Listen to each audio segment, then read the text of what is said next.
The heavyweights of NASCAR have come to the heartland as Kansas Speedway plays host to stop number 3 of 10 in the chase for the Nextel Cup.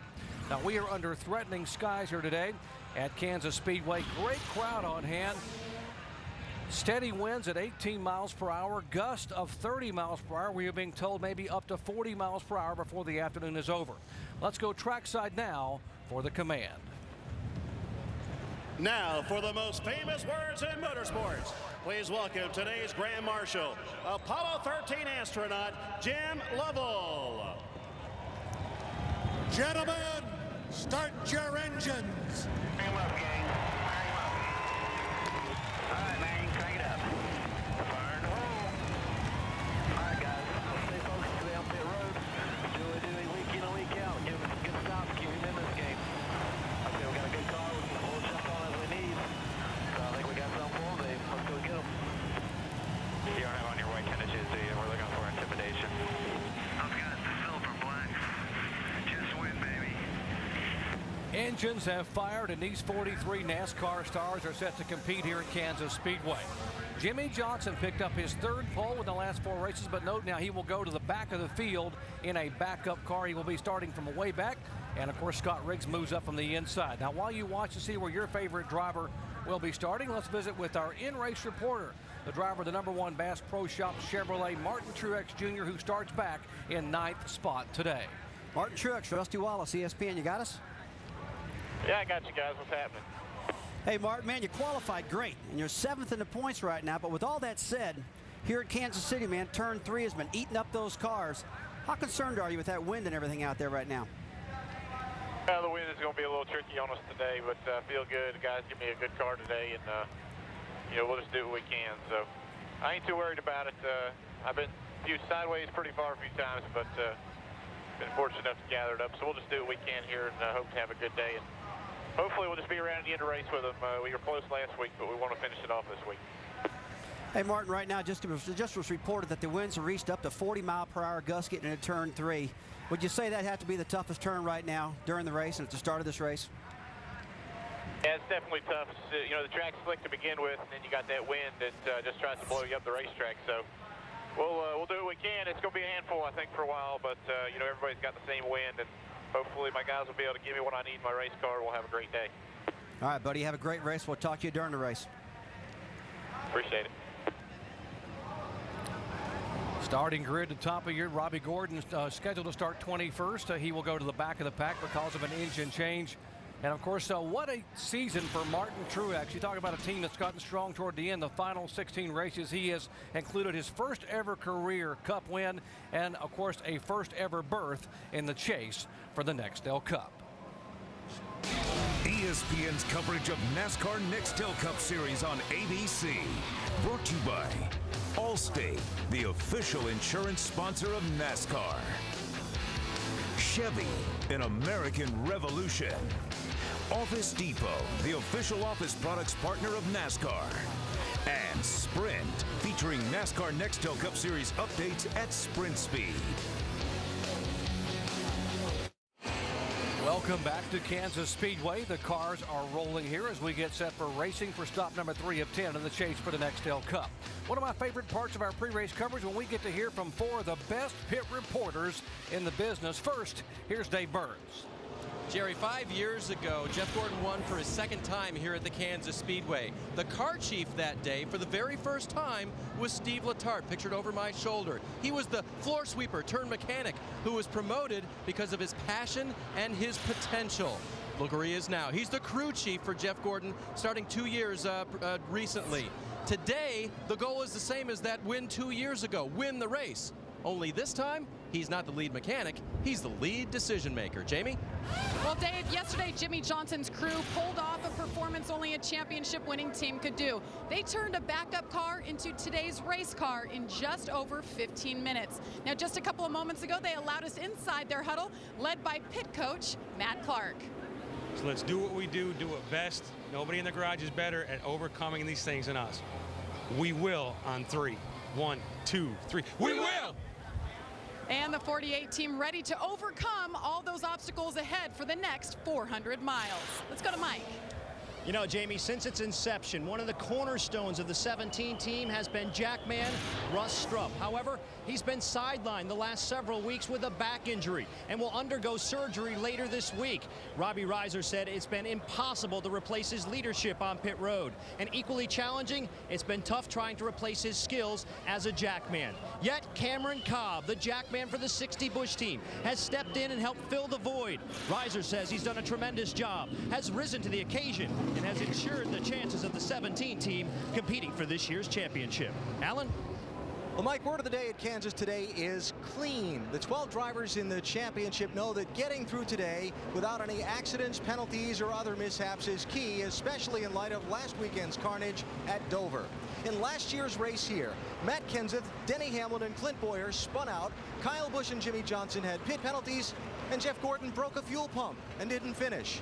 Clean at Kansas is key today. Doc? Thanks, Alan. And if they can't keep it clean, we're going to give you a high-definition input as to how dirty they get, because we got 8 high-definition onboard cameras. Martin Truex, our in-race reporter, starts 9th in the Bass Pro Shop Chevy. Denny Hamlin starts 5th in the FedEx Chevrolet. Starting 7th, Greg Biffle, the Aflac Ford. Tony Stewart starts 19th in the Home Depot Chevy. Jeff Burton starts back in 34th in the AT&T Chevrolet. Michael Waltrip starts 11th, equaling his best start of the year, by the way, in the Napa Auto Parts Toyota. Jeff Green starts 37th in the Best Buy Chevy. And Tony Rain starts back in 40th spot in the Texas Instruments DLP Chevrolet. But what about it right now? Jimmy Johnson was on the pole, got penalized, and now Scott Riggs on the front row. He's going to get all the pictures. He's going to love that part. They got plenty of time to get there, guys. 400 miles, 267 laps, and with threatening weather, Andy, it could be a race to halfway. It could be a race to halfway, but I'm going to be holding my breath when they go into turn 3 with this wind blowing like it is. Well, I just started saying, you get down to turn 3, those cars can need a lot of room, especially the cars on the bottom. They could slide up to the guys in the second lane, hit them, cause a big wreck. Got to be careful this first corner. 18.5-gallon fuel cells. Remember, they can't go as far as Tony went a year ago when he coasted across out of gas to win this race.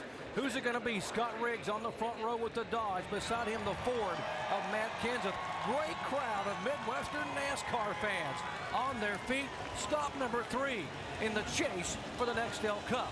Fans on their feet. Here they come down to the green flag.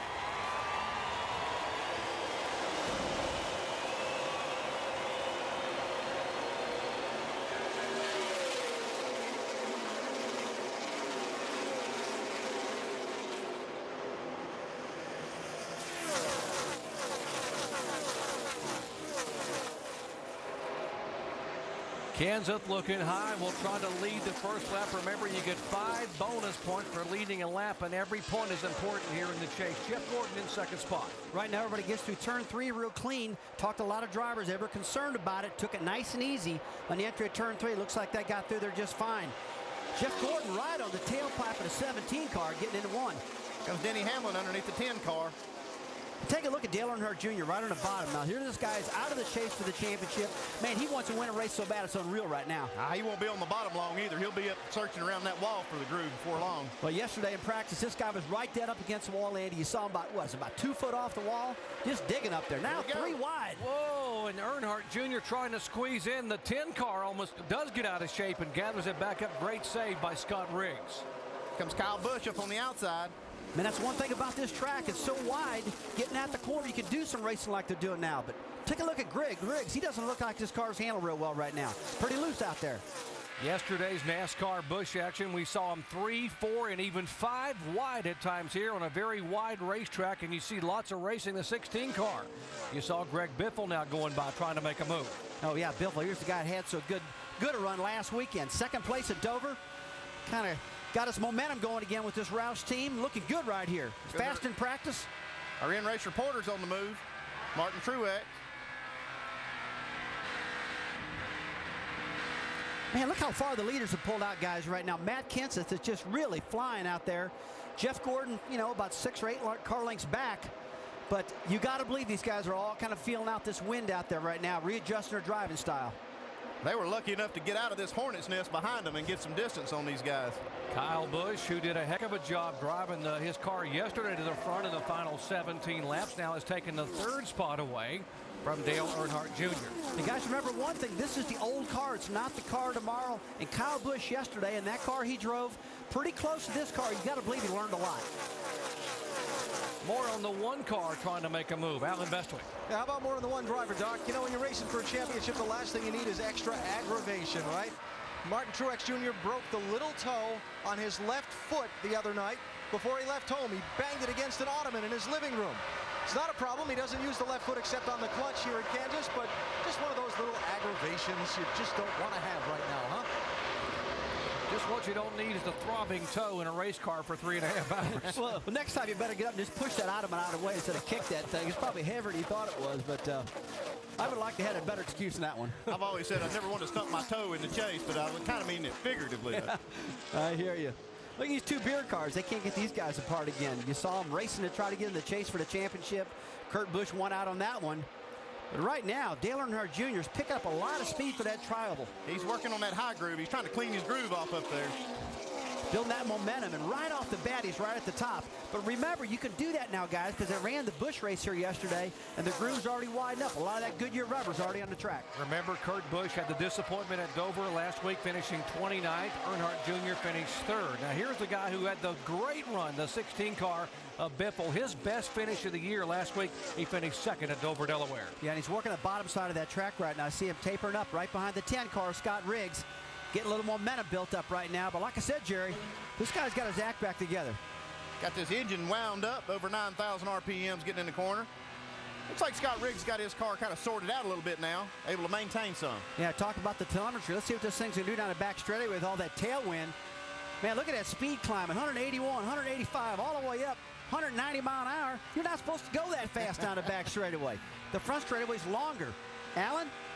Remember yesterday in the NASCAR Busch Series race, Rusty, for folks that were watching, Greg Biffle ran all the way in the outside lane of the racetrack. But this car, he practiced yesterday right at the bottom lane where you see him running now. He said this car was very good, was very comfortable, but given the change in weather conditions, he wasn't that sure what he had for today's race. Mike? Such a promising qualifying effort for Scott Riggs. Started 3rd, but as you can see, he's been fading. The reason? Very, very loose. Maybe a product of the blustery winds here on the back straightaway in turn 3. And these blustery winds are going to be driving these guys haywire, but I really like how they're negotiating. They're understanding what they're up against, and good drivers can do that. They really pay attention. Here's the 31 car of Jeff Burton. We told you he was starting way back in 34th position, and this is a brand new car, but Andy, they have had their hands full all weekend trying to get this car dialed in, and a moment ago it didn't get any better. When you start this far back, you have problems sometimes getting by these guys, and this traffic can be a problem. You see here, he bounces off the 49 car just a little bit. I got to think that's some of the wind gusts that they're dealing with down that backstretch. Oh, yeah, there's gusts all over the place. And right now, since we're not seeing anything wild happen like I predicted at the moment, I got to believe it's going to happen. You know what the winds did for Dorothy and Toto and the Wizard of Oz here in Kansas? The winds are really wreaking havoc here with the drivers. Remember, yesterday, Jimmy Johnson in happy hour, the final practice session, turned the quickest lap in the session in lap 1, but then went sailing down the backstretch with a 29-mile-per-hour tailwind, and the car bounced off the wall in turn 4, had to go to a backup car. When we talked about Chad Canals, Chad made a comment on Jimmy Johnson yesterday. Why he spun out? He said the winds just blew us right around the track. Just got loose. Wind's blowing him to the front right now. He's 12 spots up where he started. Like to be that 17 right now. 18-mile-per-hour winds with a gust up to 30. Back after these messages and a word from our ABC station. Welcome back to Kansas Speedway. We are under caution for the first time today. We told you there were threatening skies. A bit of a mist off of turn 2. The track is still good, though, and they put out the caution flag to make sure that that mist didn't develop any worse than it was going to. Now, moments ago, because of this caution flag, the teams were able to make an entry on the pit road. Kyle Busch, Jeff Gordon, and Matt Kenseth at the left side of your screen, the top 3 cars making their stops. Yeah, all these guys getting in here using this opportunity just to kind of adjust on the cars, get 4 tires on them. Right now, they got about 13 laps on the tires right now, so they got a pretty good idea how their cars are handling. A couple of them doing a little strategy out there. I think some 2-tire runs this early probably going to be some will probably do that. Great pit stop with Kyle Busch and his crew, 13.5. 6 night out of Matt Kenseth. Looks like just right side tires, a little bit of gas, that's about it. Here's the race off pit road. You see Kenseth exiting, Dale Earnhardt Jr., Truex, Kurt Busch, and Greg Biffle. Let's update exactly what happened on pit road. First, here's Jamie Little. Well, Kyle Busch, you know, he started 5th and he was 3rd when he came down pit road. He said his car was tightening up just a little bit. No need for any adjustments, though, just 4 tires and fuel. Well, you can watch me get wet as the rain intensifies here a little bit. 2 tires only for Martin Truex Jr., one of the championship chasers. He came down pit road in 6th position, and there were a lot of guys also just taking right side tires. Dave? And Jeff Gordon believed that he was surprised that he hadn't lost more time than they did because it just didn't feel good. Really, really tight race car. Just an air pressure adjustment and 4 tires by crew chief Steve Letarte. Steve saying, I'd like to find out something early about air pressures here. I'm going to try something. That's for Jeff Gordon. Mike?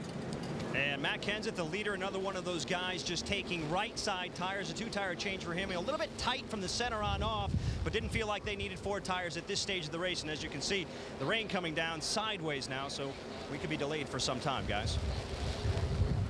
Onboard camera, you see Tony Raines onboard showing the rain is coming down pretty significantly here. We were just underway in lap 12. The mist began, and NASCAR does have radar available to them in the tower, and that is a safety maneuver they put in about 15 years ago so they could see showers coming in and be able to get the cars woed down before the rains would hit and then to get somebody hurt. And that's why they pulled the caution flag out a moment ago. Now, what's going to happen here now, they have made their pit stops. They're going to bring the cars down pit road, and they will red flag this event. They will stop the cars. The good news, though, Rusty, is that you're from this area, you're from Missouri and Kansas area. You know that the winds do blow a storm in here quickly, but everyone's saying this will blow out very quickly, equally as fast, and hopefully get this track dry and get back to racing. Yeah, Jerry, if there's anything good about what's happening right now, Kansas City got a little rain, which they needed. The second thing is it's going to go through real fast. We're talking about 40 to 50 mile an hour winds at altitude, really blowing this weather away. And when you got a lot of wind, Andy, you know as well as I do, it's going to dry this track pretty fast. So we should be back at it here pretty shortly. That wind's getting ready to be our friend here when this rain stops. See the rain's coming down the crews now, trying to batten down the hatches there because all the electronic equipment running to cover up the cars. By the way, the 3 cars that did not pit were Dave Blaney, Kyle Petty, and Kenny Schrader. Remember, those 3 guys trying to get as many points as they can because they're locked into that top 35 owners points battle. They're sitting right behind the pace car, the 22, 45, and 21. 15 laps in. We are in a rain delay here, a red flag condition at Kansas Speedway with Dave Blaney as the leader. You're watching ESPN on ABC. Back at Kansas Speedway, NASCAR Nextel Cup Series action. Green flag waving. Matt Kenseth brings him down as we complete caution number 2. Hard impact by the 5 car of Kyle Busch, and that 15 straight lead lap finish streak for Kyle Busch will end here at Kansas Speedway. They're going to be working on that car, trying to get him back. And here comes Kurt Busch, older brother, in the 2 car down to the inside as he is side by side with Martin Truex. We saw him on a restart before. Kurt Busch right on the bottom of the racetrack, pushing Martin Truex past his teammate Dale Earnhardt Jr. This time the roles reversed. The 2 car was in the bottom, 1 was on the top, and Kurt takes over the 2nd place. I really like this car, Kurt Busch. This is the car that he won Pocono with and dominated Pocono. Oh, we got some problems with 1 car, Martin Truex. Way up across the racetrack for Truex. Not hard. Come on, keep digging. They're lined up inside. Looks like the right front tire's down in that car. We saw it go by and went straight up into turn 1. Got something wrong with the right front, it looks like, guys. I can't tell. Go. Definitely right down pit road, right side, pull the tires away. Caution is down for debris. Caution is for debris. We got a tire down. Do you want to come down now, Bono? Yes, yes, yes, yes, yes. Right side, pull the tires away. Don't lose a lap. Caution is out. You heard the discussion. Kevin Mannion, the crew chief, Bono, they call him. That's his nickname. You heard Martin talking. Should I come down now? Should I come down now? Damage on the right side. They're going to try to get this car repaired to get something on Andy as a crew chief and not lose a lap. They get a tire on this thing, they can get out there and not lose a lap, then come back and work on the damage. They're real lucky not to tear the car up any worse than they did with blowing a tire going into turn 1. Yeah, that was awful hard. You know, I mean, awful weird Get over looking. there, Gary and Haskell. Weird looking crash. Don't break nothing loose. Get the fender up so don't run the top of the fender. One lucky break they got here is that tread rubber just made its way completely off the car instead of flapping around there knocking the fender completely off, like we see them do sometimes. See, this is a good break.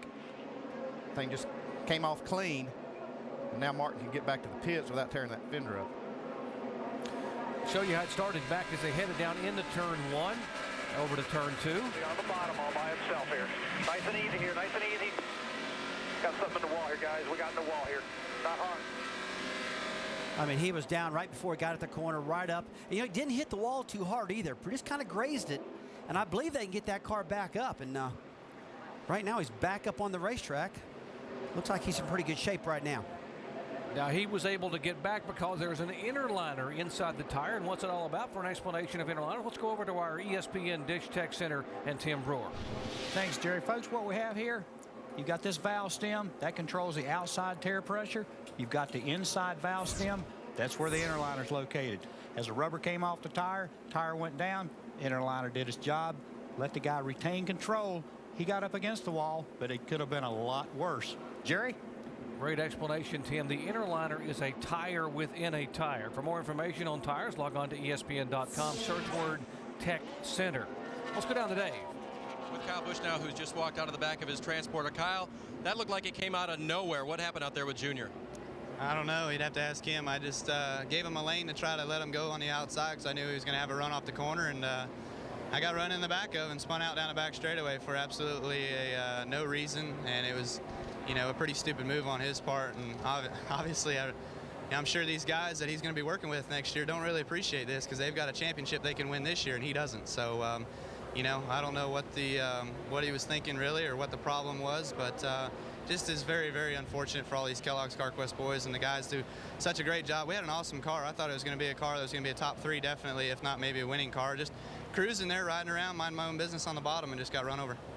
You've come from behind before in the chase, Kyle. How will you overcome this? Yeah, right.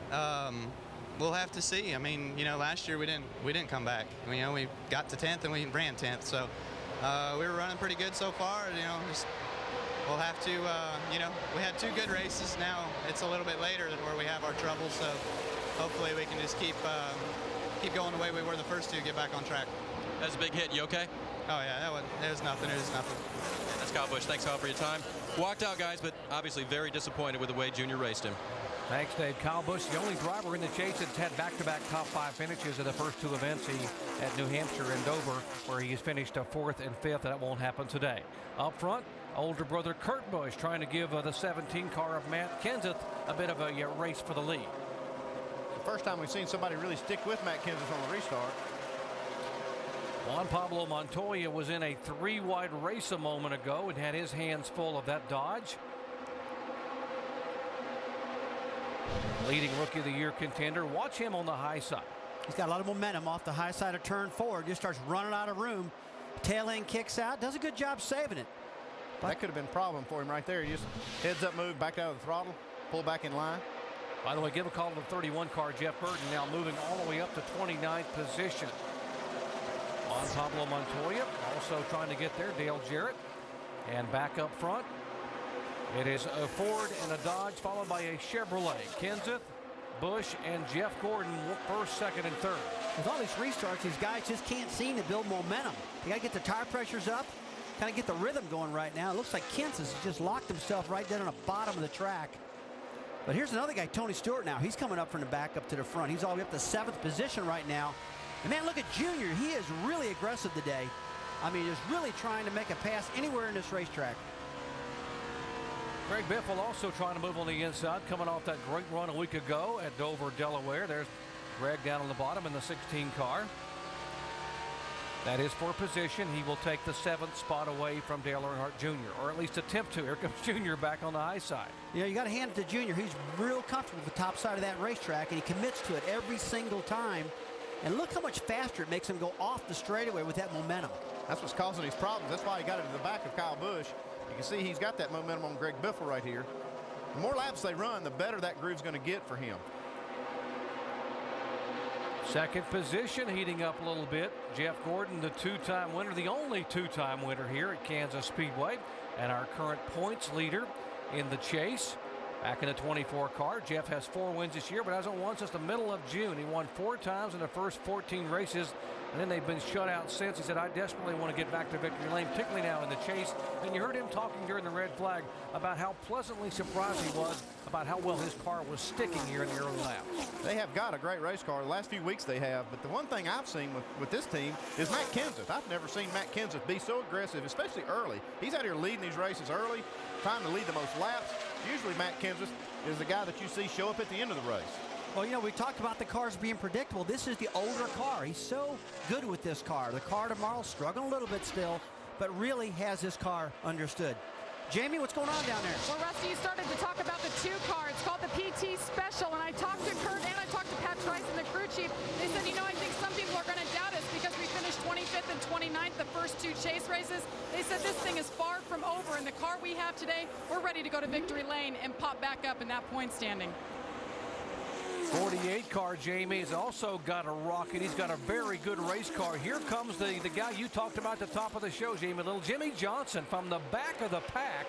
Folks, this is a backup car, not the car he sat on the pole with here. As he's trying to catch these guys, and now Kurt Busch, the PT Special that dominated at Pocono, trying to take the lead. He tries to become the 3rd leader of the afternoon. Couldn't quite get it done that last time by. If he can get just a little bit of help from Jeff Gordon, give him a little draft down that back straightaway and clear the 17th, that would help out big time. Because the draft right here at this track does have a lot to do with how these cars handle. It's like Matt's now working the top side of the racetrack to his advantage. 3 cars nose to tail here after 42 laps. Jeff Gordon trying to get to the inside. The battle now for 2nd position as Matt Kenseth continues to lead here in the early laps at Kansas Speedway. Welcome back to Kansas Speedway, lap 48 of 267 here, NASCAR Nextel Cup action. We have our 3rd different leader of the day. Kenseth had led, Dave Blaney had led, and guess what? Kurt Busch able to make the pass here to take the lead. Here's how it happened a moment ago.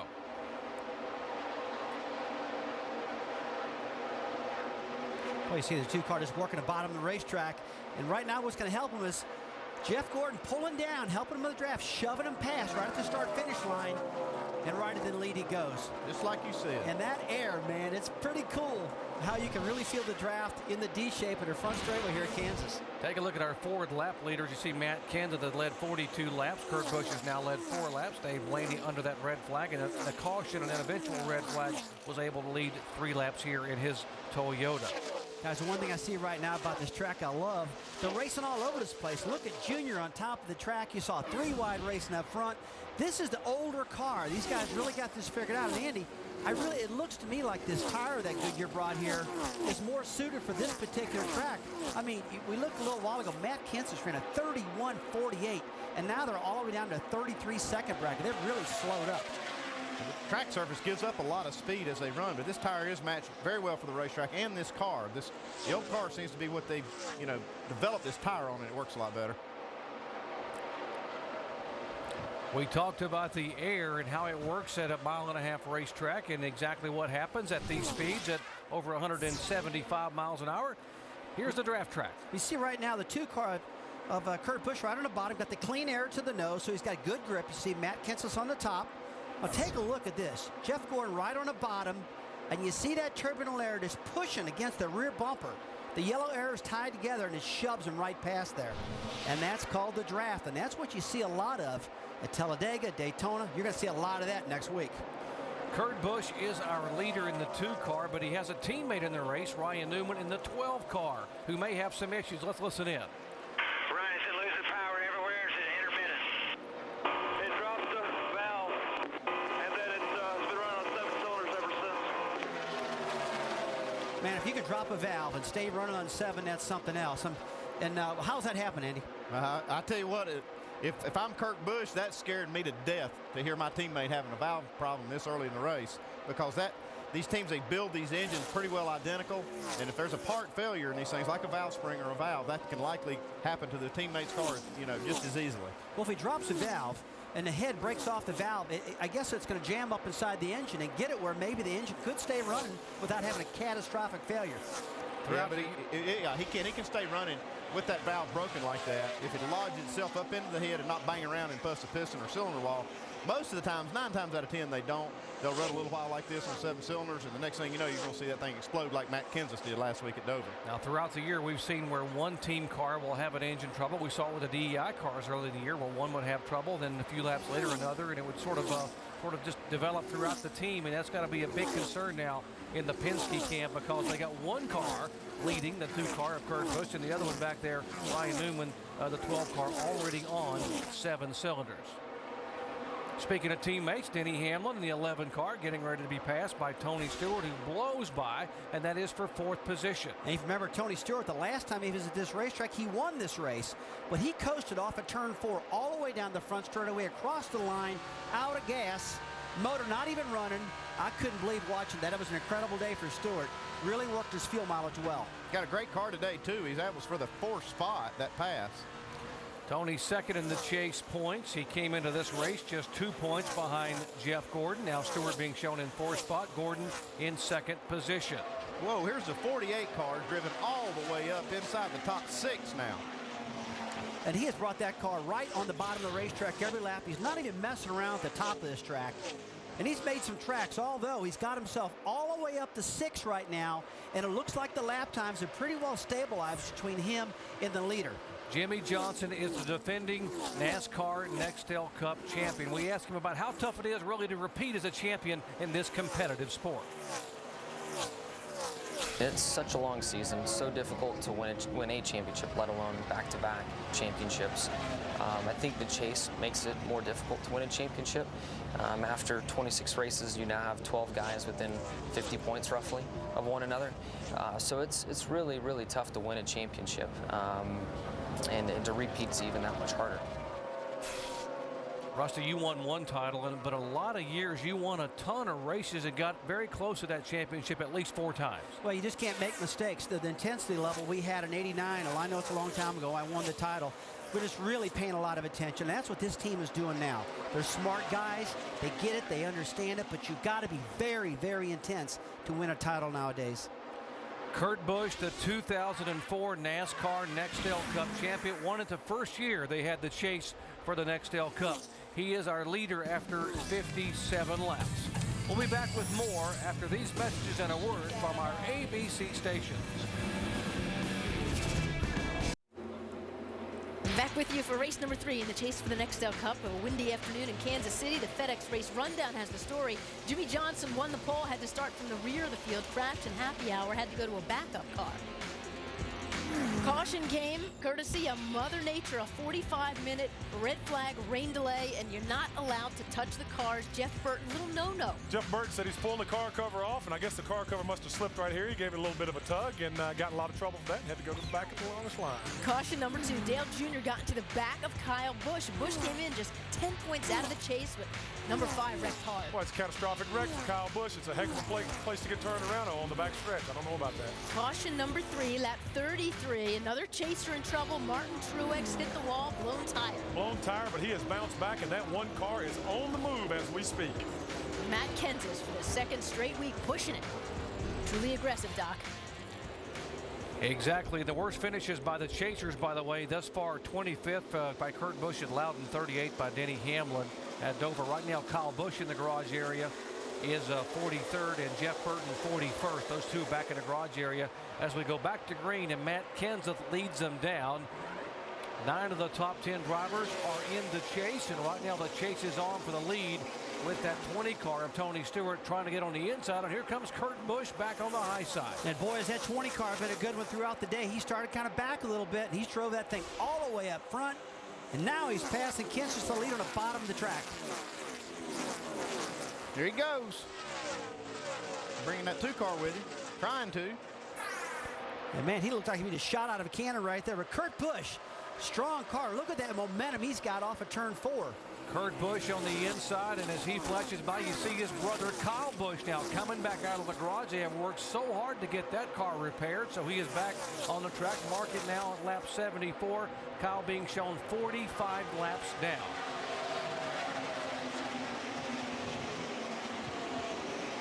With the 5 car now back on the track, what about the 31 car and the repairs they're trying to make down there, Dave? Okay, it's a fuel issue to the motor. These guys run what a cable fuel pump. Fuel pump is in the back of the car. They also run a spare cable through the car, and they're going to hook that up and see if the spare solves the problem. But Scott Miller is not confident it will, because remember we reported that the car was missing before it actually stopped running altogether. So they'll do that change first, see if the extra cable makes the difference, try to fire it up, and if it doesn't pump fuel, then they know it's something worse. Yeah, the problem with this thing here, Dave, is that cable, that's been a culprit for these guys. That thing has been giving some problems on the engagement of that cable into the pump. And so I think if they change that, that may fix it. If it doesn't, boy, this can be a long day trying to figure out what's wrong. Yeah, let me add to that right now. This particular car, these older cars used to run the fuel pump up by the motor, but now the new car tomorrow has a cable, and it looks like all these guys are going to this cable, and it's giving these guys a fit right now. Speaking of going, the 20 car, Tony Stewart is going to the lead as Stewart now moves on the inside, and he has gotten credit for leading now, moving on the inside of the 2 car. So it is Stewart in the Chevrolet, the Dodge of Kurt Busch, and the Ford of Matt Kenseth. These 3 guys are having some fun. Alvin Bestwick. When I talked to Greg Zipadelli, Stewart's crew chief, this morning, he told me their idea for the day was to just keep their track position and keep fuel in it. Remember, these guys won the race on fuel mileage a year ago. Not a chance they can take today with a championship on the line. They took just 2 tires on the first pit stop to get track position. They started back in 19th, and they've been among the top 5 or 6 the rest of the day, now fighting for the lead. Don't get much better track position than that right there. You talk about, look at all the lines this racetrack, from the bottom, the middle, the top, and I really think this particular tire is really suited for this racetrack, guys. You saw the big fall off, and the more these teams fall off in speeds from when they start to the end, it always creates good racing that way. You got 5 cars running 5 different lines off turn 4, or turn 2. You know, NASCAR and Goodyear need to take a look at this racing going on today, and I really think they can make the racing better than it already is with the car tomorrow, with softening his tire up just a little bit, guys. I don't know how you can get any better than this right here, though. Reminiscent of the great racing we saw in the NASCAR Busch Series here yesterday for 300 miles. Here's the 20 car. These guys have better look in their rearview mirrors, because here comes the 24 and the 48 have hooked up now nose to tail, and they are trying to run these top 3 down. Well, I know they're coming. You better take a look at that Miller Lite car, that number 2 car. He's flying right now on top of the racetrack. He's got Kenseth behind, and we saw earlier that if you get a car behind you, it really helps the draft, helps you get going. Looks like they got the 31 car running again now. Spare fuel pump cable in the car. Good move. They broke it, were able to hook it back up, get back after it. Cost them 10 laps, though, to get that done. Wow, look at this. Whoa, up across the racetrack, and Tony Stewart puts the car right up there near the 17.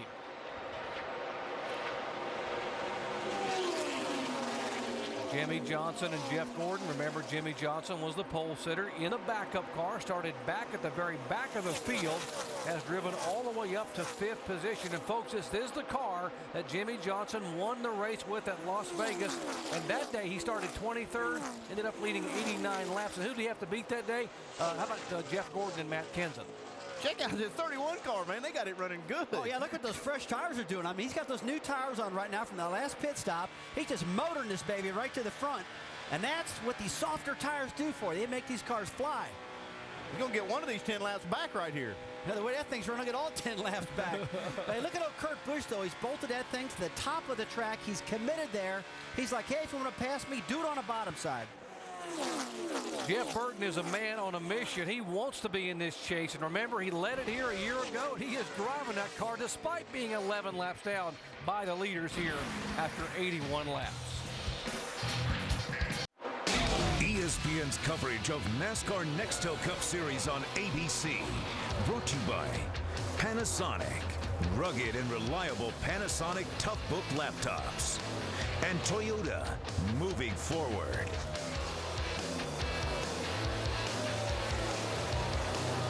124 of 267 laps are complete, and here are the leaders up front. The 2 car of Kurt Busch. Take a look at our Ford lap leaders. He has now officially led the most laps thus far. 59. Matt Kenseth led 49. You see the other leaders there. Jimmy Johnson has been credited with leading a lap, so he will get the 5 bonus points as well. Now remember, halfway is lap 134. Well, that is just 10 laps away, and weather is rapidly moving in behind the grandstand. These guys are trying to hang on here and at least get this to halfway. Let's go up to speed with our chasers, beginning with our leader and Jamie Little. And that's Kurt Busch, and you guys talked about him leading the most laps today, and he's well aware of it. Pat Trice and his crew chief told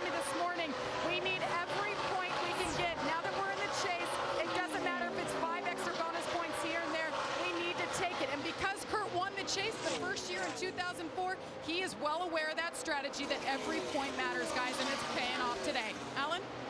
Nothing on Tony Stewart's radio about anything that's fallen off the car or anything like that. He continues to run good lap times, and his crew chief Greg Zipadelli telling him they're good on fuel to halfway, but under that last caution asked him to save some fuel. They might need to stretch it out even farther. Mike? Chad Canals told me this morning that he's not necessarily thrilled with the way the chase has started for them with a 6th and a 14th place finish, but extremely excited with where they stood in the points coming into this race. And looking ahead, was optimistic, thinking they had many tracks that they could excel at. This was one of them, starting in a backup car. Didn't fluster them one bit, knowing that they won in a backup car just a few weeks ago at California. Meanwhile, Matt Kenseth, another driver, having a very good afternoon, running in the top 5 most of the day. He's been a little bit tight, but the big concern coming into this race was the engine problems they had a week ago. It's so much of a concern that they scoured over the motor throughout the course of the weekend, inspecting it over and over again to make sure there were no problems there. Denny Hamlin, he's another driver on a very spirited charge. Early in the day, he said, guys, we're better than what we're showing right now. They've made very small changes on that car, an 1/8 of a track bar change, an 1/8 of a wedge, but just incremental changes, trying to make that car get a little bit better. Kevin Harvick been pretty quiet on the radio today, except for his comments about the wind. Early in the day, he said, the wind is so strong, it's nearly blowing me off the racetrack. Car still pretty tight on the 29. Dave? Earlier this week, Jeff Gordon said it's hard to consider yourself the points leader when so few points separate you from 5th or 6th position. Well, if the race were to end right now, Jeff would no longer have that points lead, and he's gone backwards since the last restart, saying to crew chief Steve Letarte, we are sitting ducks right now. This car isn't handling well, Alan. Here's the man with the rally cap on right now, the local boy, Clint Bowyer. When that last caution came out for debris, Bowyer hit the debris. So while a lot of other guys stayed on the racetrack, he had to pit for 4 tires. It dropped him way back in the field. He's passed 20 cars on these fresh tires, and he's up to 10th position now. On the other end of that spectrum, Martin Truex Jr., we've already talked about his rally from 42nd after bouncing off the wall, up to take the lead with a 2-tire stop on his last pit stop. Then, of course, he had that contact with Kyle Petty, mashed in the right front fender a little bit, and he's struggling with a tight race car right now, falling just to 11th spot. Jamie? And Carl Edwards back in 19th right now. Started 27th, soldiered all the way up to 8th, and then a bad pit stop on his part cost him a few spots. Now he's battling a loose race car. He said he desperately needs a wedge adjustment, but obviously they're not going to come in unless they have to because of the weather. We heard Carl Edwards talking about getting beat up last night in that hard crash, but he's feeling okay, soldiering on, hoping to take home a win here. Dave? Jamie, this morning, crew chief Scott Miller of the 31 car compared last year to this year. Last year, he said we came in with a shot and then had bad luck. This year, we've carried no momentum in here, and it's been very, very frustrating. Another frustrating day for them. If you remember earlier, a cable-driven fuel pump failed on the 31 car. They repaired that, but he remains 11 laps down and well out of the lead right now. Jamie, back to you. And Kyle Busch not giving up, guys. He's back out on the racetrack, been running some laps, trying to salvage some points. 84 laps he's turned today after that unfortunate incident with Dale Earnhardt Jr. So Kyle Busch, guys, still making the rounds even though he's 43rd. Doc? Great up to speed, guys. Outstanding effort here for the 12 chasers. Up front, it is Kurt Busch as we are now 2 laps away from the halfway point here. Those cars you just talked about are in the chase, but a couple of non-chasers in the top 10. Great effort by Dave Blaney in the 22 car. Blaney started back in 39th position. Tommy Baldwin, the crew chief on this Bill Davis car, has this car just flat flying. He has led 3 laps today, and Blaney right now could equal his best finish of the year. He's running in 6th position. He finished 6th at Michigan.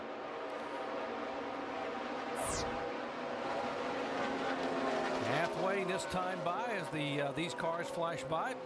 That is a battle on the racetrack for the 5th spot as Blaney goes by the 17 car and takes the 5th position away. Kurt Busch in the 2 car has led 3 times for 68 laps. We've had 1 red flag for 45 minutes coming out after lap 13. And we are halfway home here at Kansas Speedway. So if the rains were to move in, this will become official.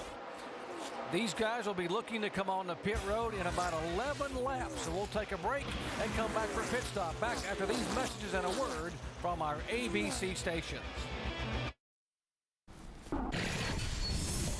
I'm Stan Verrett, and this is the Sports in a Minute powered by Vizio. It's the final day of Major League Baseball's regular season, and the NL wildcard spot is still up for grabs. The Padres can claim it with a win in Milwaukee, but they trail 9-4 in the 7th. A Padres loss keeps Colorado in it, and they lead the Diamondbacks 1-0 now in Colorado. In the NL East, the Phillies are the champions. They beat the Nationals 6-1 today in Philadelphia, and the Mets lost at home to the Marlins 8-1. In the NFL, Brett Favre broke the career record for touchdown passes. He's got 422 now. Packers beat the Vikings in Minnesota. Packers on top of the NFC North at 4-0. And LSU is college football's #1 team. The Tigers' win over Tulane helped them leapfrog USC. I'm Stan Verrett, and that's the Sports Center Minute.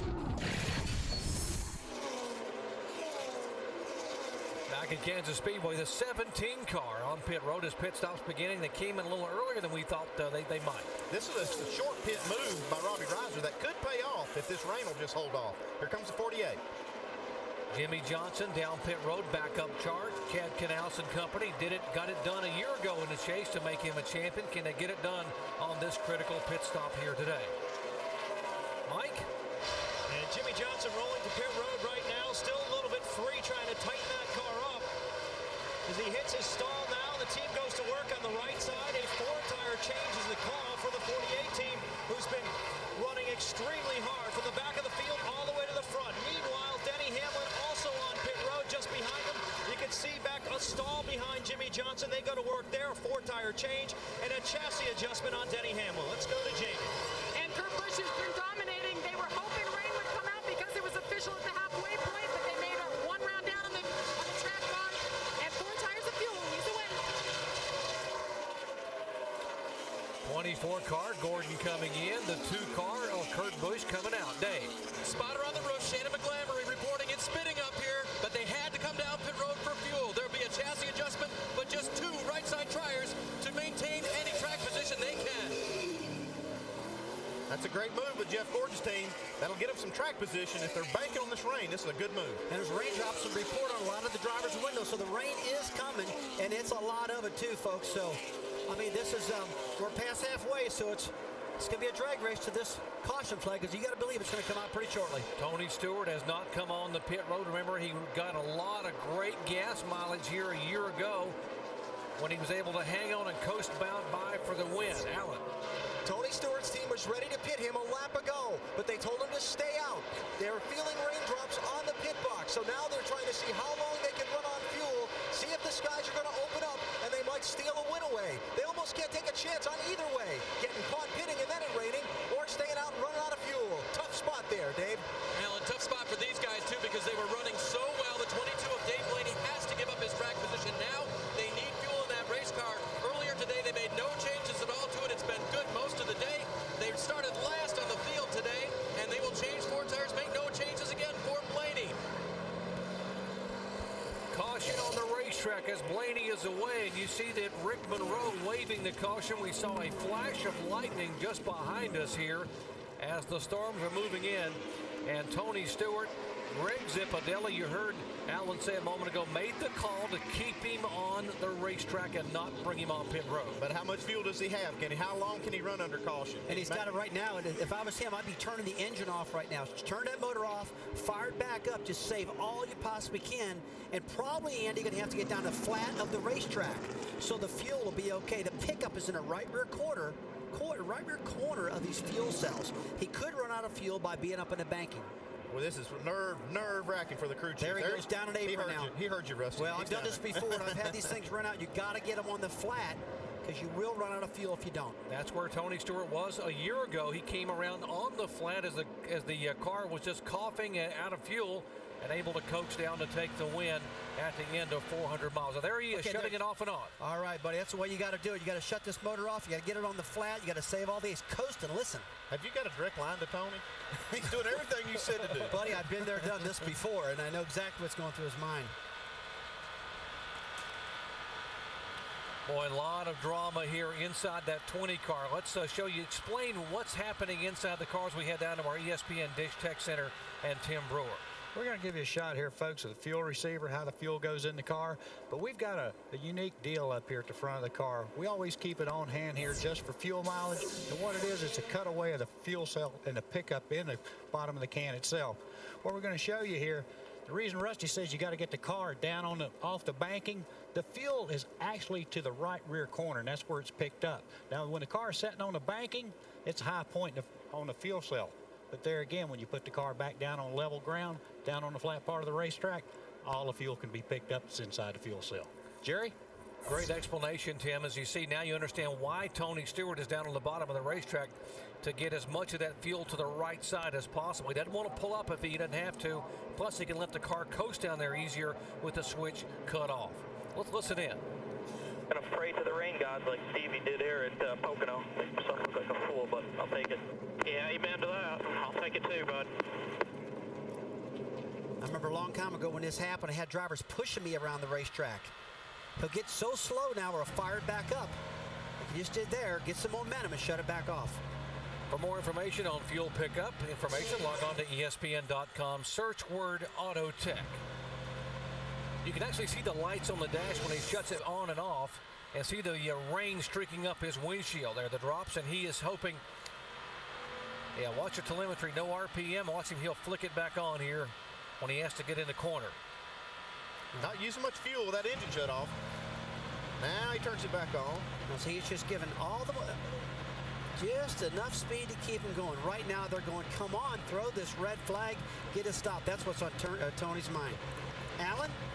And what's on his mind is what Greg Zipadelli has just told him, that he had 3 laps of fuel left in that car. So they're really hoping that the skies open up and they stop this race. They've also been working with the crew on what their emergency procedure is. What happens if he runs that car dry and they have to coast down here and try and restart it from a dry fuel tank? So right now, a lot of fingers crossed and hoping they see the red flag shortly. Okay, they're bringing him down pit road right now, guys, and this is great news for Tony Stewart. The rains are really opening up right now. NASCAR sees it happening. We'll see what happens here. He is not the only driver, by the way, that hasn't pitted among these. Greg Biffle, the 16 car, and Kevin Harvick, another one of the chasers, has not been on pit road. Those guys also rolling the dice, trying to get these cars to hang on here with what few drops of fuel they have. There's Greg Zipadelli. And right now, Tony Stewart and Greg Zipadelli did everything they had to do. They milked it right to pit road. They've got this car on pit road right now. It's raining hard. They've done all they can do. You want to talk about how stressful it is for crew chiefs? These other guys, if that rain holds off another 5 minutes, the other guys are sitting in the catbird seat because they pitted early. They got the track position. Yeah. But it just fell for Tony, and you got to hand it to Greg Zipadelli. Would you say Tony's pretty lucky here at this racetrack? Runs out of gas last time here, coasts across the track. Let's show you what happened to Tony. He was able to milk the fuel mileage a year ago. Turn back the clock, 2006. He ran 71 laps out of gas. He's coasting across, trying to get to the checkered flag, and he somehow gets there on the flat of the racetrack. Another great call by Greg Zipadelli. In order to get to victory lane, he had to get a push from his teammate, Denny Hamlin, but he finally got there and able to celebrate. Doing it efficiently, too. Not much fuel. You're not using a lot. Well, we don't know the outcome yet, but we do know one thing. We know that Greg Zipadelli and Tony Stewart did their job. They got this car to the red flag on pit road, and the stress level that was going through Tony's mind right there had to be unbelievable. Race number 3 in the chase for the NASCAR Nextel Cup. Now remember, this series worth $250 million. That's how expensive, that's how much money's involved in NASCAR. 36 races, almost $220 million in purse, and the postseason awards combined over $25 million. That's why you gamble, because it will pay off if you can make it work. Under a rain delay here, you're watching ESPN on ABC.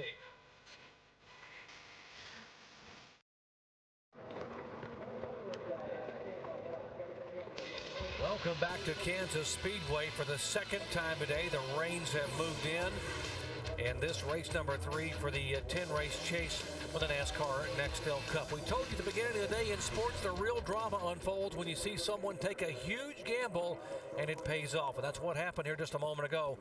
It is yet to be seen if it will pay off, but right now atop that pylon, the 20 car, Tony Stewart, who had last pitted on lap 90, he was going to come down pit road 3 laps ago. Greg Zipadelli said, no, stay out. The rains are coming. They stayed out. And you heard Rusty Wallace say, you got to turn that engine off. You got to save fuel. You got to get on the flat of the racetrack. That's exactly what Tony did. And now the cars are parked on pit road. The drivers have climbed out. And if the rains do not stop, and we hope they will, Tony Stewart. That move by Greg Zipadelli and that incredible move by Tony in the car, saving fuel, may just have won him a race. Yeah, it really could have. I mean, that was a great gamble. When you get that close to fuel, 2 or 3 laps of fuel left, and you make it to the end like that, talk about a nail biter. Talk about getting nervous. That's what Tony's going through. That's what Greg's going through. A lot of emotion there. Guys are going for the chase for the championship, and if the race is red flag right now, it puts Tony Stewart in the lead with Clint Bowyer in second place.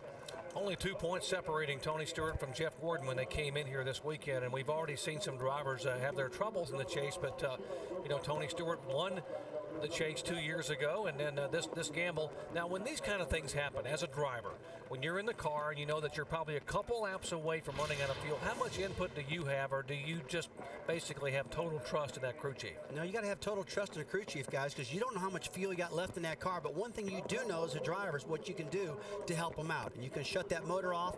And we saw where Tony was very low in fuel, and since the racetrack has so much angle and the fuel is going away from their fuel cell, got to get on the bottom. Now, here's the problem there.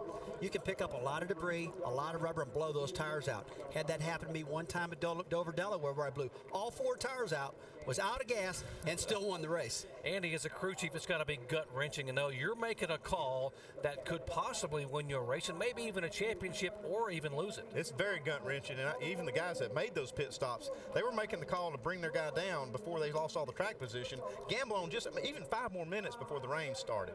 And, you know, these guys, Greg Zipadelli, man, I don't want to be in his spot because he's sitting there. It's not over until that checker flag falls, but if it happens to rain this thing out and they get that win, man, he sure earned it.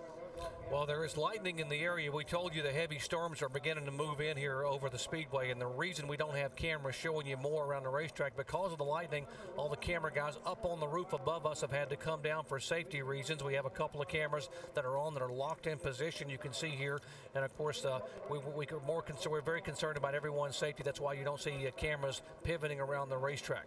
Heavy rains moving in here at Kansas Speedway as we have red flagged this race for the second time today here on lap 148. There have been 12 lead changes among 7 different drivers, 8 caution flags for 26 laps. The leader of the most laps today, Kurt Busch, has led 3 times for 76 laps. Tony Stewart's only led 10 laps, but the most important thing is right now Tony Stewart is our leader under the red.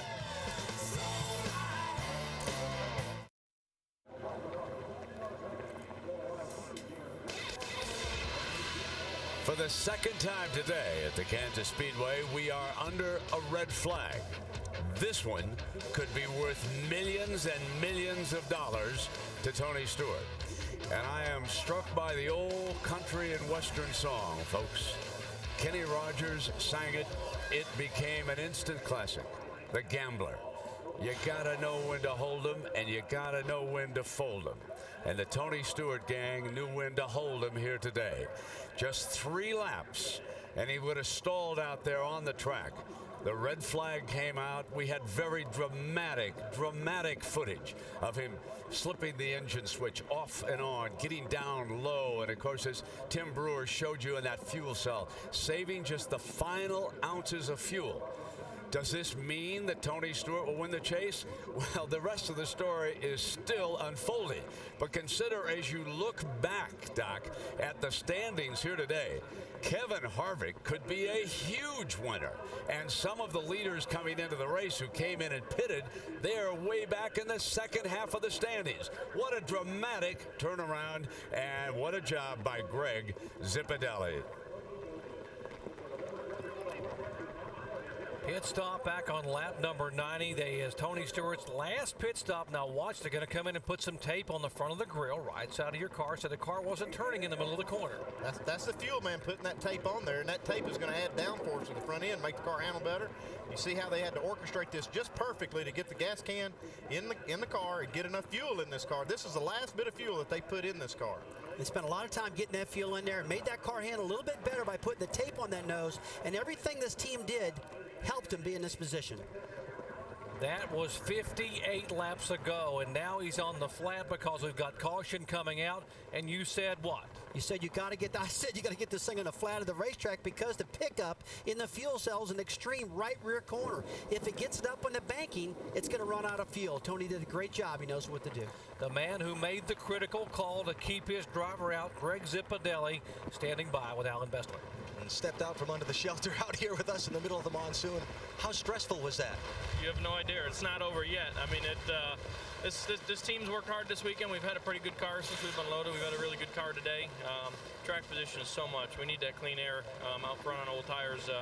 Made some adjustments. We're pretty good. I hope that I don't have to make any more adjustments today other than getting dry clothes. But need a third hand on that umbrella to hold it down. And his team guys are all hiding over here, all over here, hiding and laughing at him. Side. Yeah. Not a whole lot of dry shelter around here, but I think that's better than where I'm at. How much fuel did you have left when they stopped the race? We got 3 or 4 more laps left, so you know, if we have to fire back up and go, we got plenty to come back in and get our tires and start this thing over. We just hope we don't have to.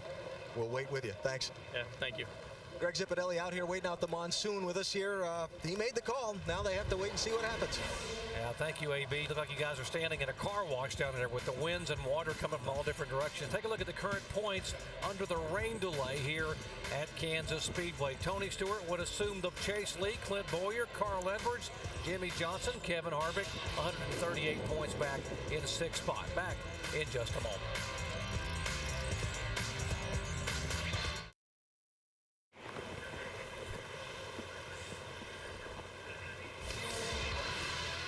Kansas Speedway, it's like a Kansas City monsoon.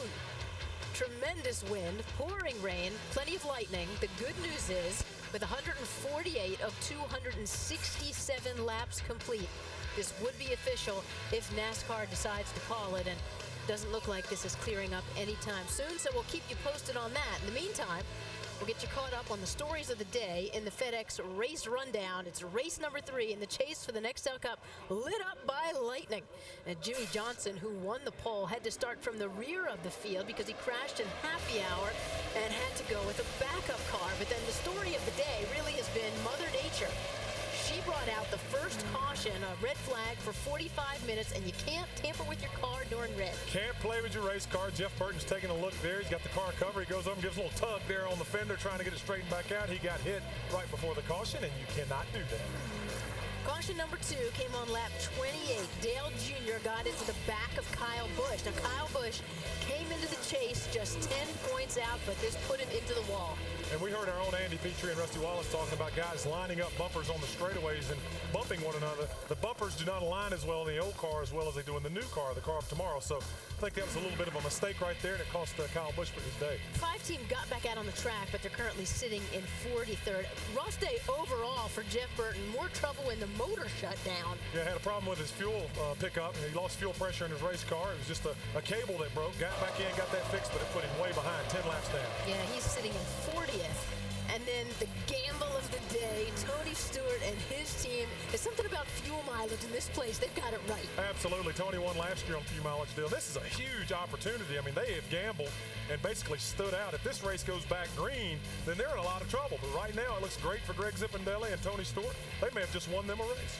Yeah, the story of this season has been rain. 4 races this season have been affected by rain, except there's never been a race in the chase that's been affected by rain. Man, it's just so much strategy involved, and then consider it in the chase, the pressure of that. Yeah, and you know, a storm like this too is just huge because you look at the field, all of the chasers, the majority of the chasers, Jeff Gordon, Jimmy Johnson, all those guys came in and had to pit after we got past halfway. So they're sitting pretty if we go back to a restart. It's more in the normal run of things, the normal progresses of pit stops. Zipadelli and Tony Stewart, they stayed out and gambled. I mean, they could win this thing, and if you look at the guys, the Kyle Petty's going to get a 13th or 14th place finish. Dale Jarrett, who hasn't finished in the top 15 this year, is going to get a 13th place finish. It just really, really throws a monkey wrench into this chase format if we look at the points now. Hey, but this is what it's all about, because it's not just about the drivers on the track. It's about their pit crews, and it's about the crew chiefs who have to make decisions like this, and you watch the radar and you make gambles. Well, it is, and it's nerve-wracking because you cannot predict Mother Nature. You try to get as close as you possibly can with this rain, but we didn't know how hard it was going to rain, how long it's going to rain, and we certainly didn't see the bottom falling out like this. So I think they were just gambling, hoping that they could get to the halfway point and have some strategy from there. But right now, it looks like that 20 team's won a race. So right now, Tony Stewart owns the day, and he sits number 1 in the chase for the NASCAR Nextel Cup. First time he's led the championship since he won it all in 2005. And Mother Nature taking charge, and we'll be back. ESPN's best coverage of NASCAR Nextel Cup Series on ABC. Brought to you by Sprint, featuring NASCAR Nextel Cup Series updates at Sprint Speed. And TGI Fridays Restaurants, where the three-course menu is back. Give me more Fridays. Rain still coming down here at Kansas Speedway. We are under a red flag for the second time today. Lap 148 of 267. Tony Stewart, Greg Biffle, Kevin Harvick, and Clint Bowyer, the current top four. Well, the NASCAR Nextel Cup Series Chase Championship continues. And next week we head to Talladega, NASCAR's most competitive track, and the fourth race in the chase for the Nextel Cup. 14 Talladega races have been settled in the final lap, with a final lap pass, and everyone is on the lookout for the multi-car crash, or the big one as they call it at Talladega. Jeff Gordon won back in April at Talladega. Our live coverage begins next Sunday, 1 o'clock Eastern time, right here on ABC. And a big debut, by the way. They decided to make a debut actually 5 weeks earlier than originally planned for former Formula One world champion and Indy 500 winner Jacques Villeneuve. He will drive a Bill Davis car number 27, a Toyota. Remember, he ran the NASCAR Craftsman truck race last week in Las Vegas, qualified 7th, and finished a respectable 21st. Talk about jumping out of the frying pan into the fire.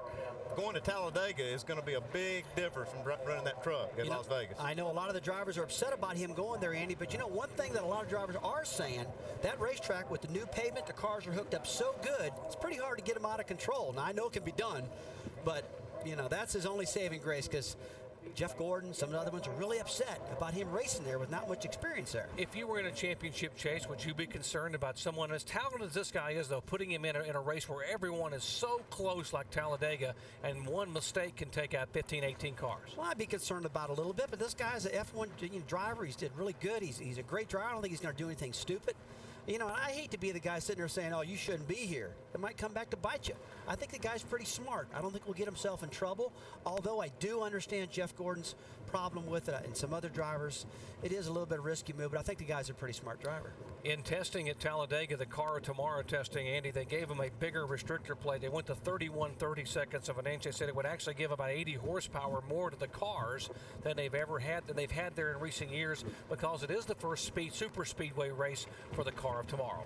They've done a lot of testing with this car down there, and they've come up with this plate just to try to target a certain speed. Now, that is a lot bigger restrictor plate than we've run there before, but this car has a lot more area to it. It's a bigger race car. It makes a bigger hole through the air, so they have to have more power to push it to the same speed. The drivers said after the test there they could draft, they could pass. It was like 42 cars in one single draft. They said it's going to be an incredible Talladega race. It's always an incredible Talladega race, but I heard one guy say, you know, it's the car of tomorrow, possibly for the race of the decade. If it's going to be that good, I can't wait to get there next Sunday.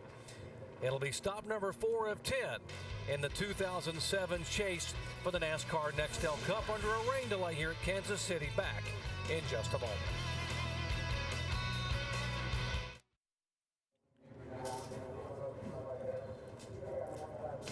Back at Kansas Speedway here, NASCAR Nextel Cup Series action under the red flag after 148 of 267 laps. Tony Stewart sits at the top of the charts here on pit road. He has not pitted for fuel.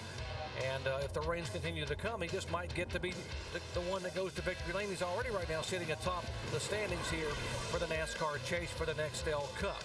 There's Tony at the top of the list. Now, if he goes to victory lane, he'll get to do something that's been a part of NASCAR for many, many years. In fact, the NASCAR victory lane hat dance as much a part of the sport as the checkered flag itself.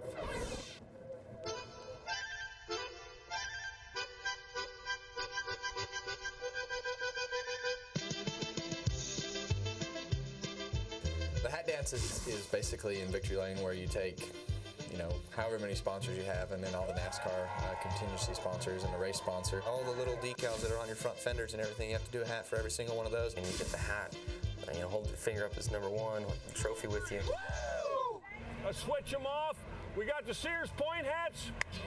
NASCAR's hat dance has been a means of generating publicity since the late 1960s, when its original choreographer, former public relations executive Bill Broderick, introduced his version of Dancing with the Cars. People did not know my name. but they saw me and they knew me, and I was the Hat Man. Broderick coordinated Victory Lane until 1997, and he witnessed many great dancers. Richard is the quintessential pro. He was just so cool. You could not ruffle Richard Petty. And he enjoyed it. He would have fun, and he'd give that famous smile and do it. I said, Richard, you got, yeah. He loved champagne. When we started the champagne, we'd get a big magnum. He loved it. Roger, you got any champagne for this race? Where's the champagne? I want to do the champagne. Well, we haven't got, oh. And he never asked. He'd tell you, say, get the champagne. Go do this. Jeff is great. Jeff understands everything, and he was always enthusiastic. He was always great to work with, would do anything that you ask him to do. And today, I can tell, watching him win a race, that enthusiasm hasn't diminished one iota. Today, NASCAR drivers continue dancing for dollars, but not with the pace of a tango, but rather more of a waltz. The hat dance is, it's that unfortunate pain when you win, having to take photos with about 30 different hats on. It seems like 100, but it's probably only like 35 or 40. Usually I call my dad after the race or my mom, and they're like, "You're just getting out of Victory Lane?" I'm like, "Yeah, the hat dance takes a while." The hat dance, you'd think that in today's time we could figure out a better way to spend 2 hours after a race win. Oh, that's as much a part of the sport as the checkered flag itself, the hat dance. Bill Broderick, all those years, what a great job he did in Victory Lane. And my colleagues, by the way, Andy Petrie, 25 times he did the hat dance as a winning crew chief, and Rusty Wallace, 55 times. I stood in Victory Lane with both you guys, interviewed both of you many, many times when you did the hat. What's the most unusual thing that's happened to you during the hat dance in Victory Lane? I would say when you put the hat on and you start throwing them out to the fans go crazy and they cause a riot. And they tell you, man, don't do that, stop, and they tackle you. Don't throw the hats no more. We did that at Dover. I remember we went up there one time with Harry Gant. You're way up high in Victory Lane, you just start slinging them off, and the people did start fighting over it, and it caused just a big ruckus. And you stand there for, an hour and a half or so, and you're tired, you've been working all day, but they have all these sponsors. You don't care. You won the race. Yeah, like nowadays, back when I was winning the races, I take the hats, and after I wear them, I put them in the box, and my son, Greg, would take them home. He's probably got every single one of them at home still right now. That's pretty valuable hats back in 55 wins in the hats. And of course, nowadays, the guys don't mind a bit. You get into Victory Lane, it's so tough to win these days to be able to get in and put those hats on and represent all the sponsors you have, plus all the sponsors that NASCAR has. When you're putting those hats on, the rest of those guys are not. They're getting on airplanes and flying home, and you're the guy sitting there putting the hats on. And Andy, no problem. When I was putting those hats on, man, I just kept wanting to put them on all day long because you had a lot of money then because of those sponsors, and it meant you won, man. And winning a race nowadays, or even back then, is so tough and it's so rewarding. It's unreal. Just a special ceremony when the race is over, that hat dance in Victory Lane. Well, who does the hat dance today on the mile-and-a-half oval, and who's won thus far this year? Jimmy Johnson's been awfully good at Vegas and Atlanta. Jeff Burton won at Texas. Mears at Charlotte, and Tony Stewart, who may get this one today unless we get restarted again. He won at Chicago. Back in a moment.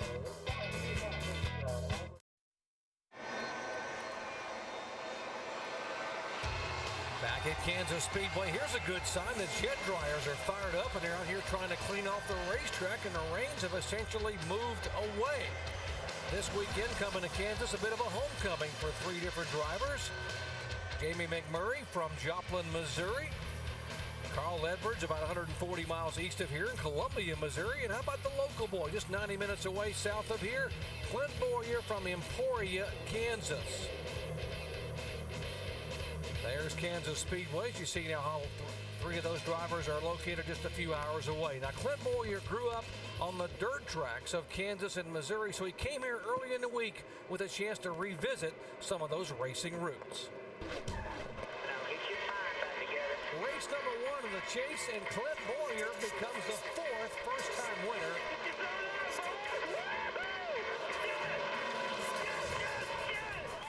It's what you work your whole life for. And to be able to come back here where it all started, just kind of comes full circle.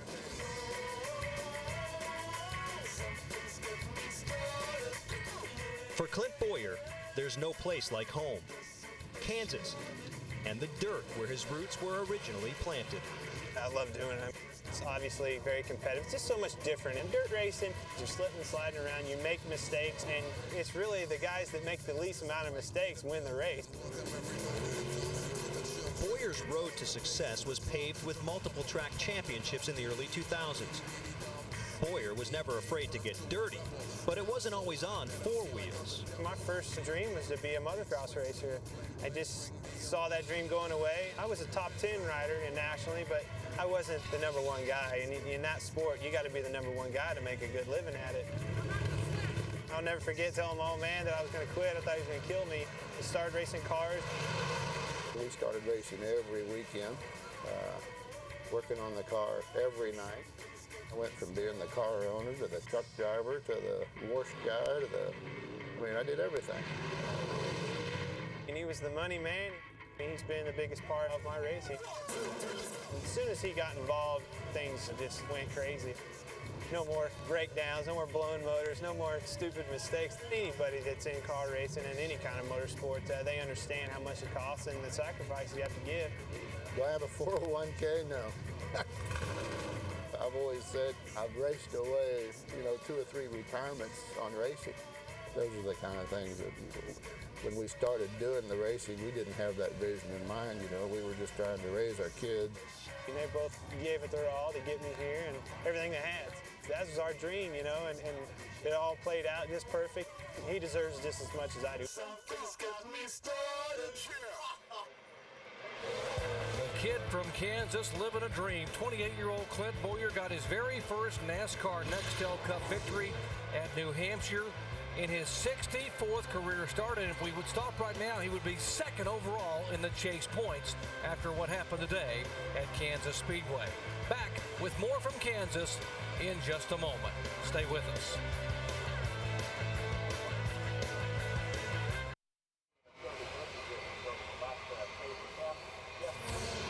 Back at Kansas Speedway under our second red of the day. The first one earlier lasted 45 minutes, but this one, they've got the jet dryers out. Still waiting to see if NASCAR calls it, but it seems to be clearing a bit. If they don't, the race would be complete. 148 of 267 laps in the books, and right now Tony Stewart would not only be your winner here today, but he would be #1 in points, and this was all about strategy today. Oh, absolutely. Greg Zipadelli, Tony Stewart, they made some wonderful calls thus far. We'll see how it plays out with all the chase leaders and chase contenders being in the back of the pack because of pit stops right after the halfway point. So they're going to get lucky, and if this rain holds out, they're going to get a win and move to the head of the line. What are some of the advantages or disadvantages of trying to get the guys back out on the track today? Well, one of the biggest disadvantages is just the time. I mean, I think all of the competitors outside of the number 20 Home Depot team want to get back out on the racetrack to go ahead and try to, because the race, all the guys in the back of the pack are the guys who are the contenders. And we have a lot of folks, including some of the guys who are trying to get in the top 35, outside of the top 35 as well, who are up in the top 20 spots. And it's a big day for them, but at the end of the season, everybody wants to see who's going to be the chase champion. And you want to see a good, fair, competitive run by all of the cars. So we want to see them get back racing, finish this thing under good, normal conditions, and march towards a champion, not through strategy during rainstorms. It's all about racing, but of course, we hate to even admit this, but sports like this, it's also about business, and the trend has really been toward partnerships in NASCAR. It's really exploded this season. DEI and Ginn, Roush, Fenway, Gillette, Evernham. So where does it really leave some of those smaller teams? It seems that today, if you want to survive, you almost have to team up. Alan Bestwick has the story. I think today's NASCAR, the cost was just so astronomical. Finding a partner wasn't something that was on my radar screen. People were offering things to other sponsors that I couldn't offer. The dawn of the new age of the sport, it's one that's going to be dominated by money. In the last 2 seasons, there have been 4 mergers or partnerships formed among NASCAR teams. It's an injection of resources. These new owners are coming in with resources that they may be financial, but they also may come in the form of new ideas, or maybe they broaden the reach of what they're able to achieve from a sponsorship standpoint. While merging teams has become a trend, the question remains, what will the impact be on the future of NASCAR? The mega mergers really, it means that the extinction of the single car team is soon going to be upon us. Just reading the landscape, you've got to believe that the future is going to continue to be a little bit ominous for the smaller teams. Hall of Fame Racing is a single-car team founded in 2003 by a group including Troy Aikman and Roger Staubach. The two Hall of Fame quarterbacks recently sold their majority investment in the organization. If we were going to give ourselves a chance to be successful and to run out front, then we needed to invest a lot more capital into this, and it's an expensive sport, and Roger and I, we just weren't willing to do that. It's not a level playing field. I mean, these multiple car garages, they share information, they have, equipment that they use. It's like the Eagles, the Redskins, and the Cowboys kind of working together within a locker room, which is impossible, but in NASCAR, it works. Currently, 29 of the top 30 drivers belong to multi-car teams. Robbie Gordon Motorsports stands alone among single-car teams in 27th place. I would say right now our head is above water. We're swimming pretty good. If the right opportunity came around, obviously we'd take a look at it, but it would have to be the right opportunity for both parties. Many in racing say that NASCAR might ultimately turn to a franchise model, similar to that used in other major sports, setting a limit on the number of teams. A lot of people seem to think all this is leading towards franchising to begin with, and you've already seen the single car teams are really, really having trouble competing, winning races. If they're top 20, that's tremendous for these single car teams. Now everybody's bringing in more money. They're just going to fall farther and farther behind.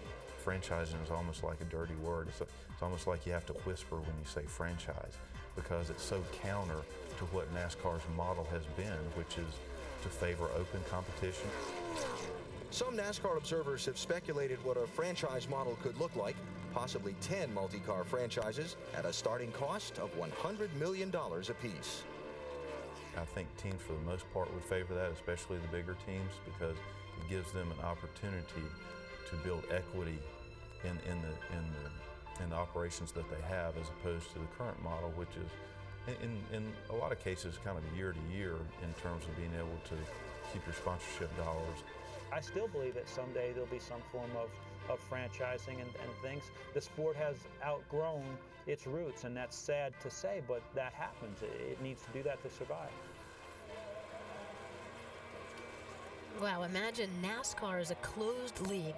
Do you believe this could happen? I do believe it could happen, and I said it earlier, I spent some time 10, 11, 12 years ago sitting talking with Brian France just about this exact thing, about creating a franchise opportunity, and I was a car owner at the time, and the thing that I saw was that I'm building these race cars, and we're spending a lot of money. Some of these race cars cost $100,000 to build, and as you go out and participate and get to the end of your season, you have all of these race cars and all these equipment, and it's almost worth nothing.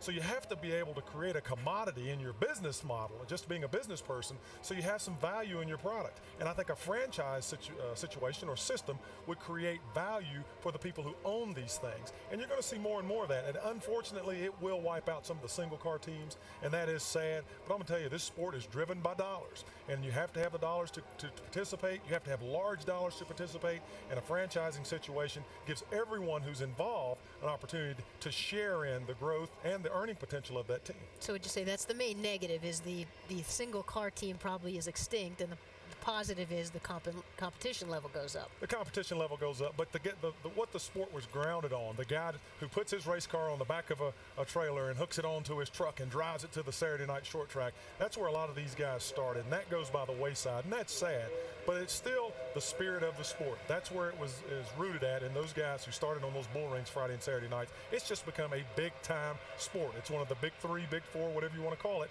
and that is big bucks, marketing, value, and economics. That's just the way it is. From the owner down here, the former owner, I'm wondering what the guys upstairs think.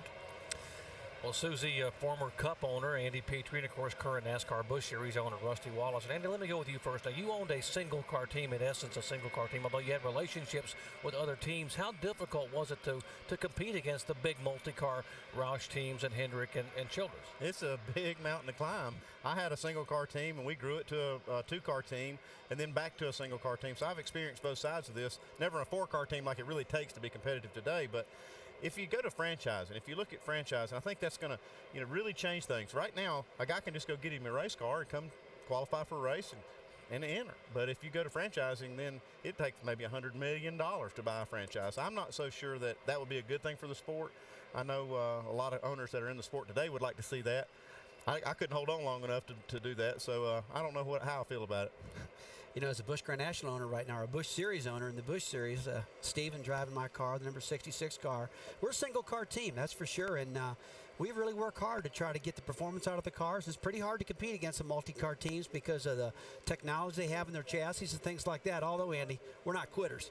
You tried hard, I'm going to continue to try hard, and we feel like we're going to be successful. But right now is the time to start getting some partners put together to get some more money involved in these teams, because it's taking cubic dollars to compete right now. But one great thing about this sport, it's one of the most popular sports in the world right now, and the sponsors are loving it because of that. A lot of sponsors are making a lot of money off of NASCAR. And you look at the history. Bud Moore, who spent most of his life here as an owner in the sport, when he decided to close up shop, didn't have a whole lot to walk away with. And if there was a franchising involved, his ownership, your ownership, would have been worth a lot of money at this time. That's definitely the upside of a franchise. You have something that you've built and have something you can sell. The way it is now, these teams, and even with my team, when I quit racing, I just put it all on the auction block, and it brings 10 cents on the dollar for a lot of the stuff. So really what you have left is nothing. If you have a franchise system, then maybe you got something left over, or something you can sell, actually. But it is still one of the greatest, if not the greatest, form of motorsports in all the world, and it does cost money to race, and as the old saying, money buys speed, and that's why you're seeing all these organizations coming together as you've seen all the partnerships developing. Drying the racetrack, drying pit road, hoping to get things back underway here at Kansas Speedway as the track dryers are out back in just a moment.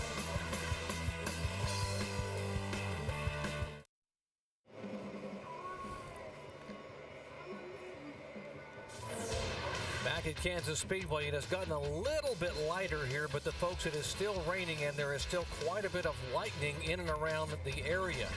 Because of all the lightning, we are not able to put our cameramen back up on the roof or to get our camera people out roving around the garage area because of the concern over the lightning in the area still. And even though they're trying to dry the track, we still are getting some moisture falling here, some rain continuing to fall at Kansas Speedway. If you just joined our coverage, we had a red flag for 45 minutes. It came on lap 13, and that shower blew across the racetrack, and some high winds came in. And then we were able to get all the way past the halfway point to lap 148. And where we sit right now, lap 148, Tony Stewart being shown as our leader. Greg Biffle, Kevin Harvick, and Clint Bowyer have not been on the pit road. So these guys have not made pit stops. So if we do get started again, these guys will have to come on the pit road and pit. Now, we talked about how a lot of partnerships were developing with race teams in order to be able to have enough money to compete. And one of the things they need money to compete with is the fact that they've got to have some special rigs now. If you're going to be able to run with the top dog, something called a 7-post shaker rig. It costs millions of dollars for these 7-post rigs, wind tunnels, all this stuff that it takes to make these cars run fast today. And that's why it takes so much money. There's all kinds of tools that you can use. The 7-post rig is one of those that a lot of teams are using now instead of testing even. So we see a lot of that going on. If you want to know what it is, it's a very technical piece of equipment, but it works, and it looks a little bizarre. But folks, it makes you a much better race team on the racetrack. Loading 7-post shake rig. Begin simulation. Loading track details. Access. It sounds like something that you would put a can of paint in at Home Depot. And to a large degree, that's exactly what it is, except instead of a can of paint, it's a race car. You're standing back watching your car actually make a lap at Pocono or Richmond or wherever it might be.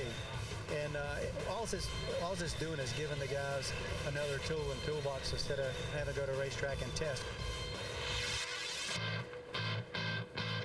The 7-post shake rig is a complex piece of machinery that allows a race team to simulate how a car reacts to the variable forces on a track.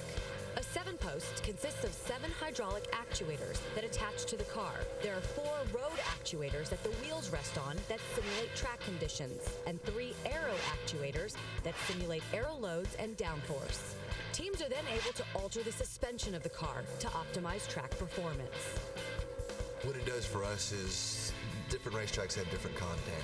That's going to allow us to run a different setup, with the end result for all the racetracks is to get the aerodynamic attitude or pitch or ride height that we want. A couple of the simple things is just checking ground clearance and ride heights and fender clearances and things that potentially when you get to the racetrack you may go out and waste 1 or 2 runs just making sure your tires don't hit the fenders. So if that in itself were all that it would do, it would almost be worth it. You can unload and be one step closer, and one step closer is one more change and one more opportunity to gain speed, and you put yourself in a better position. So you do unload more prepared, having spent time on the 7-post. NASCAR teams started testing on 7-post shake rigs back in the late 90s. Now many teams like Hendrick, Gibbs, Penske, and Childress have purchased their own. This season, over 80% of the races have been won by drivers whose teams own a 7-post.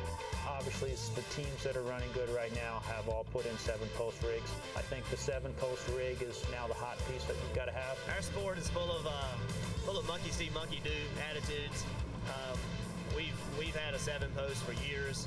We had success. We've had some success last year, and now everybody thinks you got to have a 7-post to have success. I don't think it's necessary, but I think it's important.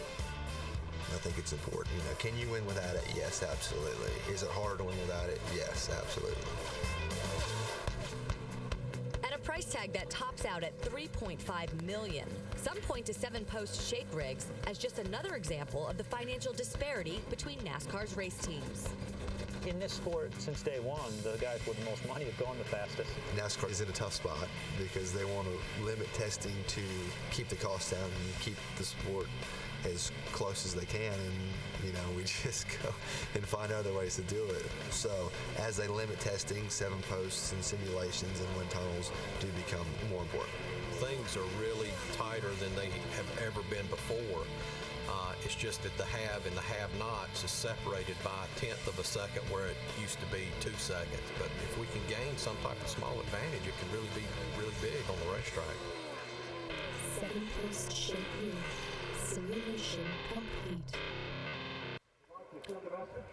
Takes cubic dollars to make speed and win races, and that is why partnerships and mergers have become so important in this sport, as we were talking about a moment ago. Got to have the money to compete, and you just heard Shannon Spake talk about that whole operation. $3.5 million. You can buy the rig for about $1.5 million, but it takes a lot to make the whole thing work. We try to save money by NASCAR try to save a lot of money by knocking out a lot of the testing. But now, since we can't test any longer, teams are spending multi-million dollars on this special type of equipment to try to simulate this testing. So just about the time you try to save, it ends up costing you twice as much somewhere else. NASCAR tries to do things to make you save money, but you always will figure out a way that you can find these answers that you're looking for. Sometimes it costs more money. We're trying to save time and get this racetrack dry, but the rain is still trickling down and there's still lightning in the area. Back with more from Kansas Speedway in a moment.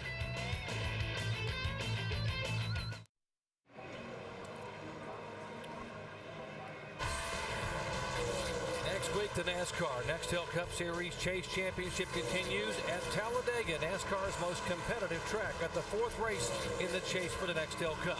14 Talladega races have been settled in the final laps with a last lap pass. Everyone there on the lookout for the multi-car crash, or what they call the big one. Jeff Gordon won back in April. Our coverage begins next Sunday, 1 o'clock Eastern Time on ABC. Now, folks, at the top of the hour, we're going to be signing off of ABC Sports, and then within a couple of minutes after signing off, we will rejoin you over on ESPN2. Track drying continues. We still have lightning in the area and some rain falling here today. It has been an eventful day for one Tony Stewart. Early on, Tony set sail from the back of the pack, trying to pick him off one by one. Here he goes zipping by his teammate, Denny Hamlin, in the 11 car. Tony on pit road early in the afternoon, a near miss, a close call, trying to get out behind the 12 of Ryan Newman. And then he was waiting to make that final pit stop, and knowing the rains were going to be imminent, and the crew chief, Greg Zipadelli, said, no, stay out, stay out. I know we're close on field, but stay out on the racetrack because the rains are going to come. But first will come the caution flag. The caution flag waved, and Tony Stewart shutting the engine on and off to be able to save the fuel, actually running the car down on the apron. And then the red flag came because the rains and high wind and lightning moved in. They brought the cars down the pit road. and covered them up. So as we sit right now with the car still covered up on pit road, Tony Stewart is our race leader, and by virtue of that, he would also be our chase leader. Tony Stewart, first in the chase, currently first. Clint Bowyer, who sits currently fourth in this race, would be second in the chase. Carl Edwards would move up to third, and you see Jimmy Johnson. Jeff Gordon, who was the points leader coming in, would be back in the fifth position. Again, folks, what's going to happen here at the top of the hour, we are going to sign off on ABC Sports. We appreciate you watching us at ESPN on ABC, and we're going to move over within a couple of minutes to ESPN2 to continue our coverage of a pretty wild day, and Tony Stewart may or may not have had the gamble that paid off. Well, right now, I tell you, the skies are really cleared up around here. The jet dryers are getting this track pretty dry. I expect pretty soon, Andy, we're back racing here. That's bad news for the 20 car. They were sitting in the catbird seat.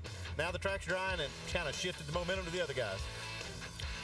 It is race number 3 in the 10-race chase for the Nextel Cup. Again, we're signing off on ABC. We're going to be moving over to ESPN2 to continue our coverage as track drying continues here at Kansas Speedway. Tony Stewart has rolled the dice. He is on an empty tank, essentially, trying to hang on and get the win at Kansas Speedway.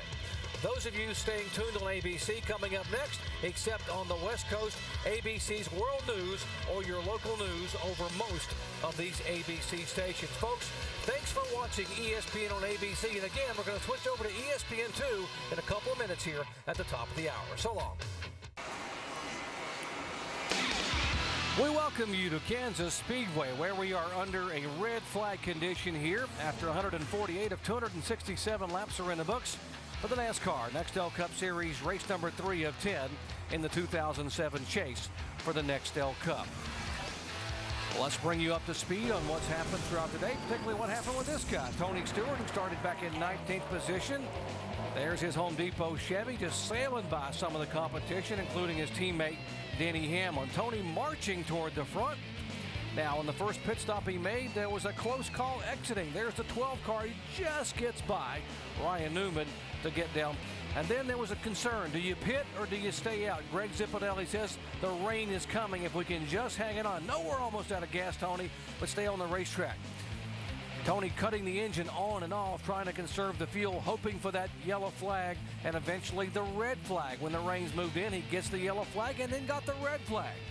As Rick Monroe waves the red, the rains moved in, the lightning and heavy winds, and Tony's car now on pit road parked, almost essentially out of fuel, but he is the race leader and also at this point in time the chase leader. I mean, to stay out and make that move is something else, and to think that he was going to pull it off, we all thought he would because of all this rain and lightning and everything going on, but right now it's clearing up outside. It's pretty clear, the track is drying, and probably pretty soon we're going to be back racing, guys. That's going to shift the advantage a little bit to the other guys that pitted under that green. They'll have a full tank of fuel and they'll be ready to go. Well, right now there's 13 fellows on the lead lap, Jerry, so there are a lot of strategies out here when they go back green. And one of the guys who probably would like to see it go back green is a former winner here at this racetrack. Mark Martin standing by with our Mike Massaro. Well, Doc, I'm not so sure. Mark was another one of those guys who gambled and stayed out on fuel. Hasn't made a stop yet. Now that it looks like we are going to eventually go back to green flag racing, what are your thoughts? Well, you know, Ryan Pemberton and the U.S. Army team have pulled a rabbit out of the hat. We were awful for 2 days here, and when the race started, I was passing cars on the inside and passing them on the outside, which is not my style. You know, we don't have a contender to win, but certainly a great run. I mean, definitely pulled a rabbit out of the hat. I'm real proud of this team. I love working with these guys. They're just incredible. What is it like when you get into a race like this where you start and you stop, you start and you stop again? Well, you know, some of those guys are wanting this thing to not get back going, and then some of them are wanting it to get back when a race, you know, is halted. I mean, you've got, you know, one group that, you know, is setting better than they probably will if it goes back, and another group that only stand to gain by getting back going. So you're going to have that all the time. We got a lot of water. We will probably get back going for a short period of time, but certainly, definitely not going to be able to finish this thing. Changing subjects a little bit, I know I spoke with you a few weeks ago about the merger with Ginn Racing and DEI, and you told me there was a little bit of frustration, some growing pains there because you weren't using common cars. You did actually use a common car for the first time in Dover, and it seemed like it made a big difference. How much of a difference has it made? Well, that was a great run, and this team really needed that. You know, we needed something really good to happen for us because, you know, we kind of been down and out the last couple of months, and that was a great run for us. And you know, I'm just excited about being a part of Dale Earnhardt Incorporated, and I really look forward to working it all together and eventually getting all the cars under one roof. And you know, for the time being right now, Martin Truex is and the 8 and Dale Jr. are both, you know, at the old facility, or the other facility, the Dale Earnhardt Incorporated facility. And they don't want to tamper with that, keep those guys together because they're running so good and want to give Martin his best shot at this championship. And, you know, the guys are running great, and Junior's right on the verge of winning some races here in the last 8 races. So it's just taking time to get it all put together. And I look forward to working forward, and I look forward to next year. It's a really tremendous opportunity for me. And it looks like Mark might be on the verge of another solid performance. 7th on the board right now, Jamie. And the man who's dominated this race, leading the most laps so far, 76 total, is Kurt Busch, and right now he's scored in 24th position. You had to come in and stop right before that red flag. How difficult was that decision for you? Well, it was just timing. We were out of fuel, had to come in and pit, and you know, we're just trying to stay optimistic. Roger's glass is always full. You know, people might say half full or half empty. Roger's is always full, and we're just trying to stay as upbeat as we can about it. We've had some good cars in this chase. Right now we've got a hot rod underneath us today. I used a line from Rusty Wallace. That's the first time I ever slipped up and said that. And so we're just doing what we can. Right now, I'd hate to see us finish the way it is because so many guys are on a different strategy. A lot of fast cars are buried in the pack right now. So it's going to be great once we go back to green. All right, so we looked at how it's all going to shake down. Kind of handicap and tell us what's going to happen if we get to go back racing. Well, Tony's going to have to pit, and so that'll allow us to be tail end of the lead lap. We'll get the restart up front like we are up front, except we're on the tail end of the lead lap. So there's probably 20 guys plus on the lead lap. So we'll need a yellow to help us come back all the way around. And then we'll be able to race these guys. Then we'll see how really good this car is, or how good the car is, trying to race these guys and get back to the front as quick as we can with the Miller Lite Dodge. Kurt, you guys 11th in the points in the chase standings coming into this race. We know points are so critical here. You've led the most laps so far. You get those bonus points. How much are you and Pat Tryson thinking about points at this point in the season? Well, there's still plenty of time left in the chase. That's the good thing for us. We've had great cars. We're optimistic, and we feel like each racetrack that we go to, we're going to be a threat, and we're going to be able to race our car and get good points. We're just not finishing there, and so we're not getting down by no means, and we still have a long way to go. Today's a perfect example of, you know, we got to stick with it and stay strong and stay focused, and we'll be okay. Kurt Busch, guys, looking up at the sky, he said, as soon as we get the go-ahead, I will be the first man at my car. Let's go over to Alan Bestwick. How about a little race recap for Martin Truex? His crew chief Kevin Mannion is with me now. Let's see. You started well. You raced up front. You hit the wall. Flat tire. Went back to 42nd. Got that fixed. Did a little strategy. Got back to the lead. Now you're 38th because you had to pit just before the red flag. How you keeping score on this? Oh, I don't know. It's been awful tough. You know, one of them up and down days. Really proud of all the guys though. Was able to get the fender beat out. You know, he said he heard something, he run over and went up and bounced off the wall a little bit. The toe was straight, which is a key thing. So was able to get the fender off the tire and come from the back, go to the front. And unfortunately, you know, the rains were coming and the pit strategy was in effect, and most of the leaders, including one of us, we had a pit. I mean, we took the full amount of gas, and a couple guys obviously could go a few laps further, and they're still out there. So we're hoping this thing gets back to green here, where we can make some tracks and get some people behind us instead of in front of us and get a good finish here. Yeah, when I talked to you about this before off the air, you said, no, it's not we want to go racing, we have to go racing. Yeah, I mean, we're in the chase. There's a lot of chase guys right around us. And there's a chase guy in the lead right now. So we have to go back to racing. It's a must for us. This would be a devastating day for us, for as good as our car was. I mean, the car's really, really fast. It's capable of winning. We just got to put ourselves in the right position. And I haven't really done a really good job of that today. But you know, we've had a good car. and the team's behind us. So we'll just go back to racing, and I know we can get back up there. And I know he knows exactly what time the sun sets around here at this track without lights. Dave? And I'm standing by with one of 2 race winners already this weekend. J.J. Ailey was in the Silver Crown race that happened on Friday evening. Was that a lot of fun? You won it.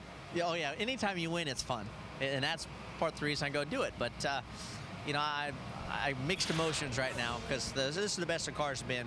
I wish we could win about 4 more laps because I think me and Dale Jr. are the only 2 guys that are the front 2 guys that could go about another 12 laps on fuel, and that would have secured us a second place finish instead of 10th if this thing doesn't get back going again. But you know, this is Kansas. I've been trapped with some storms here before, so you never know what's going to happen. Yeah, we're kind of waiting that out with you. Now, I know one of Steve Addington's big goals for you guys before this year is over to get you that win. How close did you come, other than getting some track position on some strategy, to having a winning race car today? We're not there yet. I mean, we still need a couple tenths to be able to run top 5 like some of those guys, and we can run well on the back end of a run. We just can't run what those guys run the first 10, 15 laps. And we've experimented. We've stayed out on old tires. We've tried 2 tires. The car definitely likes 4 tires best. That's what we did last time. That's the best the car has been. And you know, we drove through a bunch of cars there to get up to where we are now. And you know, we passed some good cars. But it took me a while to get by Carl Edwards, but finally got that done. So, you know, if we do get going again, there's a lot of really good cars that are trapped a lap down. Like I said, it's going to be interesting to see how many laps they keep us out on the racetrack before they open pit road, because I know my teammate, he's real short on fuel right now. So it's going to be interesting to see how many other guys are in the same boat as he is. When you bolt on the tires after you have fuel in it, what do you think this track will act like? Because it was obviously very washed clean of any rubber out there. Yeah, you can say that again. It's just going to be green like any other racetrack. It's going to be very, very fast to begin with, and I just don't know if that's going to make the car a little tighter or looser. You know, we just got the balance where it felt secure enough for me to really push it on the front end of a run. So we'll just have to wait and see. All right, J.J. Ailey standing tall here at the Kansas Speedway. A 10th place finish right now if it stays the way it is. We'll see what happens in the future. Mike? And there's no question, with rain coming the way it has this afternoon, strategies have been altered up and down pit road. Tony Eury Jr., you elected to stay out. Seems like you had enough fuel to go another 8 laps or so, but how does this rain affect your strategy moving forward? You know, it don't hurt us too bad. I mean, we kind of had the car wasn't really that great at the beginning of the run here, so we've been making changes, and we've been playing like the rain game. We knew it was going to be here right around halfway, so I just elected to keep coming down pit road every time it was open, just to keep the fuel in the car, and maybe we could get a cushion. So we had like 10 laps. You know, we knew it was going right over the backside of the grandstands there, so it was like 3 laps short, or I think me and Bowyer would be looking really good right now. Still, I'd imagine there's some question whether or not this thing will actually go the full distance. How much of a curveball is that? Yeah, I don't think it'll go the full distance. I think we might get back going here, but I don't think it'll go the full distance. I think it'll get dark too quick. But you know, it's not gonna hurt anything. I mean, some guys got trapped a lap down right there, so it's still a benefit no matter what. It's just when they go back, I think some guys will stay out and be on the tail end of the lead lap, and you'll just be a little bit further back in traffic, but your position will still be good. It's already been a pretty eventful day for your team, a little altercation on the racetrack with the 5. What did you see? I mean, it was just 2 guys racing. I mean, it's hard when you got tracks like this and there's momentum on the outside. You know, each one of them trying to give each other a break, and one thought one was going to do the other, and you know, they got together. You know, we hated. You know, I'm looking forward to being over there with them guys, and I hate it kind of took them, you know, hurt their chase. But I think as good as Kyle is, he can bounce back from it, and you know, I just kind of hate it happening.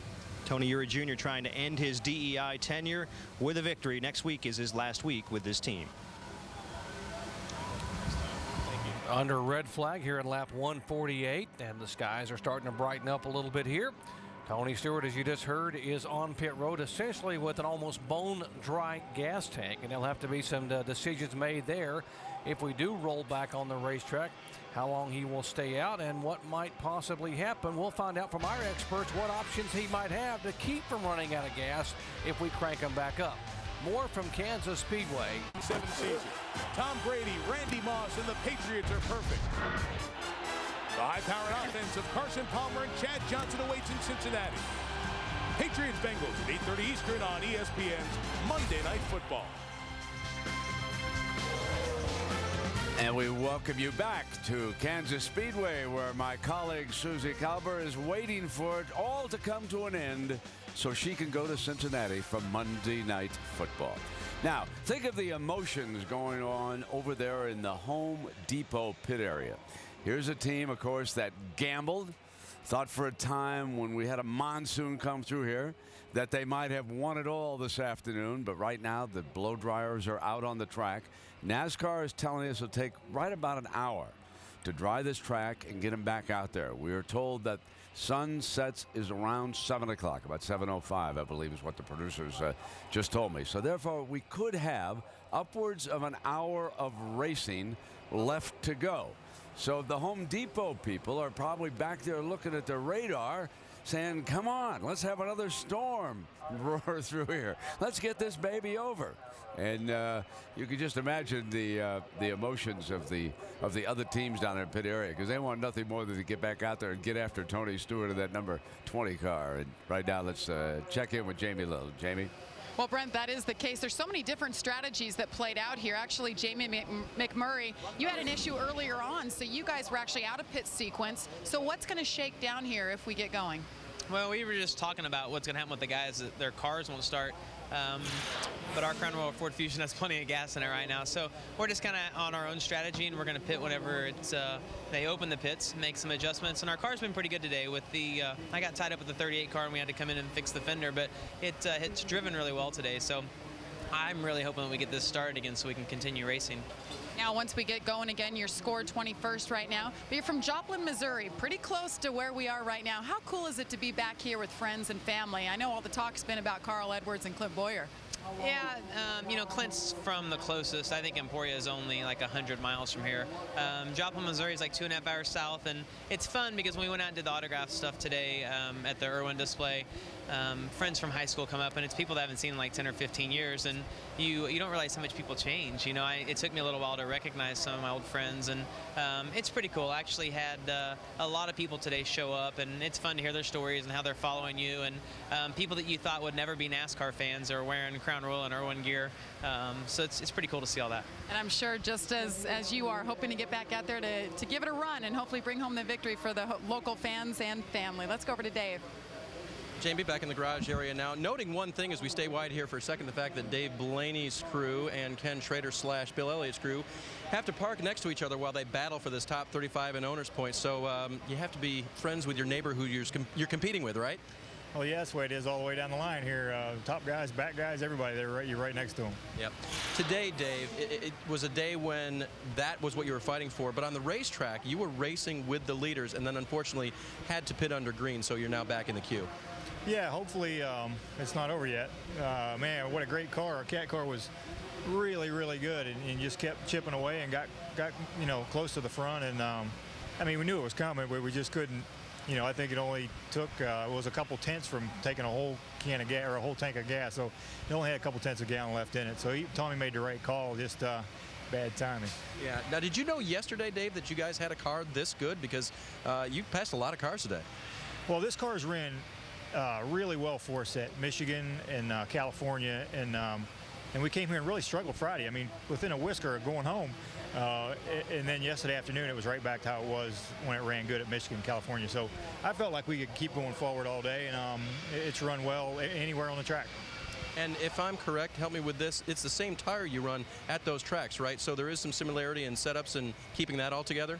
I'm not positive, but I think so, yeah. And yeah, like I said, we came here with a lot of confidence and got shot down on Friday. Like I said, we didn't run good, and it was close to not making it. So, but back good today. But man, I hope this doesn't put a little hitch in us. Yeah, I've had a great run today, and that's been an interesting thing to hear talked about down here. Kansas, even though it's not similar in length to Michigan and to California, same tire combination, same cars, and same drivers who run well, that often works very well. Alan? It's been also interesting to go back and forth in the interviews and hear guys that want to race again and guys that don't. Which category do you fall in, Clint Bowyer? Well, I got mixed emotions. I mean, I want to, win a race from a hometown crowd, but fourth would be a pretty good point stay with all those chasers way in the back. But I think it's getting cold and it's pretty bad out here. Yeah, I imagine so. Now, at one point, you ran over some debris on the track and had to come in and take tires when other guys didn't. Think you were in a lot of trouble then? Yeah, absolutely. I mean, we were back in 30th land, and we have a fast car. We drove all the way back up to obviously inside the top 5. So when we go bright green, it'll be interesting. There'll be a lot of cars on the tail end of the lead lap there, and just have to try to get back up there and go for it. Have you been talking about changing track conditions and things like that? And when you do have to pit, if the race restarts, what you might do? Yeah, absolutely. I mean, we're going to have to pit. I mean, if we go back green, there's going to be several of us that have to pit. But, you know, it's those cars down in the tail end of the lead lap. We just got to go out there and see if we can, you know, what we can do. We got to race as hard as we can. And we're not out of this thing yet. I want to win this race. All right, Clint, good luck. We'll see what happens. Thanks. That's Clint Bowyer. He is 4th at the moment. Let's go upstairs. Thank you, Alan. Great interviews, guys. We are being pleased and now to be joined by NASCAR Vice President of Competition, Robin Pemberton, who's come over from the NASCAR Control Tower, where they've been trying to orchestrate everything that's happening here at the racetrack. And Robin, what kind of timetable are you guys looking at as far as what you're trying to accomplish here over the next hour or so? Well, as you can see, there's roughly 130 laps left, 129 laps left. We've got about an hour and 35 minutes or so of daylight. It was a heavy storm that came through. We've got different challenges than we had early on. I mean, we've got some weepers and water that's being held behind the safer barriers. So, you know, hopefully we can get it dry and get as many laps of racing in as we can before. Well, Robin, one thing to consider what you just said right there. We're looking out the window here, and the track's drying quite nicely. But does the track have a lot of weepers, like you said? Is this something that's concerning you that you won't be able to get dried up to get this race in? Well, it's always a concern. We've generally had pretty good weather here, so we'll have to just keep working at it. We've got a lot of dryers out there. If you get the race going again, will you tell the guys how many laps you're going to go, or are you going to try to go to the finish? We'll have to evaluate that. We'll see when we get it dry, and we'll work on our strategy from there. And I'm sure we'll let everybody know our plan. So you're not going to just start it without knowing how far we're going to go. I'm just looking from a crew chief standpoint. I want to know how many laps you're going to run. Well, it's tough. I mean, you know, sunset we know is a little bit after 7 o'clock. It depends on when the clouds roll in and overcast and things of that nature. So, you know, we've got a lot of things we've got to work on before we go green. You know, with the soft wall technology, which has really helped NASCAR along the way here with all the crashes and things like that, I would think you'd probably know now what the drainage situation is, because that's another thing we haven't talked about, guys. I mean, we might dry this racetrack up, but there's a lot of stuff getting hid behind those walls. Yeah. Got a good outlook on how that's going to work? Yeah, it's been pretty good. I mean, there's just a couple of areas and some seams that have a tendency to hold water. Depends on how the drainage is around the racetrack and the grandstands and things of that nature. Really appreciate you coming by and getting us that information. Good to see you, Rusty. Thanks a lot, buddy. You too. Robin Pemberton, Vice President of Competition for NASCAR. We'll let him get back over. He's trying to orchestrate all this and get this track dried and get us back to racing here. As you heard him say, sunset a little after 7 o'clock. We'd have about an hour or so of racing, trying to get back underway. We'll come back to Kansas in a moment. Back at Kansas Speedway, NASCAR Nextel Cup Series action under a red flag for the second time today. Lap 148, up 267. We are past the halfway, so if we would not get restarted, it would be a complete race. And right now, it would be Tony Stewart who would go to victory lane, but they are drying the track, and there sits the 20 car, almost out of gas.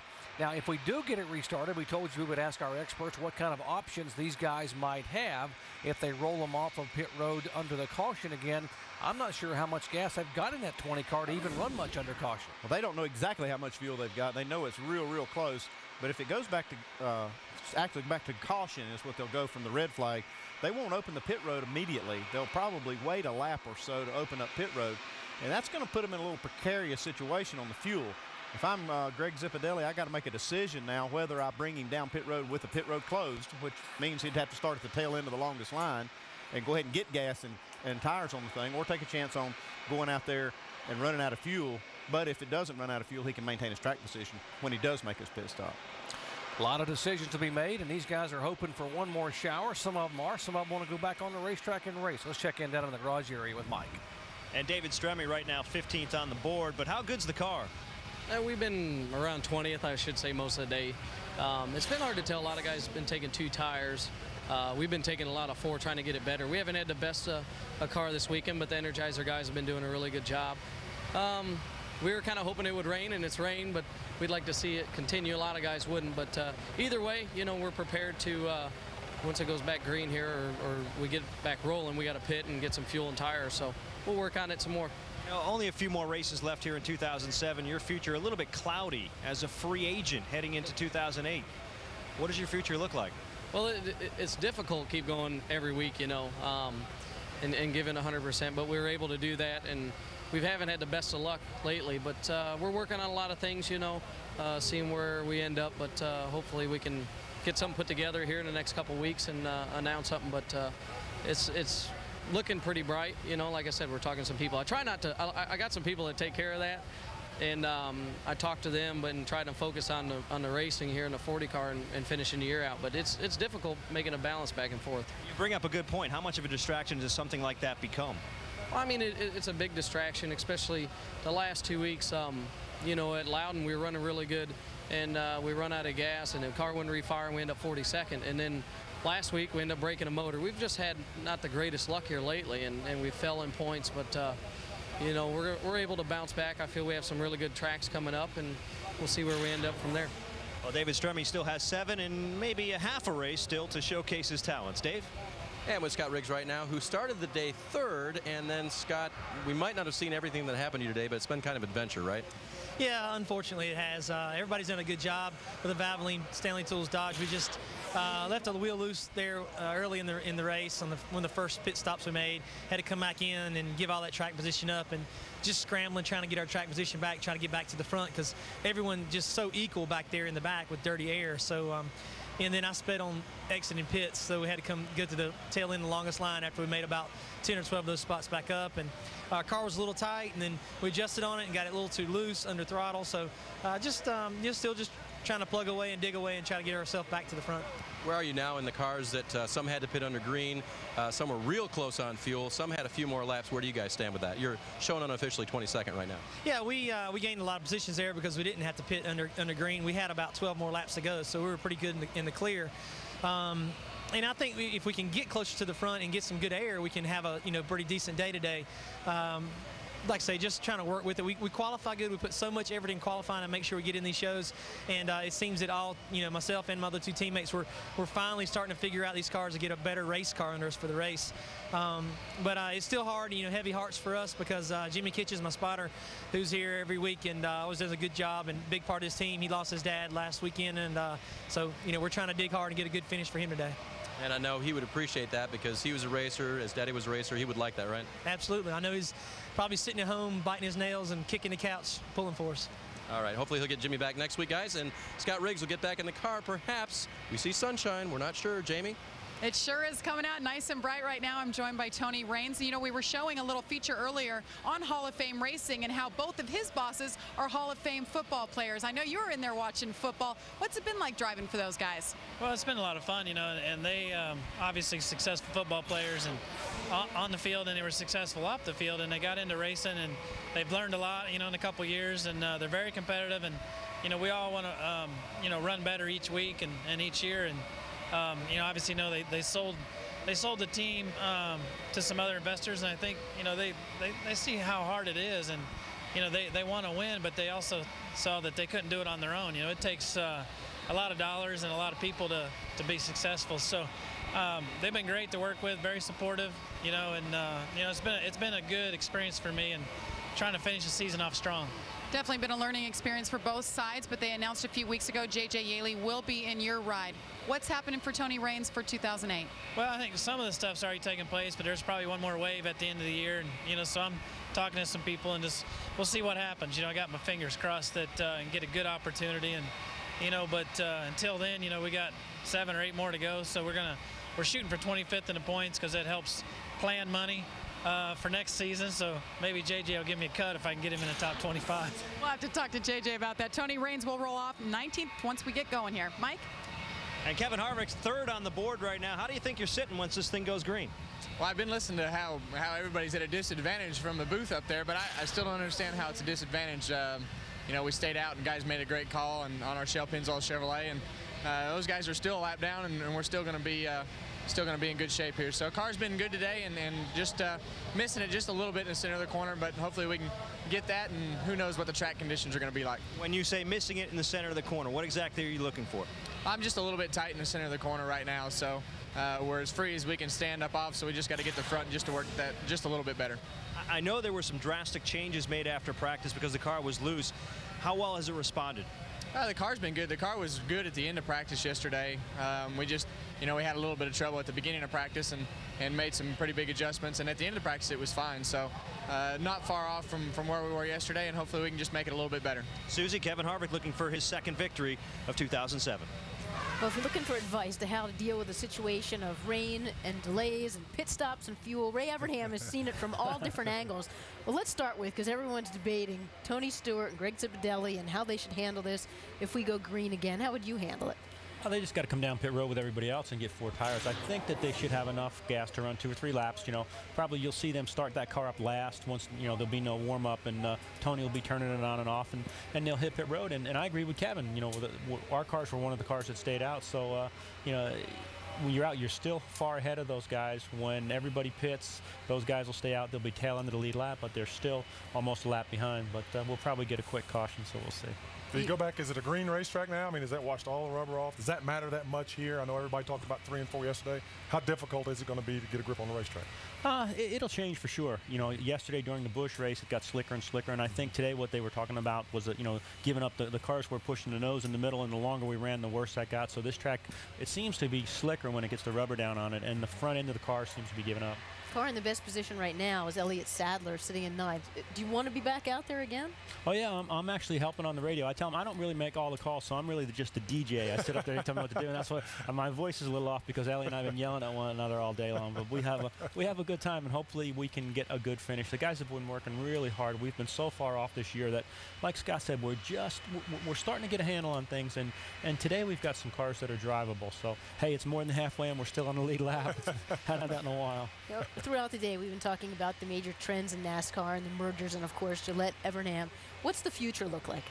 Well, I think it's going to continue down that road, especially for people like me. You know, for people like Rick Hendrick and Joe Gibbs and people that already have strong organizations. They don't really need that. They're great marketers and great sales, but I needed a marketing partner, and George Gillette provides, he knows so much about professional sports and big business that our business just grew so big, and I could not take it any further on my own. And I think that you'll see NASCAR, as it gets bigger and bigger, be multi-car teams, and they'll have a huge marketing arm. George just opened up a sales and marketing office in New York City, and that's something that I certainly couldn't do. What does that mean to you when you kind of look at your program and how big? Besides some place to stay when I go to New York? It really is just amazing when you look at how strong the sales and marketing department is getting, and I have almost as many sales and marketing people now as I had Rainbow Warriors when I won the first championship with Jeff. So it is a part of the sport. You've got to have those resources. I was sitting there watching all the 7-post rigs and things like that. It takes money to have those. Could you see a time when there are franchises in NASCAR?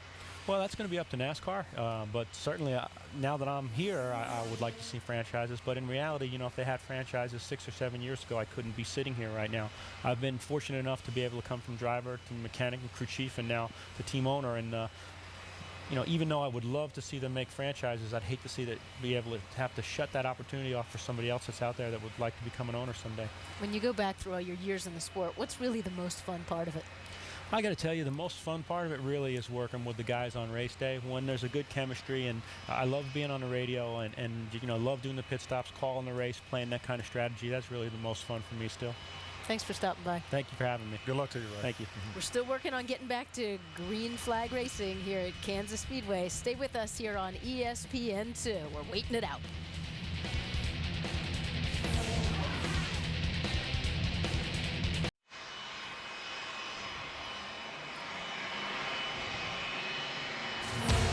Back at Kansas City, Kansas Speedway hosting stop number 3 of 10 of the NASCAR Nextel Cup chase for the championship under a red flag. Track grind continued, and the big story here, a number of cars opting to come on the pit road and pit, others staying out trying to be able to go to an empty tank or almost empty tank, hoping to get a chance at this race finishing here because of the rains, and now it looks like we may not. Now, Kevin Harvick a moment ago commenting that the guys that did not pit that are on there really aren't at a disadvantage, or didn't think they were as much of a disadvantage as you guys were talking about. He is busting on us a little bit down there, but I got to give it to him a little bit. He's right in the fact that they caught a caution at the right time, and they are in a good position to get started back. But it does, by going green, these guys have fast race cars are going to be lined up actually in front of these lead lap cars, and one quick caution puts them right back in the game. So it's just, you know, what he said was, we probably said the momentum was going to shift into the favor of, say, Kurt Busch and Matt Kenseth and these guys, but they still got some work to do, and Kevin kind of kept us straight on that. Well, I tell you, it's pretty hard to say they're at a disadvantage when you're up there running 1, 2, 3. Harvick's in 3rd right now. Stewart's leading this thing, so you know they're all trying to win a chase for the championship. They're all amped up, and We disagree with him just a little bit, don't we, Andy? Hey, I want to correct one thing. We said earlier that there was 13 cars in a lead lap, and right now our scoring monitor is kind of showing that laps completed, showing 148, and 14th spot shows 147. But once they pass the scoring loop and everything cycles back around, there's actually going to be 23 cars on the lead lap, with Kurt Busch being showed 1 lap down in the 24th position. So yet to be seen what's going to happen out here. Kevin Harvick in third, right behind him, lined up on pit road, will be his teammate Clint Bowyer. And we talk about how teammates can work together for the good of the entire organization. We saw that happen last week in the final laps at Dover, Delaware. Casey Mears was running 5th. His teammate Kyle Busch was running 6th in the final laps. And now let's listen in and find out what the team orders or discussions were. All right, man, we're going to be sitting in 5th here. And the 5 came in and pitted. He's got some damage. If he gets to us, we'll probably let him go on the last lap, let him get in front of us for that position. But if you can pass cars, pass cars. 10-4, why is that? Just because of the points deal? Yeah, 10-4. It's only on 1 position there. And we're with Casey Mears in the garage right now. Casey, just looking back on the end of that Dover race last week, when you are with a team and you have teammates racing for this championship, do you expect to be asked to help them? I mean, looking back on it, yes. You know, at the time, we hadn't really talked about that, you know, so when they first said it to me, it was a little bit surprising. But looking back on it, I mean, it was definitely the right thing to do as far as the whole team's perspective goes. Where I had a little bit of a difficult time with it was just that they, you know, I'm racing the 16, the 12, the 01, all those guys were in front of me, so I gave up some points to them. But, you know, at the end of the day, the grand scheme of things, you know, the 5 cars inside the chase, and we want to do what we can do to help, you know, get our teammates a championship. So that's a bigger picture for the team. In the theme of everybody's racing for something that we talked about on our countdown show earlier today, you have a goal of 15th in points, correct? Our goal is 13th. Our goal is 13th, and that's the thing. You know, we're racing the 8, we're racing the 01, we're racing the 16, and all those guys were, you know, right in the mix there. So, you know, it's kind of tough to give up points to those guys because we're really focused on trying to get that 13th spot. The problem is those guys keep running good with us. Every time we have a good run, they're right there with us. So hopefully we can just continue to have good, strong runs. You know, everybody in the National Guard, GMAC Chevrolet, has been doing a great job the last few races. Today we've been extremely tight and just trying to get the car freed up every time we come in. And now we're kind of faced with an awkward scenario that if we do come in and pit, we're probably going to have to go to the back. And depending on when they actually end up calling the race is probably going to decide our fate a little bit. And so that's the thing you go back with racing now, is not knowing how many of the laps you'll get to run. How does that affect you in the car? Well, we can just do the best job we can do. I think the last couple adjustments we made, we got better, made progress. If we come back in this next time, make a little bit more progress with it. You know, at the time, we kind of made the call that we made just because we weren't as competitive as we needed to be. And you know, obviously it was a big rainfall, so we were hoping that, you know, it was going to fall our way. But now it looks like we're probably going to go back green, which is fine. I think that we made some good progress. Like I said, the car's gotten better. We're just going to have a long road I'm saying that backwards. long road to hoe. Road to hoe, something like it was an old farm saying. Anything. Anyway, we're going to be in the back and we got to go to the front. So we got to get by a lot of guys and we'll see what happens. All right, we'll go look up that saying. Thanks, Casey. Casey's running 8th right now. Doc? And one of Casey's teammates, Jimmy Johnson, had a day to remember, or maybe it was a day to forget here yesterday at happy hour. He went out, and right away he was the fastest car on the racetrack, but in lap 2 of happy hour, this happened. Up across the racetrack, spins around in the car that's on the pole the day before in qualifying.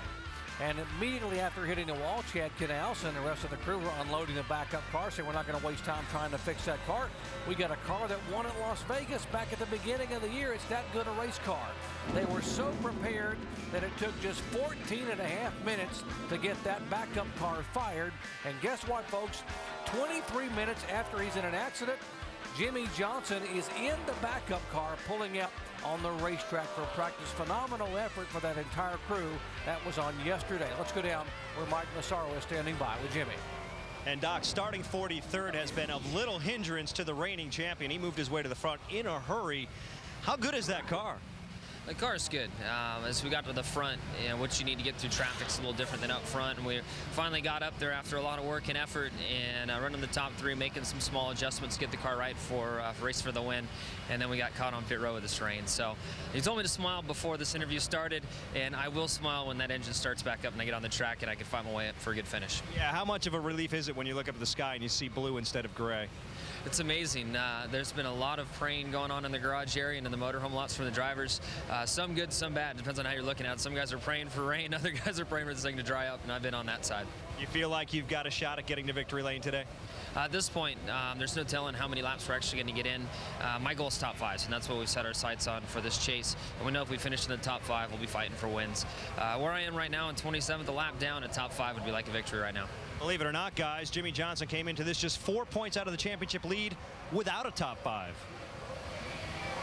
And Martin Truex Jr. patiently watching all of his competitors out there. So he went back because it's been somewhat of a day to forget. What'd you do, Martin? It's been miserable. I changed everything. New fire suit, new socks, underwear, everything. So new t-shirt. I had to change something. It was going bad. Our car is awesome, and we just seems like everything that could go wrong has. So we need to change something. Hopefully this rain and all this mess will get rid of all the bad luck, and we'll be able to drive back to the front again. We were talking about the whole teammate thing, and we were talking to Casey Mears and Jimmie Johnson. What's your take on that whole teammate tactics out there? I don't know. I know if it came down to me and Junior, we'd probably just race for it. I know he wouldn't want to pull over, neither would I. But I guess it depends on the situation. We're out here to do the best job we can for our whole company and all of our teams. So I guess if it came down to it and you had to give up one spot for a guy that, your teammate to have a shot at the championship, you might do it. All right, you're our in-race reporter. Are you having an okay time with it? Well, you guys are bad luck. Hey, usually we're good luck. We've had a lot of race winners go to victory lane, That's what I heard, and that's usually how it works when I watch the Busch races and all that. But so far, it hasn't been doing good for me, but I've enjoyed it. It's been fun. And like you said, we're starting all over here. Second time up, we're going to have a second race here. You're starting new. He's going to be our in-race reporter when we get going here again, Doc. Yeah, Jamie, you tell him it's not over yet. We got to believe we've been pretty good luck for our in-race reporters this year. Now, I want to go back and revisit a little bit about what Casey Mears said about what happened at Dover last week. He was the ultimate team player. He was asked to help his teammate out in the final laps because he was not in the chase and Kyle Busch was. How difficult is that as a driver? Well, as a driver, it's pretty hard to do stuff like that. When you're sitting there running as good as Casey was, top 5, let me tell you what, the top 5 sounds a lot better than top 6. And so I would have wanted that 5th place finish. But, sometimes you got to take one for the team, and he did that. They better be glad they didn't ask me, and I was a crew chief, because I would have said absolutely not. I wouldn't have given up a spot in the top 5, the top 10, or the top 20. It's because you're a racer. You're a winner, man. That's exactly right. I'll go for every spot, and they want that spot, they got to go get it. And Casey said the big concern he had is he was racing other cars, and they were moving in. And when he backed off to let the 5 car go by, Jamie McMurray was behind him. He almost got run over from behind, but it turns out as Kyle Busch finishes 5th and Casey Mears 6th. Now, what about as an owner? If that had been your car as an owner and you had both those cars and you were the owner, what would you have done? Honestly, I wouldn't ask my crew chiefs or drivers to do something like that. I pay them to go out there, race hard, get every spot you can, drive as fast as you can, not to give up spots. So I wouldn't ask that of my team. You used to hear about things like that in Formula One racing, stuff like that, and it almost sounds illegal to do that, to, hey, pull over like you're fixing the race or something. But, they can do what they want, but I just don't I'm like with you. I wouldn't have done it, man. I wouldn't have done it. I don't like the road that's going down. I don't think it. I think that the champion should have to earn every single spot. If you win the championship, it shouldn't be because a teammate pulled over and gave you 5 points. So I'm definitely against that tactic. They are sending the crew chiefs out to the cars to allow them to adjust some of the tape and to change the helmet visors because it has gotten brighter and be able to check some of the areas on the front of the cars that have gotten wet. There's Tony Stewart, Greg Zipadelli headed back to the car that's sitting number 1 right now. The 20 car is yet to pit, and we are getting closer. The sun is shining brightly here at Kansas Speedway.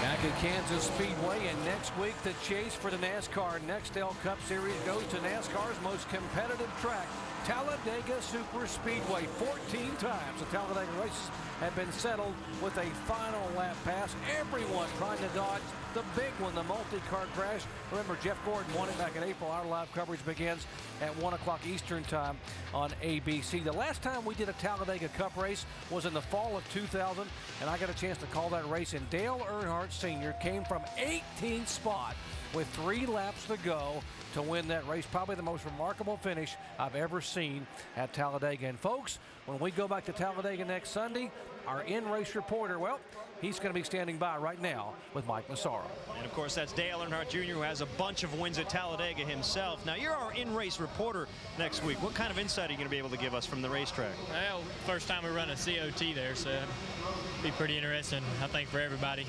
I'll do my best. I really enjoy doing that. And so we'll see. I like talking to Rusty and Petrie, so we'll see how it goes. But looks like we're going to get some more laps in today, maybe a little 40-lap practice session. And should be fun, should be fast with the rubber washed off. That's the way I like them. Yeah, it kind of feels like a double header today. How's it feel for you guys to be starting and stopping and then starting again? Well, I really ain't got nothing better to do. And, you know, it beats working for a living, I'll tell you that. So I enjoy it. I hope the fans appreciate it. And, you know, should be cool. Our car's not too bad. We'll see how we can finish this thing up. Yeah, it certainly looks real strong out there, and you're being pretty aggressive, too. What happened with you in the 5? Well, that's all my fault. I was running the top, and he was going by me. And I was letting him go, or really wasn't racing him hard. And I thought he's going to run the inside down off of 2 and run the middle of the back straightaway there for a second. So I stayed in the gas, was going to run up back by him. And he moved up, and I had time to get out of it, but I just couldn't get it done. But so it was all my fault. I was screaming as he was down on an apron trying to gather it up. I was hollering for him to save it, but looks like he got fishtailing and spun it out. So I think the first thing Tony Jr. has to do when he goes over there to work in a couple weeks is tear that car apart, and that's too bad. But you know, anything those guys need. That's the last guy I want to run into. Last team I want to have to put out. Those guys are trying to make the chase, and I know how hard it is to try to win these championships, and that didn't help them any. Well, currently Dale Earnhardt Jr. 6th on the board. Jamie? And now I'm joined by Carl Edwards, who emerged from a little nap. What you been doing back there, Carl? Yeah, I've been sleeping, listening to the NASCAR radio. There's nothing like going to sleep, the soothing sounds of David Hoots in your ear. But real glad to be back here racing. This is going to be pretty neat. It's a beautiful evening. The crowd stuck around, and looks like it'll be about a 115-lap sprint to the finish. It'll be pretty cool. So you and just a couple other cars, you guys opted to stay out. The red flag dropped. What's going to happen? How close are you guys on fuel?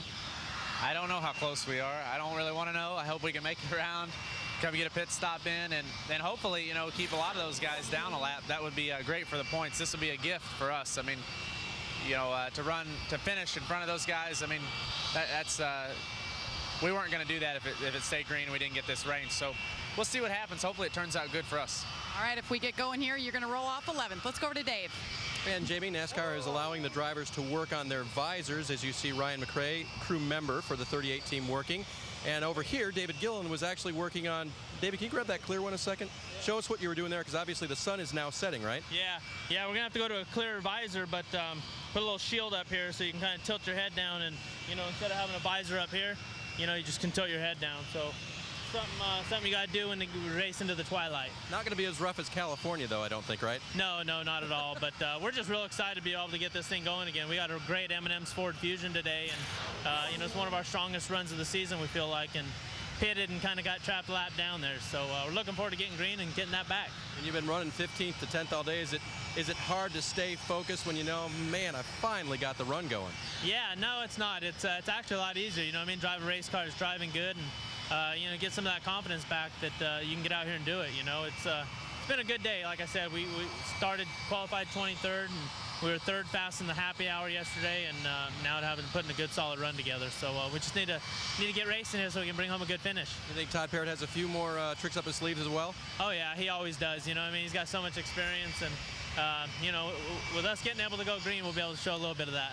All right, they're continuing to work over here. He'll get his final shot as far as what he's going to put on the helmet for sure, but visors being changed down here, Alan. These guys are going to have to drive into the sun. Well, we talked to Greg Zipadelli in the pouring rain when things might be going his way. Now Greg, I guess the question is, now what? You have to change your plan. Yeah, we come get more tires and fuel.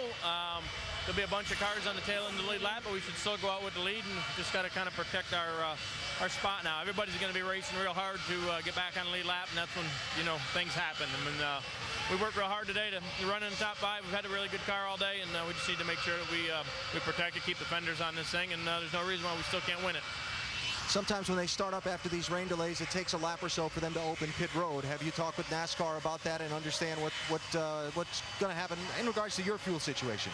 Yeah, but pit road was already open before the rain came, so that means it should be opened immediately. And I think that's what they'll do. They've been doing that all day because of the situation we're behind. We've got we got 1, 2, maybe 3 laps left. If we had to run under caution, we can get all the fuel, so we should be okay. All right, thanks for the time, Greg. Greg Zipadelli, Tony Stewart's crew chief, and we'll see how things unfold when we go back under the yellow. Jamie? Well, Casey Kane, he's standing here watching the guys work away on his car, and I just asked him about the visor. You're not going to make any changes? No, I changed it before the race. I don't know, it worked. I've just been using a clear one all day, so that's what I want on now, and we got ourselves a lap down, and we got to get that back. So what's your plan once we go green? I don't know. We have to pit, so I think we're going to be towards the back of the cars that are 1 or 2 laps down, and so we're going to have to pass in order to get to the front. We got to pass cars. We've had a couple hours outside of the car. What do you guys think about during this break? Man, I took a shower. I thought we were heading home.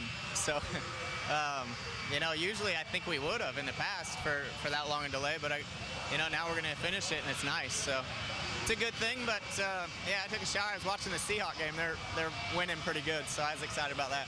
Well, it's like Martin Truex Jr. He's starting all over. It's like a second race today. Yeah, it is. It's a long day, but it's a good day. We can gain some spots here because we got behind, so hopefully we'll gain some spots and get our Dodge Charger a better finish than what it would have had. All right, Doc. Well, thank you, Jamie. First, these drivers took a chance. Then they took a shower. Some of them changed clothes. Some of them took a nap. And now they're going to have to see what happens on pit road. Now, Andy, if you're down there with the Tony Stewart crew, you've lived through this a lot of times in your years as a crew chief. What concerns you now? If they allow them to go back to caution and say pit road is not open for pit stops, what do you do? Well, you got a decision to make whether you keep going around the racetrack until it does open and chance running out of fuel, or just come on down pit road and go ahead and get your fuel and tires and line up at the back of these guys. So it's a decision. And my first concern is that it'll start up and make it around the first time. And if it does that, then I guess you have a decision to make at the end of pit road. They have called the drivers. You see Tony Stewart buckled back in the Home Depot Chevy. They called the drivers to their cars. NASCAR down there, and he will be. And Rusty, if you're sitting in his seat, you got a lot to think about here as far as what you can do with regard to conserving every ounce of fuel you can. Well, he said he had about 3 laps left in that car when the caution flag, red flag did come out, and I expect him to start his car up very last.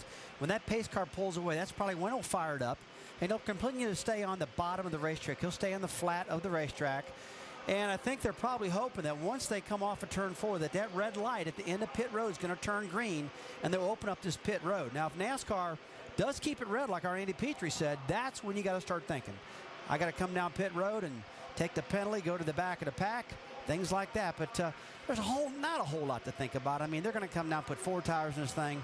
It's all they can do is try to bomb their way from the back to the front again.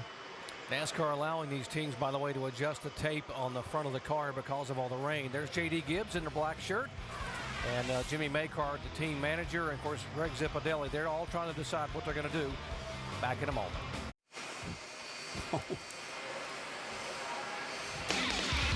Back at Kansas Speedway, getting closer to getting these cars fired up and resuming action after a lengthy red flag for the second time today. Coming up following our race coverage, we've got the U.S. versus Norway in World Cup third-place game in its entirety. That's after our race coverage here at the conclusion of this event today. Let's take a look at our AT&T Crew Chief Challenge. Which driver, winless in 2007, has the best chance of winning today? Is it A, Dale Earnhardt Jr., B, Greg Biffle, C, Mark Martin, or D, Casey Kane? Text the word crew to 191 on your wireless phone and send in your answer. The results will be shown later in the race. Remember, Dale Earnhardt Jr. being shown in the top 10. He's 6th right now. Mark Martin having a good run. He is 7th overall. Casey Kane, you heard from him a moment ago, he's on the tail end of the lead lap trying to hang out and chase some folks away. And, of course, Greg Biffle coming off that season best second-place finish. And he's sitting second place on the grid right now, so he looks pretty good.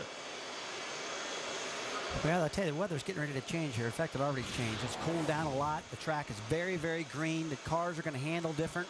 Probably going to run faster because it is clean air right now. But, you know, whether they get this whole race in, I don't know. It's supposed to sunset about 7:05. It's about 6:05 here Central Time now in Kansas City. So this is going to be like a qualifying lap. They're going to run every single lap. It's going to be a scramble because you're going to have a lot of these fast cars that are one lap down and actually going to be on the tail end of the lead lap. Racetrack's going to be grippy. It's going to be a great finish. Well, take a look at this track temperature at the bottom of the screen right there. 94 degrees when we started. Now it's 70 degrees. And Andy, 24 degrees of cooler track temperature. That makes these things just fly around the racetrack. That's some feel good right there. That's Mr. Feel Good. Yeah, make those hot rods run, won't it? You know, one thing you might see, if these guys pull out in the racetrack and they start running out of gas, I bet the teammates or somebody can help push them around. I would think that'd be legal. Well, yeah, it'd be legal, and I'd actually go for that as a team owner. I might help out a guy on a deal like that. I wouldn't give him a spot, but I would push him around. The only time they can't push the car is on the last lap. That's a rule that NASCAR's had for a long, long time. There's no assistance on the last lap, but there's no rule against it at this point of the race. Crews are standing by with the cars, and here's a guy taking off.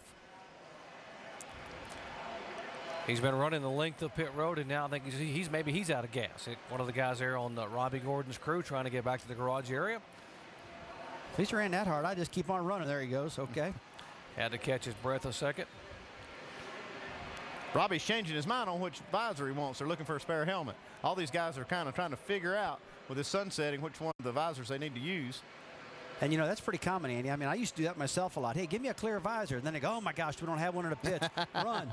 This guy's getting a drink bottle with some more water in it or something for, who's that? Looks like David Rudiman's pit guy right there. He's wore out, man. He's here, help me.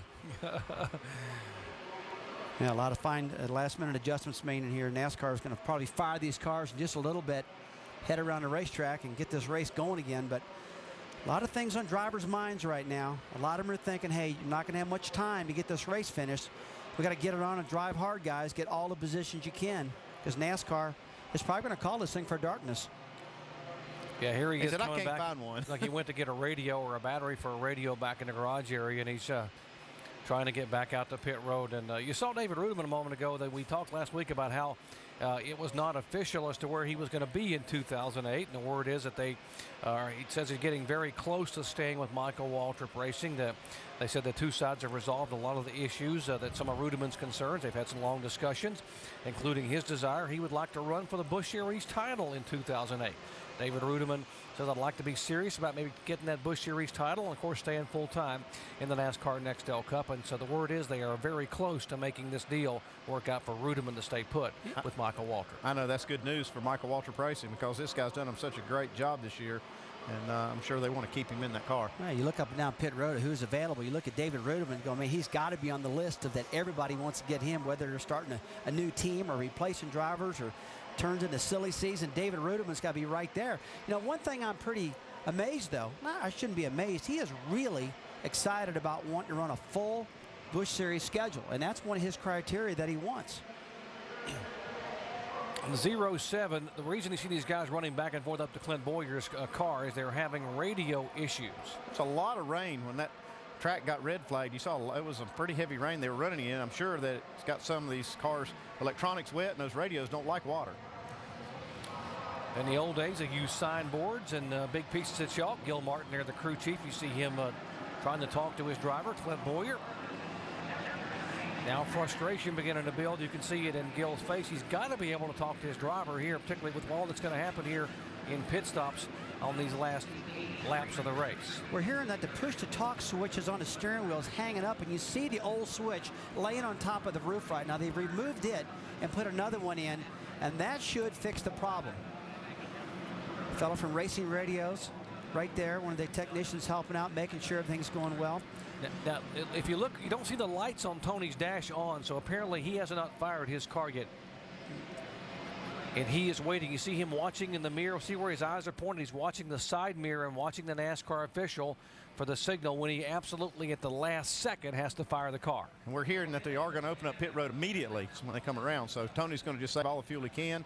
He'll start it up right as the pace car pulls away, and hopefully he can make it back around. You can see the tachometer there on the steering wheel. It hasn't budged at all. It's still at 0. The light's not on there. There's the tach. See the red needle is still sitting at 0. He has not fired the car as of yet, which is absolutely what he has to do at the final second. Well, that's the smartest thing to do. He's in good shape. They've got enough cushion right now to fire that thing up and drive it in. Now, if the pit road wouldn't open, that's where the drama would have started. But I believe he's in good shape right now. Red flag, Tony Stewart, Greg Zipadelli. There you see the NASCAR officials, and the yellow flag is waving, and the pace car is going to pull away. So they are going to turn to Tony and say, you got to follow that the pace car. Yeah. Tony, he'll fire it up once the pace car moves. Okay, there we go. There he goes. See the lights come on the dash there. Come on, baby. Start up.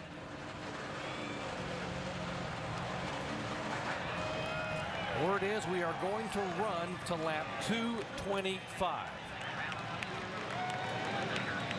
Due to darkness, so we are going to go to lap 225, and that is 77 laps from now. See Tony shutting it off as the car begins to roll off and on. Some of the guys have not pulled off. The 55 car has not left as of yet. Other cars having to pull around him. That's Michael Waltrip. So this race has been shortened up 42 laps because of darkness going to set in. NASCAR had to let these teams know how far they're going to go so they can figure their strategy, what they're going to do. And Andy, we talked to those guys earlier, talking to Robin Pemberton about that answer. Couldn't give it to us yet, but looks like he found it. Looks like they calculated how many laps they could get finished, and that's the number they came up with. You see Michael Waltrip sitting there. That's exactly what I would have been worried about in Tony Stewart's position with that car starting up. But his car started. Michael Waltrip still not started. And what Tony is doing here, you're seeing him take that left hand. He's shutting the car off as it begins to roll. He is on the flat part of the racetrack. Once he builds up a minute, he shuts the switches off, so the engine shuts off so he can continue to coast and not have any fuel at all. You see the tachometer, RPM's 0. He's coasting at 34 miles an hour. As he begins to slow down, he'll reach up and he'll fire it back up again. There he fired it up. Got a little bit of gas, pulls up, and then shuts it back off. Now you see him turn the wheel to the left. As soon as he turns the wheel to the left, the fuel goes back over to the right rear corner of the fuel cell to get a little more fuel picked up in the back of that tank.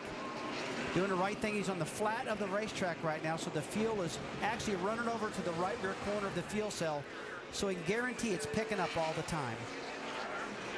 55 is sitting on pit road, and as of right now, the red light is flashing up there in turn 4 at the end of pit road, indicating the pit road would not be open.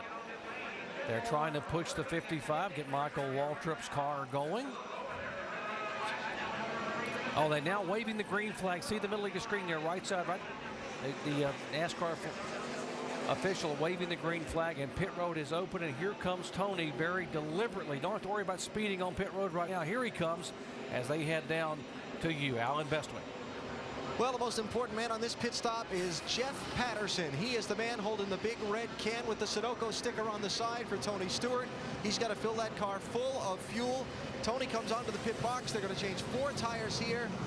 The car is running, so he'll have fire to escape the pit road. Of course, you'll have to watch out. The pit road's going to be a little bit wet. Dave? And Junior hit his marks perfectly. They will fill the 8 car full of fuel and take on 4 tires, wanting to go the same direction they've been going, which has been good adjustment-wise. Mike? And Kevin Harvick saying the car just a little bit free, a 4-tire change, no adjustments in fuel. Race off of pit road, Tony Stewart. It was the first one off. Kevin Harvick gained a spot. You see Greg Biffle lost 1. Earnhardt Jr. up 2. Talking about how good a car he had. Bowyer down a couple of spots. David Reagan gained 3 spots in the 6-car. Good stop for Jimmy Finnig and the Roush Fenway boys. It's going to be a different group of cars at the front at the restart. Actually, these guys are going to be showing at the front of the running order, but they're going to be behind these guys that stayed out on the racetrack that were 1 lap down. That now technically puts them on the tail end of the lead lap, and they're able to start in front of these guys. Kurt Busch has led the most laps today, led 3 times in that 2 car for a total of 76 laps. A couple of guys may have had some issues on pit road. Here's Carl Edwards stop. Let's see, he has some trouble getting out of his pits. Right rear of his car, just at the edge of the line there, outside the box actually. He's gotten really crossed up getting into the pit stop, so he has to back up so he can get around the car in front of him. Cost him some time. You're allowed to have that right rear out because it basically penalizes yourself. You got to back up to get out, so they don't have an infraction there. He was able to get back out. Carl, who told us he took a nap here early during the red flag and came back refreshed. How about coming back refreshed? Now, these guys have done a heck of a job. Put a whole front end section on the front of this car, number 5 for Kyle Busch. Yeah, this whole section right here they replaced and put like what we call a crash cart front end on this car because they smashed the other one. It's pretty wild. They got one all painted up already. Usually they're sitting here in primer, brand new metal, but they even had the thought process to paint them up and get it ready just in case this does happen for the sponsors. Already had Tony the Tiger just sitting there ready to go on that Chevy for Rick Hendrick. Kyle Busch being shown in 43rd spot, 46 laps back, and if you just joined our coverage, there was contact between him and the 8 car of Dale Earnhardt Jr. And Dale apologized and assumed responsibility for that contact and said that's the last thing he'd want to do is not only impact someone in the chase, but also this team, because that's where he's headed. These cars he's going to be driving next year. Pit road now, we are being told, is closed. They are closing pit road, and they're going to get the dryers out and try to make sure we can get pit road as dry as possible. Probably take a couple swipes with all the dryers down pit road just probably one time because you're starting to run out of time now. They keep us up. They might not even get to 225. The reason they're drying the pit road is in case they make green flag stops that they'll have a little better grip on pit road. These caution flag stops are not too bad on a wet conditions. But if we made one under green, they'd want this pit road to be a little drier than it is. How does the grip vary between the concrete part, which is where the pit boxes are, and the asphalt, which is where you go up and down pit road? Well, it varies a lot. I mean, the different seams in the racetrack dry in different ways, and the way it feels from concrete where they're standing to asphalt, the grip level is totally different, things like that. So this is something these teams can negotiate. And the asphalt is much more porous, Jerry. It takes longer to dry than concrete does. So the concrete will dry off real fast. You see the teams are working that out right now. But you just watch when these blowers come by. It'll really dry that asphalt very quickly also. Yeah, blowers are actually going to come up from the turn 1, the backwards up pit road. There they come, and they've got them in sequence. They're going to try to do as much as they can do to get this pit road dry. Well, while we're trying to drive pit road, why don't we visit with our in-race reporter who's had a heck of a car for that initial problem. Martin Truex Jr. is sitting now back in 30th position. Martin Truex, Rusty Wallace, ESPN. You got us? Gotcha, Rusty. All right, buddy. I just want to let you know we are going to be good luck for you today, okay? Hope so, man. All right, buddy, that's good. Now, look, this track is much, much cooler, and it's a lot greener. You pretty concerned the way this car is going to handle now in these conditions? Not a bit, to be honest with you. My car's been really good all weekend, and I don't think it's going to be any different than it's been. So, that top groove ain't going to be no good for me for a while, but, she'll go around the bottom here for the first 30, 40 laps, and hopefully we can stay ahead of them guys with new tires on the lead lap, get our lap back, and we'll make a good day out of this yet. All right, man, we're going to bring you some good luck. And I know you got good luck now because you changed all your clothes. That's got to help a little bit. I figured I had to do something. All right, man, have a good day. Well, thank you, guys. Martin Truex, who had that problem with the car, and boy, they've really come back. And Kevin Mannion, his nickname Bono, wants to be called Bono, said they got a pretty good shot at getting this car back and having a great finish today. Hey, Bono, it's Andy up in the booth. You got a copy? Yes, sir. How are you? Oh, we're just great. First time we've got to talk to you today. You guys have been pretty busy. Now, you only got 73 laps to go. They've shortened the race a little bit. How does that change your strategy down there? Oh, we got to stop one more time, like everyone else. So the strategy is just get back on the lead lap and just march away to the front, get the best finish we can. We got a really good car. Astro Chevy's really good today, so just get the best finish and many points we can today. 10-4, Bono. I know this going back green is definitely something you wanted to see. Absolutely, man. That good car, as good as we had, to come out of here 33rd would have been devastating. So every position from here on out is a bonus. Okay, good luck, Bono. Again, the one car had a trouble on lap 33 with the right front tire. They came in and had to fix that. He's gone back out, and he just set sail, coming roaring back up to the pack. Very, very good race car. Here's the 99 pit stop for Carl Edwards.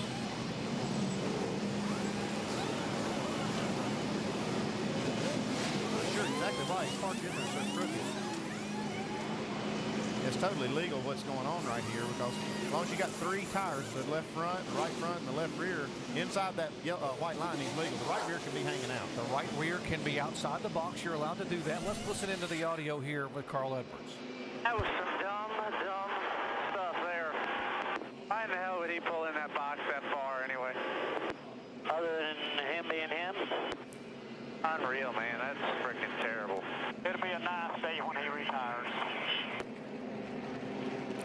I think they're talking about the 7 car Robbie Gordon that parked in their stall, or in his stall just behind them. Evidently, Robbie parked very far up into his stall where Carl couldn't actually turn to get in his, and Carlos had to drive it straight in, make his pit stop, and then back up to get out. And that's pretty frustrating when things like that happen. You get locked in the pits like that. Again, the NASCAR rule allows you to have that right rear outside the box if you have to, because sometimes you have to back up to get out. Pit road will be open again here momentarily. They have gone by with the dryers. And let's update the 07 Clint Bowyer radio issue. Alan?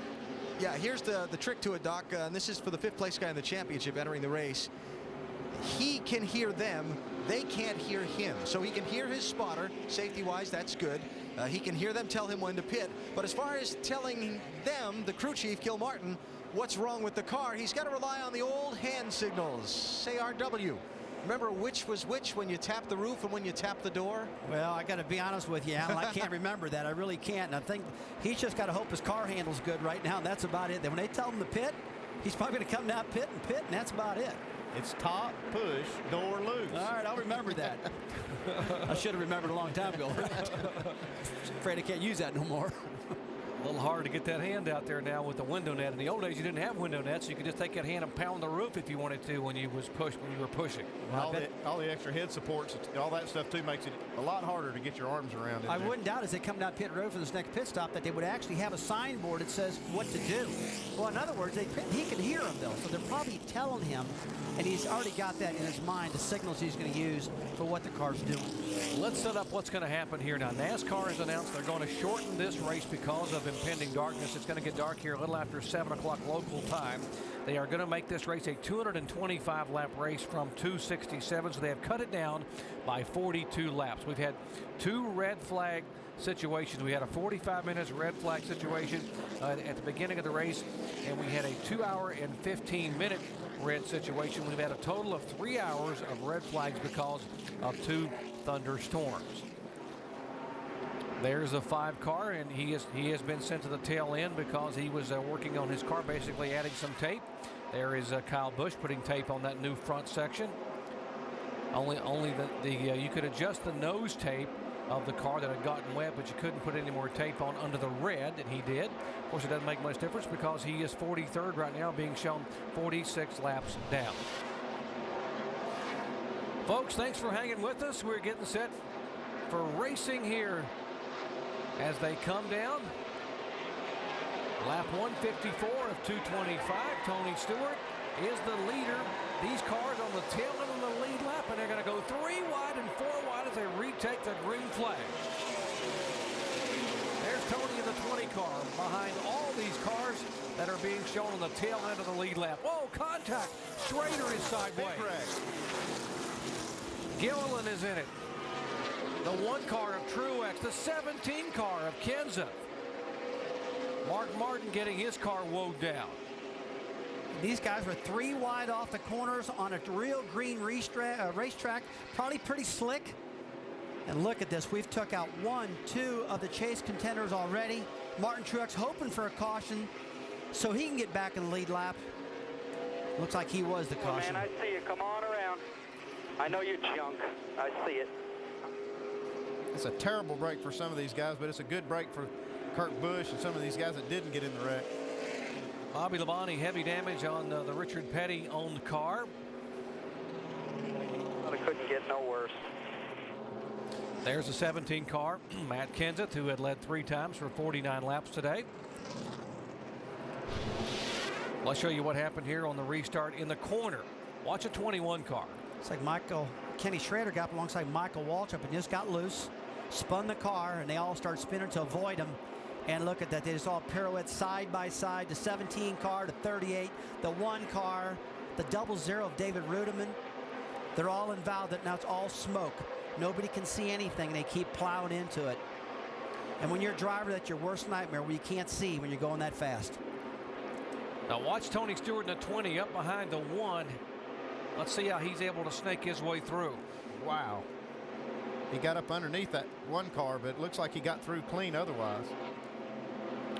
Looks like Tony's got the top of his fenders, a little bit of damage right there. But Kenny Schrader just ran out of room underneath Michael Waltrip in the bottom, exiting turn 2, and boy, that is the worst spot to get loose, and he did. 38 car Gilliland was trying to get woed down, and the 00 Rudeman was behind him from Michael Waltrip's onboard.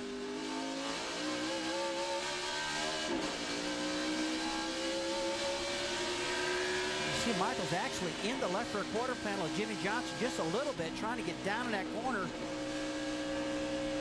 Clears him, doesn't do any damage there. But underneath him now to your left side is Kenny Schrader, and this is where Schrader's going to get loose. And this happened behind Michael just then.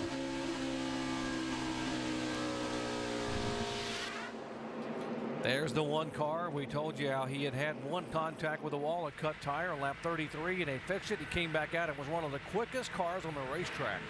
And now Martin Truex Jr. heads back to the garage area for Kevin Mannion and the crew to try to work on the car. Damage on the front of the 17 car. He has a significant tire rub with all that sheet metal damage. Back here, we got to get the right side clearance first, okay? And then we're going to the left side. Come on, we got a little bit of time here. Here he comes. Coming to pit road here now. It's Robbie Reiser, the crew chief. They've got to get these tires clearance so they can keep making laps around the racetrack. We've got actually all 4 fenders need to be clearance. See huge setback for these fellows in a chase for the championship. The 17 car, 1 car Martin Truex, the 5 car Kyle Busch. Bring the bumper out. There you go. That's Robbie Reiser there, the crew chief, watching the work. Also watching for the pace car to come by. Clear set on the left rear. Mike? And Doc, last time down pit road, the team went to work on the rear deck lid. Kenseth radioed in saying it was bent up so bad he couldn't even see out the window. Now they're changing left side tires and went to work on the right side tires last time down pit road. Obviously, a lot of damage in the quarter panels and the fenders, pulling them away. Significant sheet metal damage all the way around that car. Well, how much bad luck can Matt Kenseth have? He led the most laps a week ago at Dover, only to have the engine come apart. He ended up getting a 35th place finish, moved him all the way back to 10th in the chase, and now he has a good car leading a lot of laps and is swept up in a 7-car crash here on lap 155.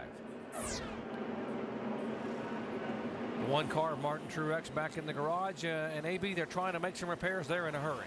Yeah, and the biggest issue they've got is in the front end of this car, Doc, that's up inside the garage. The radiator is out of the car. They've got some significant damage to the sheet metal that was all folded up underneath. They're going to have to clear that, rebuild the area around the radiator to put a radiator in it. They've got shocks and springs and all the suspension pieces here they might need, but initially it was trailing a lot of liquid when it came in, and of course when you knock the radiator out, you hope you haven't damaged the engine any either. Truex had finished 5th at New Hampshire, 13th at Dover last week. Now watch the 20 car, Tony Stewart, as they're slowing down in front. He gets into the back of the 1 car. Chain reaction there. 17-1, 00, 38-21, all involved. And these guys just checked up so quick. Tony couldn't even slow the car up near quick enough. You saw him trying to slow it down. But look at all the smoke. The drivers can't hardly see under those conditions. And I'm just amazed that Tony Stewart was able to get down low and get around him. That was a great job by Tony Stewart. Oh, absolutely. And only have minimal damage, too. Watch the hands for Martin Truex with the onboard camera with this contact. Line up on the bottom. You're gonna spin in front of you, spin in front of you. Go low, go low, go low. Got hit from behind, guys. I'm not sure how fast.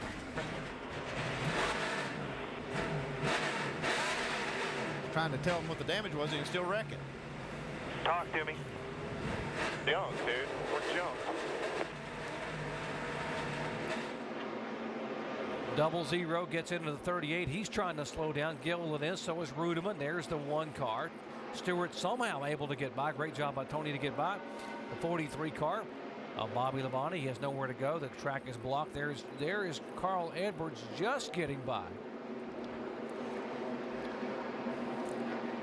Well, Tony Stewart did a heck of a job, even though he was involved. It was hard to woe down and involved with the contact. He did a heck of a job to get through this, and Tony Stewart is our Allstate Good Hands move of the race. On behalf of Tony Stewart, Allstate will donate $1,000 to the Urban Youth Racing School. Great job by Tony.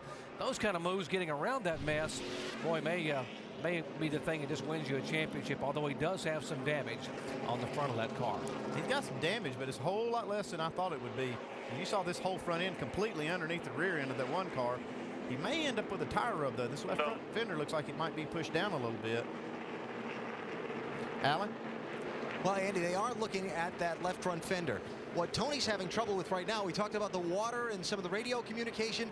It appears he's having trouble hearing Greg Zipadelli. So the spotter up on the roof, Mark Robertson, and Zippy and Tony have been going back and forth, trying to, as a matter of fact, Zippy's looking at our TV picture right now and trying to decide how much when that car travels, if that fender's going to come down on the left front tire or not.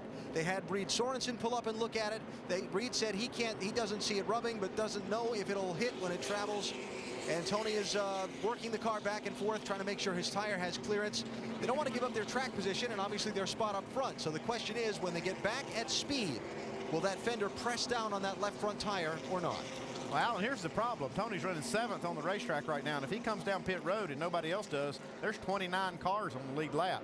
That's a big hole to dig out of in just 65 laps, so I'm sure Zippy's really agonizing over this decision. Well, Andy, what the problem is, I really think the fender's knocked down too far. I mean, these left fronts really travel an awful lot. Folks, this air dam, the space from the bottom of the racetrack up to the bottom of that orange that we're going to show you, that tire's probably going to come up and hit that fender. Here's the contact again, and Tony, all these cars trying to woe down the 21 car coming around, and they're all trying to, it was a chain reaction crash. That's how the damage occurred on the front of the 20 car. Right side of your screen, you'll see the 20 car coming through right there. Hey, another one did a great job was that 29 car, who's now our leader. Kevin Harvick just barely missed all this. Greg Biffle and Harvick both did a phenomenal job of getting through. Well, Greg Zipadelli's got a tough decision right now because that fender clearance is going to be very, very close to hitting because it's bent down right about the 11 o'clock position where the car really travels a lot. And these cars travel a ton. The left front wheels, they get way up in the fender well. And you can see that hood is really bent down a lot. And you wonder why crew chiefs get gray. The critical decisions they have to make. If you leave him out and you end up having that tire rub and you cut a tire down, then you're in serious trouble. You may have just taken him out of a chance to win the chase. I mean, my goodness. Tony Stewart right now, as you said, in the 20 car, being shown in 7th position. Here's where the chasers are currently running. Stewart, who is our points leader at present, in 7th. Clint Bowyer in 4th. All the way down to see Denny Hamlin, who was 12th in points in 24th position. Kyle Busch back in 42nd right now is 7th in the chase. One thing I have seen, though, before, guys, if this tire does hit, it could possibly clearance itself. If he gets down a corner and hits hard enough, it could knock that fender up out of the way, Andy. And it could blow the left front tire out and crash the car, which would be devastating. So just a big risk, big gamble to take. Are they going to leave him out there? Right here is what they're worried about. They're worried about that spot right there, whether that tire is actually going to travel up in there and rub enough to blow it out. We know it's going to rub a little bit. It's going to smoke. Well, if it smokes any at all, you're in trouble. If it smokes more than 3 or 4 laps, NASCAR is going to black flag you probably. So this is a big gamble. This is a decision I wouldn't want to make right here, guys. What would you do? I would bring him down pit road if I'm his crew chief right here. I'm just going to go ahead and bite the bullet, bring it down here, make sure that we've got a car that's going to finish the race. Right now, it's too iffy for me. Better safe than sorry. That's what I would do. Let's see what Greg Zipadelli will do. They're watching. They've seen the monitor. They've talked it over. Well, that's a tough decision. Here comes a couple of cars on the pit road, a handful. Jeff Green coming down. Tony stays out. 99 comes in. Kurt Busch and the 2 cars in. Carl Edwards back in. Jimmy Johnson is on pit road, as is Jeff Gordon, his teammate.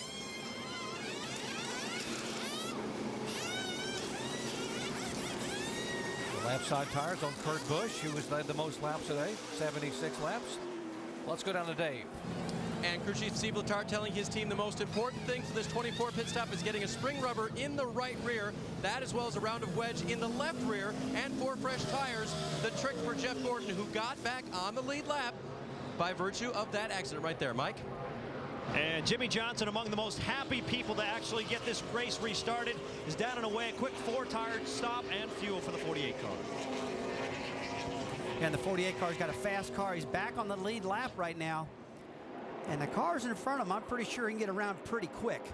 So no damage on the 48 car, looks like. He looks like he's in good shape. He's back in the lead lap. He's getting a race again. Get some more points. I know Jimmy was going to be devastated if this thing rained out and this race was canceled and had to go home. I'll tell you, one of the guys that we've talked about yesterday in our practice shows is the 29 car of Kevin Harvick. In that final practice session, Harvick was 42nd fastest. And that car was not very quick, either at early runs or late runs. And you've got to give a call to Todd Barrier and that crew, because the 29 car of Kevin Harvick being shown as our leader right now. Wow, what an unbelievable effort this team has put forth. We talked about how these guys have driven through some of these crashes. Now watch the 16 car of Greg Biffle, currently being shown in second position. Watch him get through this mess. Still slow on the bottom. 8's pulling a half back to you. Spin in front of you. Back it down, back it down, back it down. All you can, all you can. Still come low with 8. Get on through there. You're clear high. Caution should come out in a minute. Well, the thing that really saved Greg Biffle that he wasn't in the smoke. He had some vision. He could see to pull the car down, and he did a great job of rolling it down. So did Kevin Harvick, who was in front of him. Greg Biffle finished second at Dover last week. Best finish of the year. Currently being shown in second place here. This team really was due to start having some good finishes, and it just might have all started at the Monster Mile a week ago. Getting back to Tony Stewart in that 20 car, I'm a little worried about that left front tire. We saw what happened to the 48 car at Indianapolis when they had a left front tire rub, and that tire just exploded, and he crashed so hard. That's the kind of risk that these guys are taking. Now, only Greg Zipadelli knows his car well enough and whether that thing's going to travel enough. He's got a good view of it. He's seen what we've seen. Got to be comfort if you are a crew chief, because you know exactly what the numbers are. You know what the travel and the shocks and springs are, so you got to know that. Then again, you haven't been able to put your hands on that fender and actually feel what's up underneath where the fender's bent down. Well, you can see where the hood's caved in also by the left front hood pin. And that's just an area that's really sensitive in that area. It almost looks like the hood pin's almost knocked loose also, but it's going to be a close call. You know, it's like I said, this tire, in my eyes, I think it's going to rub. It might not. Alan? Greg Zipadelli has had a look at these pictures we've been showing, the close-ups of the car. He says that he told Tony on the radio a minute ago he doesn't think it's going to rub. They're going to leave him out there. Greg told me this morning he thought track position was everything in this race, so he's trying to do all he can to keep it right now. Well, he's one of the smartest crew chiefs around. If he says it's not going to rub, it's probably not going to rub. Back on pit road is Jeff Gordon once again. Dave? Fuel mileage may be the most important thing today. They will top off this 24 car right now. Guys, if we have more caution and this thing drags on, it doesn't go 225. Jeff Gordon gets 54 to 56 laps perhaps on fuel. Maybe it goes to 217 or 219. He might be the guy that can stay out and win. Yeah, I know, Dave. They've said we're going to go to lap 225, but this has been an extended yellow. We have one more of these, or, you know, there's no telling how this thing can end. Getting set for the green. May have been a really good move by Steve Letarte to bring that 24 car on the pit road here, folks. Write it down, lap 164. That is 61 laps away, and you heard Dave say they can go 56 laps, so they may be rolling the dice to try to pick one off here. 61 laps away from what is going to be a shortened race here. Race number 3 in the chase. Only going to run 225 laps. 9 caution flags. The latest, a 7-car crash off of turn 2 involving at least 2 chase contenders, Martin Truex and the 17 car of Matt Kenseth. Pace car pulls away. Kevin Harvick, Greg Biffle, Dale Earnhardt Jr., and Clint Bowyer the top 4 as they come back to the green flag.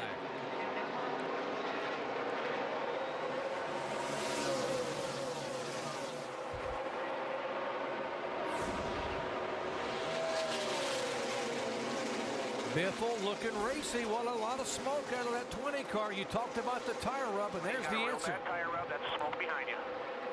I mean, that's a hard tire rub, too, Andy. I don't think that's a rub. It's actually a clearance itself. The hood pin's knocked out. It's rubbing really bad. Yeah, Tony's got some big problems right here now. If this thing rubs like this a couple more corners, he's going to be in big trouble. Yeah, this is something we saw with Jimmy Johnson in Indianapolis, like you said, guys, before. A bad crash before that. We saw that with Michael Waltrip also a couple weeks ago. So, hey, they gambled. One thing he can hope for now, as you can see, it's still smoking real bad, is maybe get a quick caution, but they're in trouble. On the inside. Now, if you're one of the guys running with him or behind him, how concerned are you? I'm very concerned. This thing might blow a tire, take me out. I'm trying to get around him as quick as possible. Guys, it's smoking less and less right now. It's a possibility that this tire could knock that front out of the way and clearance itself. We've seen that happen before. And the tire pressure is going to build up, Andy. And when the pressure comes up, it's going to rub less. So that might bail him out right there. Yeah, it is smoking less, but it's still a pretty good little rub right there getting into turn 1. The question now is how long will NASCAR let him run, because that's the next person. If I was Greg Zipabilli, I'd be concerned about it. It looks like this condition is actually getting better, though, in the 20 car. But now they got to talk about NASCAR now. And, folks, that's at 170 miles an hour. This is not at a less smoke out of the 20, so maybe they have rolled the dice and won. It could be, like we said, it could be clearance in itself, and when the pressure comes up, it's going to get better. This is a very anxious moment right now for this team. We saw this happen with Ray Evernham, who made a great call with Jeff Gordon years ago in a championship chase. He decided to leave Gordon on the racetrack with a tire that was rubbing, and it got less and less and less, and he ended up pulling it off and winning the title. One thing I'm concerned about, the performance of the car. I mean, they're not able to keep up. They might, you know, this might even actually, even if they don't blow a tire, it's going to hurt them. I think right now what he's doing, though, Andy, he's not driving the car hard into the corners. He doesn't want to bomb it into the corners and actually have the tires come up and blow itself out. Looks like he's taking it easy every single lap, trying to wait for that tire pressure to come up. Here's a couple of guys that have been on pit road to make those stops. A 2-car of Kurt Busch at 24. Jeff Gordon as they're working their way back up through traffic, being shown in 23rd and 24th position.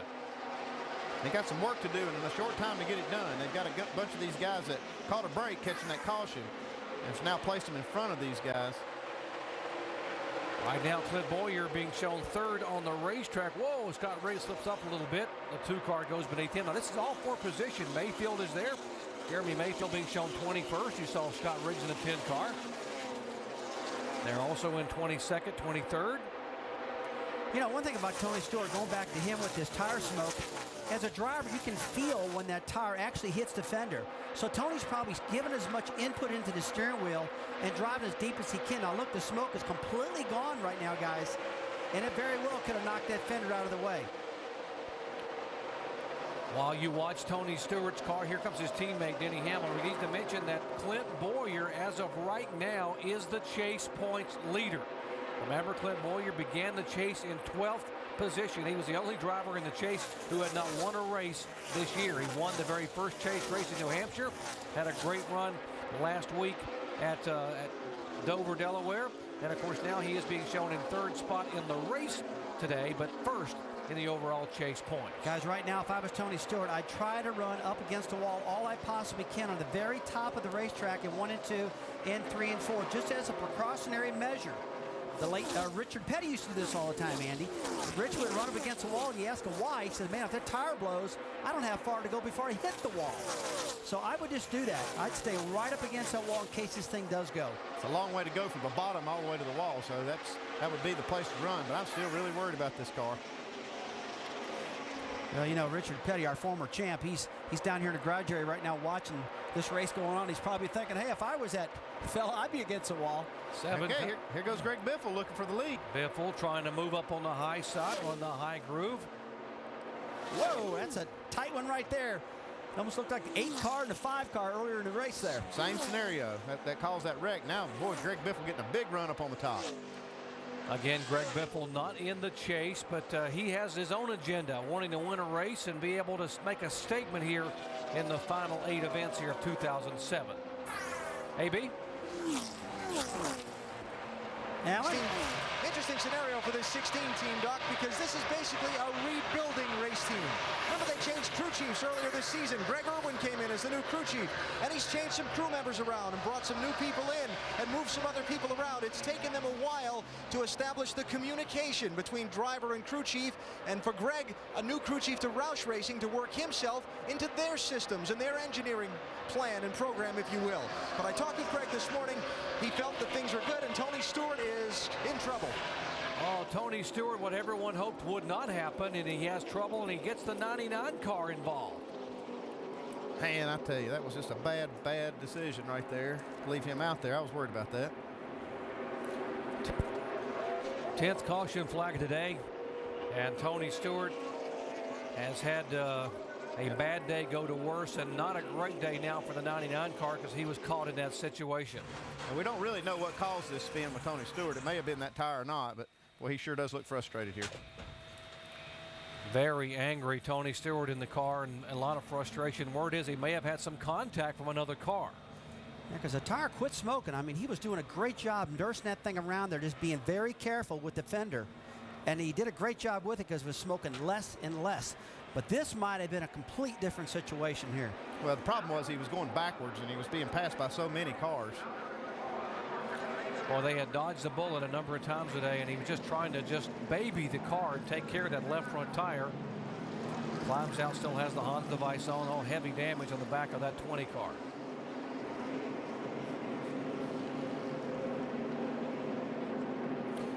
Let's show you what happened here. Lap 175. Here comes the 2 car. It looks like Tony was having some problems right there, struggling up against the up high, and the 2 car just had too much momentum on him. Carl Edwards was on the high side, and he was trying to have nowhere to go, and Tony's car spun up, and Carl just goes right into him. So damage on the front of the 99, and there's the heavy damage on the back of the 2-time. Yeah, we see the tires flat on the left front.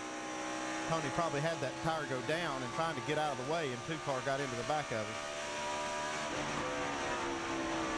Yeah, that's exactly. You see the sparks flying out from under the car. Nowhere for Kurt Busch to go. That's a great pickup, Andy. The tire going down, and suddenly Tony slows up, and there's nowhere for Kurt to go right behind. Yeah, not totally unintentional by Kurt Busch. Tough break for Carl Edwards, too. He's got his hand out the window. Watch the left front there. See his hand come up. If his hand comes out. Tires down. You see the sparks there flying. It is. Yeah. The sparks are flying out. The tires went flat. And what's Tony probably so frustrated about, he's trying to slow down, get out of the way, and he gets hit behind. And really, Kurt didn't have anywhere to go. He just couldn't slow down that quick. Just a tough deal for both of these drivers. 2 chase contenders, 3 chase contenders in this now. So, wow, the chase contenders here at Kansas City today have had a tough go of this. Tony Stewart began the day second in the chase, just 2 points out of the lead. Here again's what happened. Watch the left front. See the sparks come out, abruptly slows, and there's the 2 car. And I wonder how much damage Kurt Busch has on the front of his car, too. He had the fastest car in the field earlier. Poor Carl Edwards, he couldn't see anything. You know, the amazing thing about this tire failure on the left front of the 20 car is that it didn't actually blow out. It was deflated. It was down. You could tell it was going flat, but usually when this happens, you see him just exploding, and it didn't happen this time to Tony's car. I'm sure you know what this feels like right here when you had a car that could have won the race. Let's go down where Jamie is caught up with Carl Edwards. That's right, Doc, and Carl's out of the car, and he's asking what happened. What'd you feel from the driver's perspective? It looked like Tony maybe got bumped a little bit or something. I didn't see it when it first happened.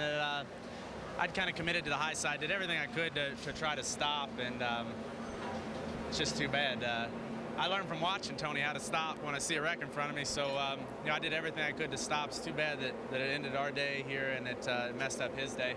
They said Clint's leading the points. Heard the crowd go crazy for that. Okay, there you see the left Tony had a tire rubbing for a long time.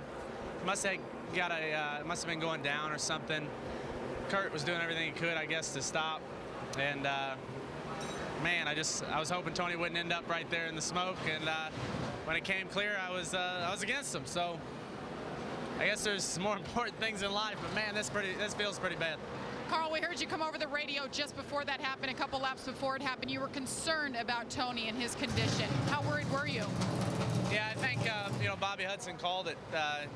He thought maybe Tony should have pulled in and fixed his car, but heck, I mean, if that was our car smoking, we'd be begging to stay out too. So I see both sides of it. It's just it's auto racing. I mean, that's how it goes, man. Yesterday got me down a little bit, but I'm not letting this get me down. We're gonna come back next week. We're gonna run well at Talladega, and we're gonna go out and try to win us a championship. That's what we're here for. Are you saying you guys are pretty much done today? I think we're pretty close to being done. I don't think it's gonna run very well. Although Kyle got his car fixed and he was up there racing with us. I don't know, we'll see what my guys can do here. You can see how hard they're working on it. I got a good group, but this may be just pack it up, ride the motorcycle back to Columbia, and enjoy a night at home. 99 team continues to work. We're here, and it's going to be shortened to 210 laps now, guys. Yeah, Jamie, then NASCAR's adjusted it down because of impending darkness, and we'll run 32 more laps. And you see the guys scurrying over the car. What a day for chase contenders. Kyle Busch had an issue early on. Their most recent accident involving Matt Kenseth, Martin Truex, and now Tony Stewart and Carl Edwards involved in a situation. There's what's left of Tony's Chevrolet, that left front tire. Him trying to get the car woed down. They had rolled the dice on fuel, and the rains came. Thought they might be able to get one here by staying out. And there's the damage on the front of the 2 car. So now we have 6 of the 12 chase drivers that have had some kind of significant damage here today. And it looks like the damage that Kurt Busch has in his car isn't too bad. The hood's down, a little hole in the front underneath the Mobile One sticker right there, but I think that's going to be okay. Well, next to Kyle, see if he can help us out. This looks like a different situation than Tony Stewart, because when he turns his wheel to the left going at the corner, I believe he'll still have fender clearance on this car. They still, after seeing what happened to Tony, I believe I'd just get in and fix it. That's Kyle, his behind him. younger brother Kyle in the 5 car pulled up to take a look at the fender to help him out to see if there was any significant clearance. Saying thumbs down. We're going to pit then, boys. We're going to pit, pull the tire out and go. Try to gain spots here. The 20 driver, Tony Stewart, has been released from pull the fender out and go. The infield care center, and he has declined to be interviewed. So we want to let you know that Tony's a little frustrated, obviously very frustrated right now. So he has decided to cool down. He has been checked over and released is okay as far as the medical condition. Well, the 2 cars are making a good move right now. He said he's going to pit that car, put 4 tires on it, pull that fender out, and I believe that's the right call because there's not too many cars behind him that he can't outrun and get past. So I think he'll be in good shape. Probably the smart thing to do. 31 laps to go right now. This thing's heating up. 210 lap race right now, 31 to go. And the guys are readjusting. They're real calculating their fuel mileage also right now. What does that mean strategy-wise? I mean, now that they keep adjusting it down, I know you're over there working the pencils and like you were a crew chief again. What are you thinking about? Well, I'm just trying to see if these guys have enough fuel. Looks to me like they do. I'm trying to calculate how many caution laps. I believe everyone has enough fuel to make it to the end, but you see some of these guys coming in to pit. Jamie? And guys, like you said, the 2 car, no gas. They're going to pull that fender out. They said right side track bar down 1 round. Kurt Busch is down and away. Dave. Crew Chief Steve Hart said, I will make the call to come out pit road. I will count the cars, Jeff. I will get you down here if we want 4 tires and a slight chassis adjustment. They do. They believe they might be able to win the race from here with 4 fresh tires. Back on the lead lap after the last caution. Slight adjustment now, and the 24 is gone from pit road.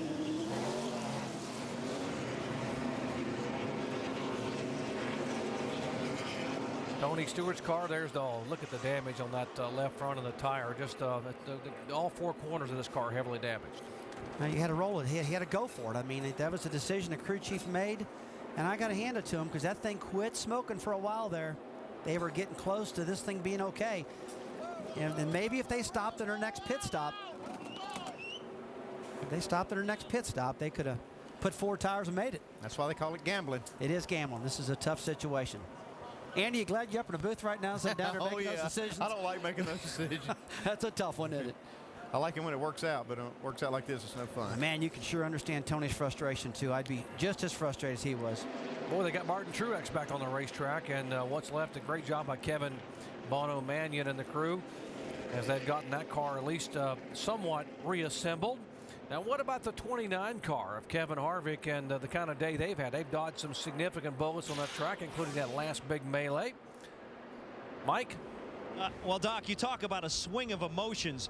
Before NASCAR announced that they were going to adjust the distance of this race down to 210 laps, a lot of debate on the radio between Todd Berrier and driver Kevin Harvick as to whether or not they should stop.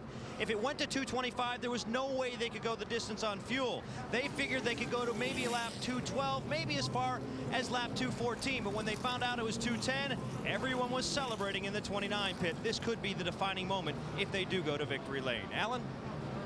And Mike, that decision to shorten the race during the caution before pit road was opened was the swing vote in the Greg Biffle pits as well. Biffle and his crew chief Greg Irwin went back and forth for a long time on the radio to stop, not to stop, 2 tires, 4 tires. What were people behind him going to do? And when they heard the race was shortened to 210 laps and they knew they could make it on fuel, the decision became easy. Take the track position, let the others have to pass them.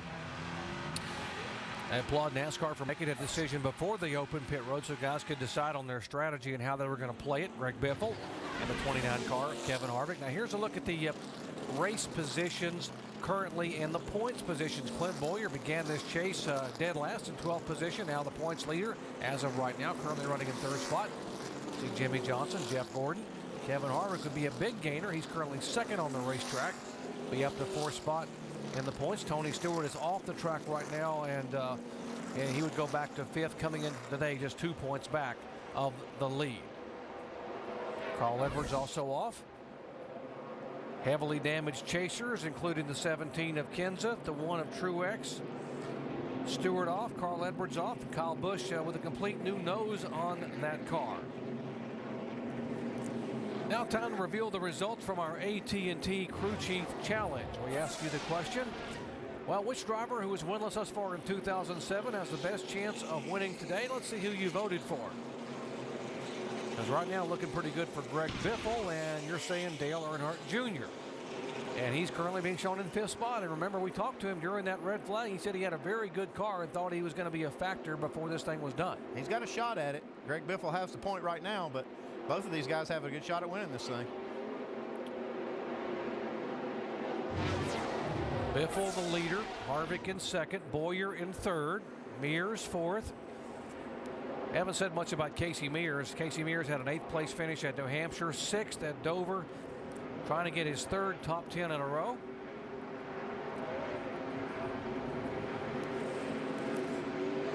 Early in the race, remember the little sideways here contact between the 16 and the 29, Biffle and Harvick? Whoa. I wonder if Kevin Harvick remembers that. That's been a while back. Would you remember that, Rusty? I don't think so. We've been here so long today, I think I'd forget that one right there. And I'd want to forget it too. Kevin Harvick's got a big picture to look at. He's a pretty smart race driver. I think he's going to be thinking about this chase and not about bumpers and grills. We'll see what's going to happen here. 28 laps to go. We're just going to lap 210. It is Biffle, who's awfully hungry, trying to get win number 1 in 2007.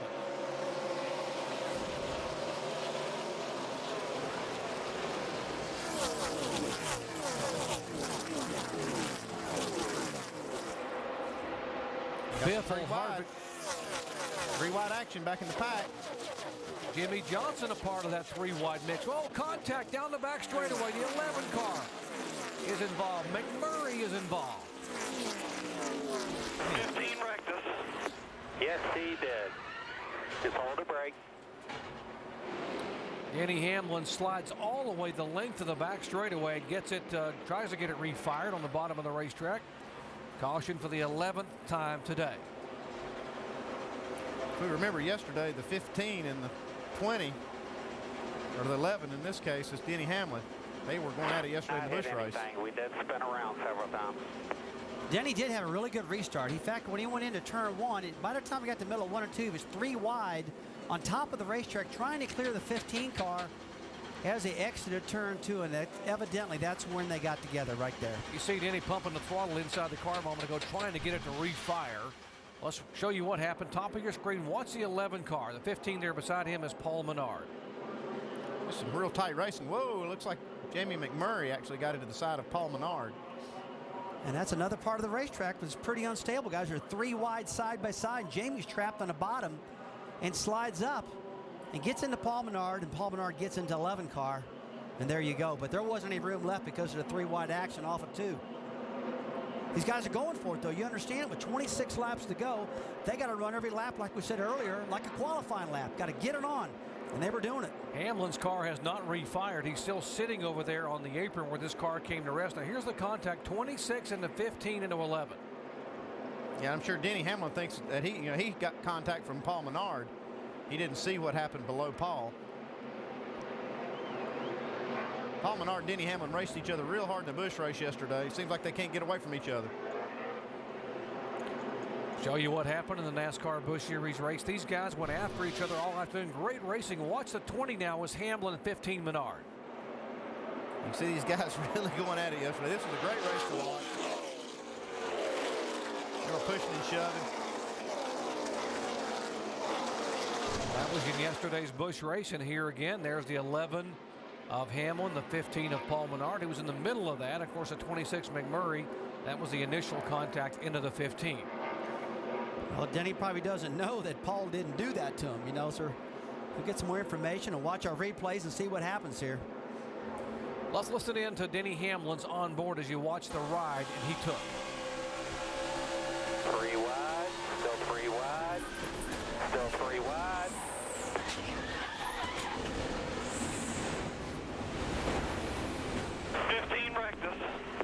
Yes, he did. Just hold the brake. Okay, just come around. Everybody else has stopped. I know that's what it looked like, but that's not the case. It really was just tight racing off that corner. He's being black flagged by NASCAR because he's dragging something under the car. They were able to get the car refired. You see the roof flap there is cocked up where the car got backwards and sideways. And they can reset that. That's the way it, when that thing pops up, it's designed to stay up like you see it. Got a little flap that that little yellow flap holds it up. They can Flap reset down it. also, Mike.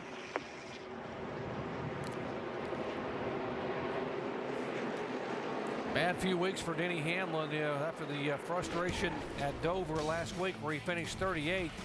This lap 203, the contact where he gets into the back of the 45 car of Kyle Petty.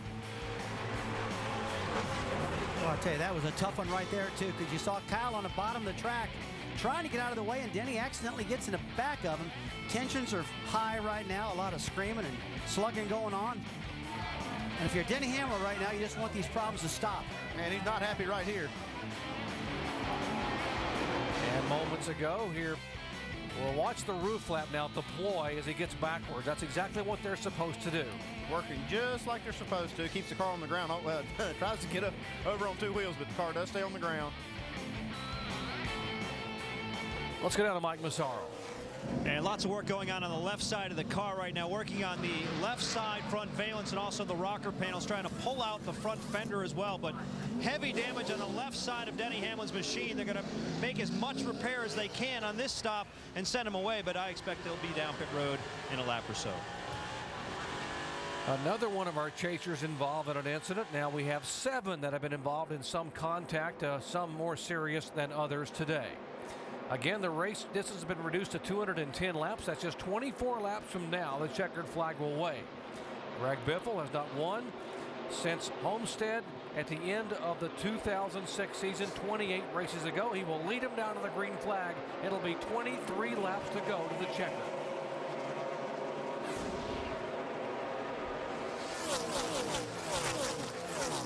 Now look at him down here, 3 and 4 wide as he exited Trioval. You can tell they want this stuff bad. They're all trying to get out of position they can't. Jimmy Johnson has already gained a couple of spots. He's in the middle. There comes the 48 car. And he is on the move right here. He knows he's got a short time to get this done. Man, he's kept that car clean all day long, coming from tailback all the way up through there. Jimmy Johnson was 25th at the tail end of the lead lap when this race was restarted. He is now all the way up to 6th position. The 20 car has been officially retired for you Tony Stewart fans. They've had to call today. The car was not repairable. Take a look at Reed Sorensen. I mean, he's got a good car today right in front of Jimmy Johnson.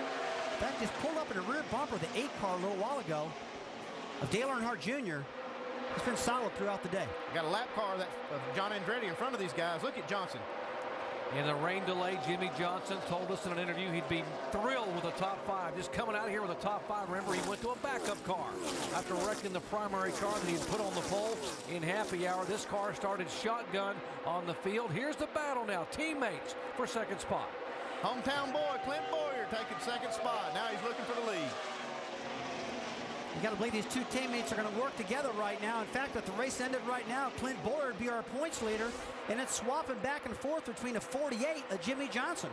Clint Bowyer doesn't want the race to end now. He's got one more spot to get. 24, Jeff Gordon, the 2 car, Kurt Busch. These guys running side by side. That is for 12th position. And guys, while all this is going on, Greg Biffle is just like 0.4 of a second faster than Clint Bowyer. He has just got that clean air and just getting out of it. But Jeff Gordon trying to get through this field right now and use these fresh tires. More on Jeff Gordon. Dave? Well, of course, Doc, when fewer cars pitted in front of them, and because they shortened the race, that's really what set these guys back. They got the fresh tires. They restarted 18th this time, and crew chief Steve Letarte just telling his driver, we can even get a top 10. Lots of other guys having trouble. That's what we're shooting for. Go get them. Jeff Gordon currently back in third spot in the points. You just saw, a minute ago, he is some 24 points back in third spot. There is Biffle. There's the interval you were talking about, Rusty. Yeah, well, when you get this clean air like Greg Biffle's got right now, he's got the whole track to himself. He can just lay down really good laps and manipulate the whole entire track. Kevin Harvick slipping backwards just a little bit right here. See Casey Mears is getting by him. Here comes Jimmy Johnson. That is for fourth position. Jimmy Johnson trying to move in on Kevin Harvick. Jimmy Johnson makes that pass, and he would, as of right now, be the chase points leader, gaining a couple of spots. He came into the day in third position. Shows you just how important every single spot is right here. Jimmy Johnson gets a good run off this corner. Remember last week at Dover, Delaware, Jeff Gordon passed 2 cars after the white flag, or else he would not have been the points leader coming into this week. That's how important you drive every single lap in this chase for the Nextel Cup. And how fast is Jimmy Johnson right now? He's manipulating traffic, and he just cut the same exact speed as Greg Biffle. And so they're equal speeds right now, Biffle and him. And it looks like Biffle's car might be going away just a tiny bit. Not much. But right now, these 2 cars are the same speed. Still plenty of time to go with 17 laps to go. Man, talk about a good team. Tailback to where they're at right now. Now he's running down his teammate, Casey Mears. Great job out of Casey Mears, too. Running third with this Hendrick car. Kept it out of trouble all day long. He's got a great car, too. Mears had an 8th place finish at New Hampshire, 6th place finish at Dover. The 99 car. Bob Osborne and company getting Carl Edwards back on the racetrack. It's about 20 laps down, but he's, oh my goodness, look at this right here. These guys are racing hard. The 5 car, Kyle Busch, is just trying to get any position he possibly can and trying to stay out of trouble at the same time. Look at Michael Walsh up on the top side. This is uncommon for him. He likes that top lane. And I just started to say, do you think that Casey Mears is going to move over for Jimmy Johnson? It looks like Jimmy has just got a faster car and just passing him right now. I don't think Casey Mears had anything to say about that one right there. We saw what happened at Dover, Delaware. Team orders kicked in and asked Casey to move over for Kyle Busch. He didn't have to do it here because Jimmy's car is just that fast today. Jimmy had the fastest car on the racetrack last lap. Jimmy Johnson takes a spot away. 3rd spot Johnson, 4th Mears, 5th is Harvick. Now 6th is being shown Jeff Gordon. Interval now between Biffle and Bowyer is 1.3 seconds. Last 40 laps for Jimmy Johnson in terms of the chase. Take a look at that. Lap 156, he was 24th, and now all the way up to 3rd. Here at lap 195, this guy's made some tracks, man. He's been flying all day long. Denny Hamlin digging for anything he can pick up with this 11 car. Hamlin being shown a lap down in 29th position. He is the first car a lap down. He's hoping for a lucky dog right now, some chance to get back up there. Car's still running good enough to get some spots if he can get that lap back. Well, Johnson's about 3 seconds behind Biffle right now. Bowyer is about 1.3 seconds behind Biffle. And a 41, look at this Reed Sorensen. This kid has been fast. Grabbed the pole at the Brickyard 400 Indianapolis, ran 5th there, won a Busch race right after that. Really been focused for this Felix Sabates Chip Ganassi team. Sorensen was 2nd fastest in the final practice session. This is the car, by the way, that he won the pole with the Brickyard 400 and finished in 5th position. Earnhardt Jr. up high in the 8 car. That's battling for spots. Elliott Sadler in the 19 trying to go underneath Jr., and that would be for the 8th position. These Evernham teammates have good cars here today. This is for a top 10 spot now for the 19, Elliott Sadler. Here comes his teammate right here. Well, you see Casey Kane right there in the 10th position right now, trying to run down Earnhardt, trying to get underneath him. He's got a big run coming down the front straightaway. Ray Evernham talked about how much he wanted to be able to get these cars back on the racetrack, and he was on the radio talking to Elliott Sadler. Very involved with what was going to happen with the 19 and the 9 cars. Now these guys are making their way toward top 10. They will have top 10 finishes if they can hang on for both cars. 11 laps to go, guys. Here goes Gordon by the 29 car. That is for 5th spot.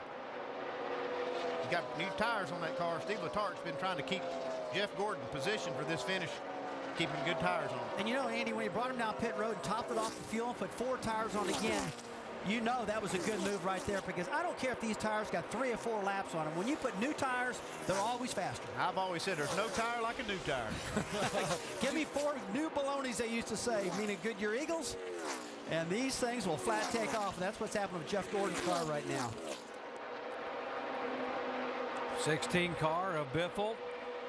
10 laps to go. We kept talking about how long it was going to take for Biffle to get back in victory lane. He is 9 laps away. And about the 07, the kid from Kansas who wants this so bad, said, I won my first race, but I really, really want to win here at the home track. He just clicked off another 1/10 of a second on Greg Biffle's lead. You know, there could be enough laps for Bowyer to run down Biffle right now. He's catching him right about 1/10 of a second a lap. You know these hometown fans are cheering him on. Well, boy, you got to hand it to Greg Biffle, though. 2nd place finish last week. It looks like he's got his act back together with Roush Racing. But Bowyer, he wants this thing bad. Hometown, man, hometown. Clint Bowyer grew up in Emporia, Kansas, just 90 minutes south of where this racetrack is right now. He said, you know, it's been a dream come true. I'm living the American dream. I got the phone call, working in a body shop, to come drive for Richard Childress. He won the first race in the chase. He said, but I really want to win one in my home state of Kansas. And folks, he's got 8 laps to get there. Right now, the interval between Greg Biffle and Bowyer are staying the same, but Jimmy Johnson just picked off another 1/10 of a section on those 2. Is there going to be enough time? 7 laps. If he's going to get it done in 7 laps, he's going to have to go a little quicker, because I don't think he can catch him right now. Looks like this is coming down between Clint Bowyer and Greg Biffle. And you know that Biffle and Bowyer and Johnson are driving every lap as hard as they can drive. Win this deal. Remember the war we got here. Last time by, Bowyer clicked off 3/10 of a second on the leader. He is coming in a hurry. 7 laps to go for Biffle. That was Mike Dillon, the spotter, telling him to keep a big picture in mind. The only picture Clint Bowyer's looking at right now is the back bumper of that 16. He wants this win bad. It looks like every single lap Bowyer runs the same speed. And Biffle, he'll run a fast one, then mess up a little bit, not much, about 1/10 of a second. He's not as consistent at the moment as Biffle. I'm sorry, as Bowyer. But then to make up for it, he'll outrun Bowyer the next lap by 1/10 of a second. So they're going to be dealing with some lap traffic here before long, too, before the end of the race. Greg Biffle finished 3rd here in 2004, led 64 laps. He finished 2nd here in 2005. He led 47 laps. He is yet to win at Kansas, and he is yet to win in 2007. There's Biffle. 5 laps to go before he will go to victory lane for the first time, and he knows how much the guy in his rearview mirror of the 07 wants this race today. I'm just amazed at Clint Bowyer. You know, he comes into this thing 12th in points. The bottom of the guys hadn't gotten a win, and now he's got a win at New Hampshire. Here he's challenging for the championship. Dave Blaney, who's had a great run today there in Bill Davis's Toyota, the 22 car. And the 6 car, David Reagan, the highest running rookie in the 42. Speaking of rookies, up contact with the wall for Juan Pablo Montoya. He's got a buzz. Easy. Yeah, they're going to have to throw a caution for this debris now. Oh, man, 4 laps to go. Oh, this is going to change everything. Debris right in front of Greg Biffle.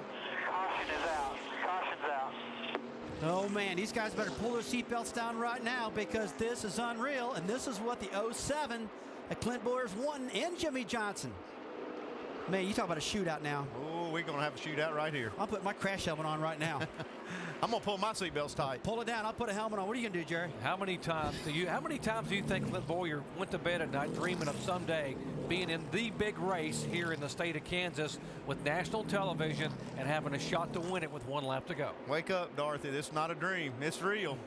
Right here. You are back in Kansas, kid. But you know what? Greg Biffle, he's a pretty tough hombre when it comes to passing people. Now, watch what happens where Greg Biffle is right behind some of the debris that's coming out from beneath the 42 car. See this tire come completely apart. That's a lot of tire rubber right there. Pretty heavy piece. Debris coming off. Now watch for Biffle's 16 car to come right through. There. Looks like he caught a piece of that thing. He got a little bit of that stuff, you know, and I don't know who knows how much of it he hit. There's one thing you do know, you're not going to pit unless the tire's flat. He's got to stay out here. Just a few laps to go. Probably a green-white checker coming up. NASCAR's going to get the jet dryer out, probably blow off that turn, get all that debris off of there, and Pull your belts down, guys. Get after it, because you only have a white-green checker here. Green-white checkered. And by the way, that's what I meant, I think, right? We meant what you knew. I know how excited you are. What I do, yeah. You know what? We talk about Greg Biffle and Clint Bowyer, but how about Jimmy Johnson now? He's back on the bumper of these two guys. He could be the spoiler for the whole deal. And we know he can get it done when the cards are down on the table here. There's Jimmy in the 48 car. Casey Mears is behind him. Jeff Gordon is there. Harvick is there. There's Casey Mears in the 25 car. He is in the 4th position. So you got Hendrick cars, 3rd, 4th, and 5th with Johnson, Mears, and Jeff Gordon. That's the last couple restarts. So that Greg Biffle looked like he was shot out of a cannon when they dropped that flag. And it's just about getting dark here. They're really going to have just enough time, just enough vision to get this race over. What an afternoon here in Kansas. We talk about you couldn't get much better than what we saw in the NASCAR Busch Series race here on Saturday with a great finish. But this one has had it all.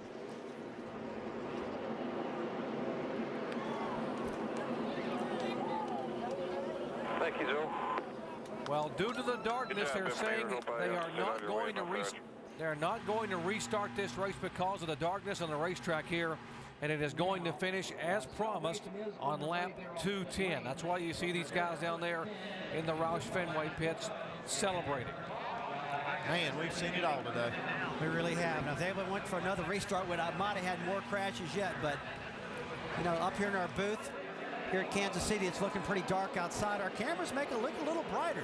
I kind of like those. The cameras actually make it look brighter than it really is. I can't believe how much different it is. It's very dark. Let's go down to the Roush Fenway crew and the winning crew chief with Dave. Doc, it was 17 races ago when Greg Irwin became Greg Biffle's crew chief for the first time. And now the Greg and Greg combination has their first win. Can you believe it? Wow. You know, he told me a month ago we were going to get one for the year's out. And we felt like we gained on it last week a little bit. The team's been coming together. We're just working hard at the shop. And my thanks to everybody. You know, the pit crew. Thank you, Billy. The pit crew has been working hard. The pit stops have been picking up every week for the last 3 weeks, and Greg stays on top of the wheel all race long. He never gives up on us, and I'm just real happy. I don't know what to say. Might have a little pressure on you too, because you've been fast in the traditional car and the COT. Not bad, not bad. The whole program's coming together. This is what he needed. This is what we needed as a group to start rolling into next year. Hopefully, we're going to gain some momentum here going into the rest of the season. So I can't say enough for these guys, and they've been sticking behind us. And they've been through some tough times this year, and we're just working hard, so it feels good. All right, that's Greg Irwin. And Doc, are we just a little premature? He's still got to cross the finish line, right, Biffle? He still has to get back there behind. Remember, you know, he ran through all that debris, so he's behind the pace bar. And again, folks, these cameras are able to iris up and give you a lot more light than is actually out there. I remember doing qualifying years ago at Talladega, and it was pitch dark, and it looked like it was daytime, but you couldn't see a thing. That's why it is so tough, but it is getting dark here. Remember, sunset was 7:06 local time. And that was just minutes ago, so they had promised these guys they would not put them in any kind of harm's way by making them run in the dark. And so when he comes by to take lap 210, he will get the checkered flag. Looking out the window right now, Jerry, the black asphalt on the racetrack would hide anything if there was debris out there. Everything looks very dark looking from a driver's perspective. So congratulations to Greg Biffle, huh? Looks like the Lifelock Duck's going to get a checker here. Greg Biffle, 37-year-old driver, had gone 28 races. His last win was at Homestead at the end of finale of 2006. Flag, buddy, right there. Check a flag. And Biffle takes the win at Kansas Speedway in what was an unbelievably long day. But he doesn't care. Right now, he is a winner in 2007. Can't keep Greg Biffle down long. He's too good of a race car driver. Finished second at Dover a week ago. This team really starting to come. You talked about how the crew and how hard they've worked. Greg Irwin and company. Here they come running across and to try to celebrate. NASCAR wants to keep them away from the car so they can inspect the car. They just want to come over and give their driver a big hug.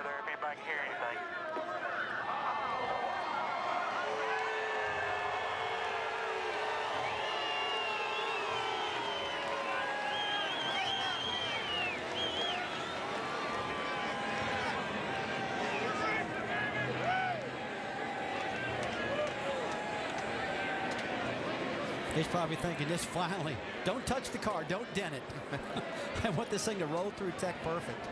He said, I've waited since November of a year ago to be able to smile and celebrate in victory lane. He drove a heck of a race. Look at Greg Biffle. What a great race car driver. It was just a matter of time before he got back on track. You knew that. He's such a good driver, you couldn't hold him back.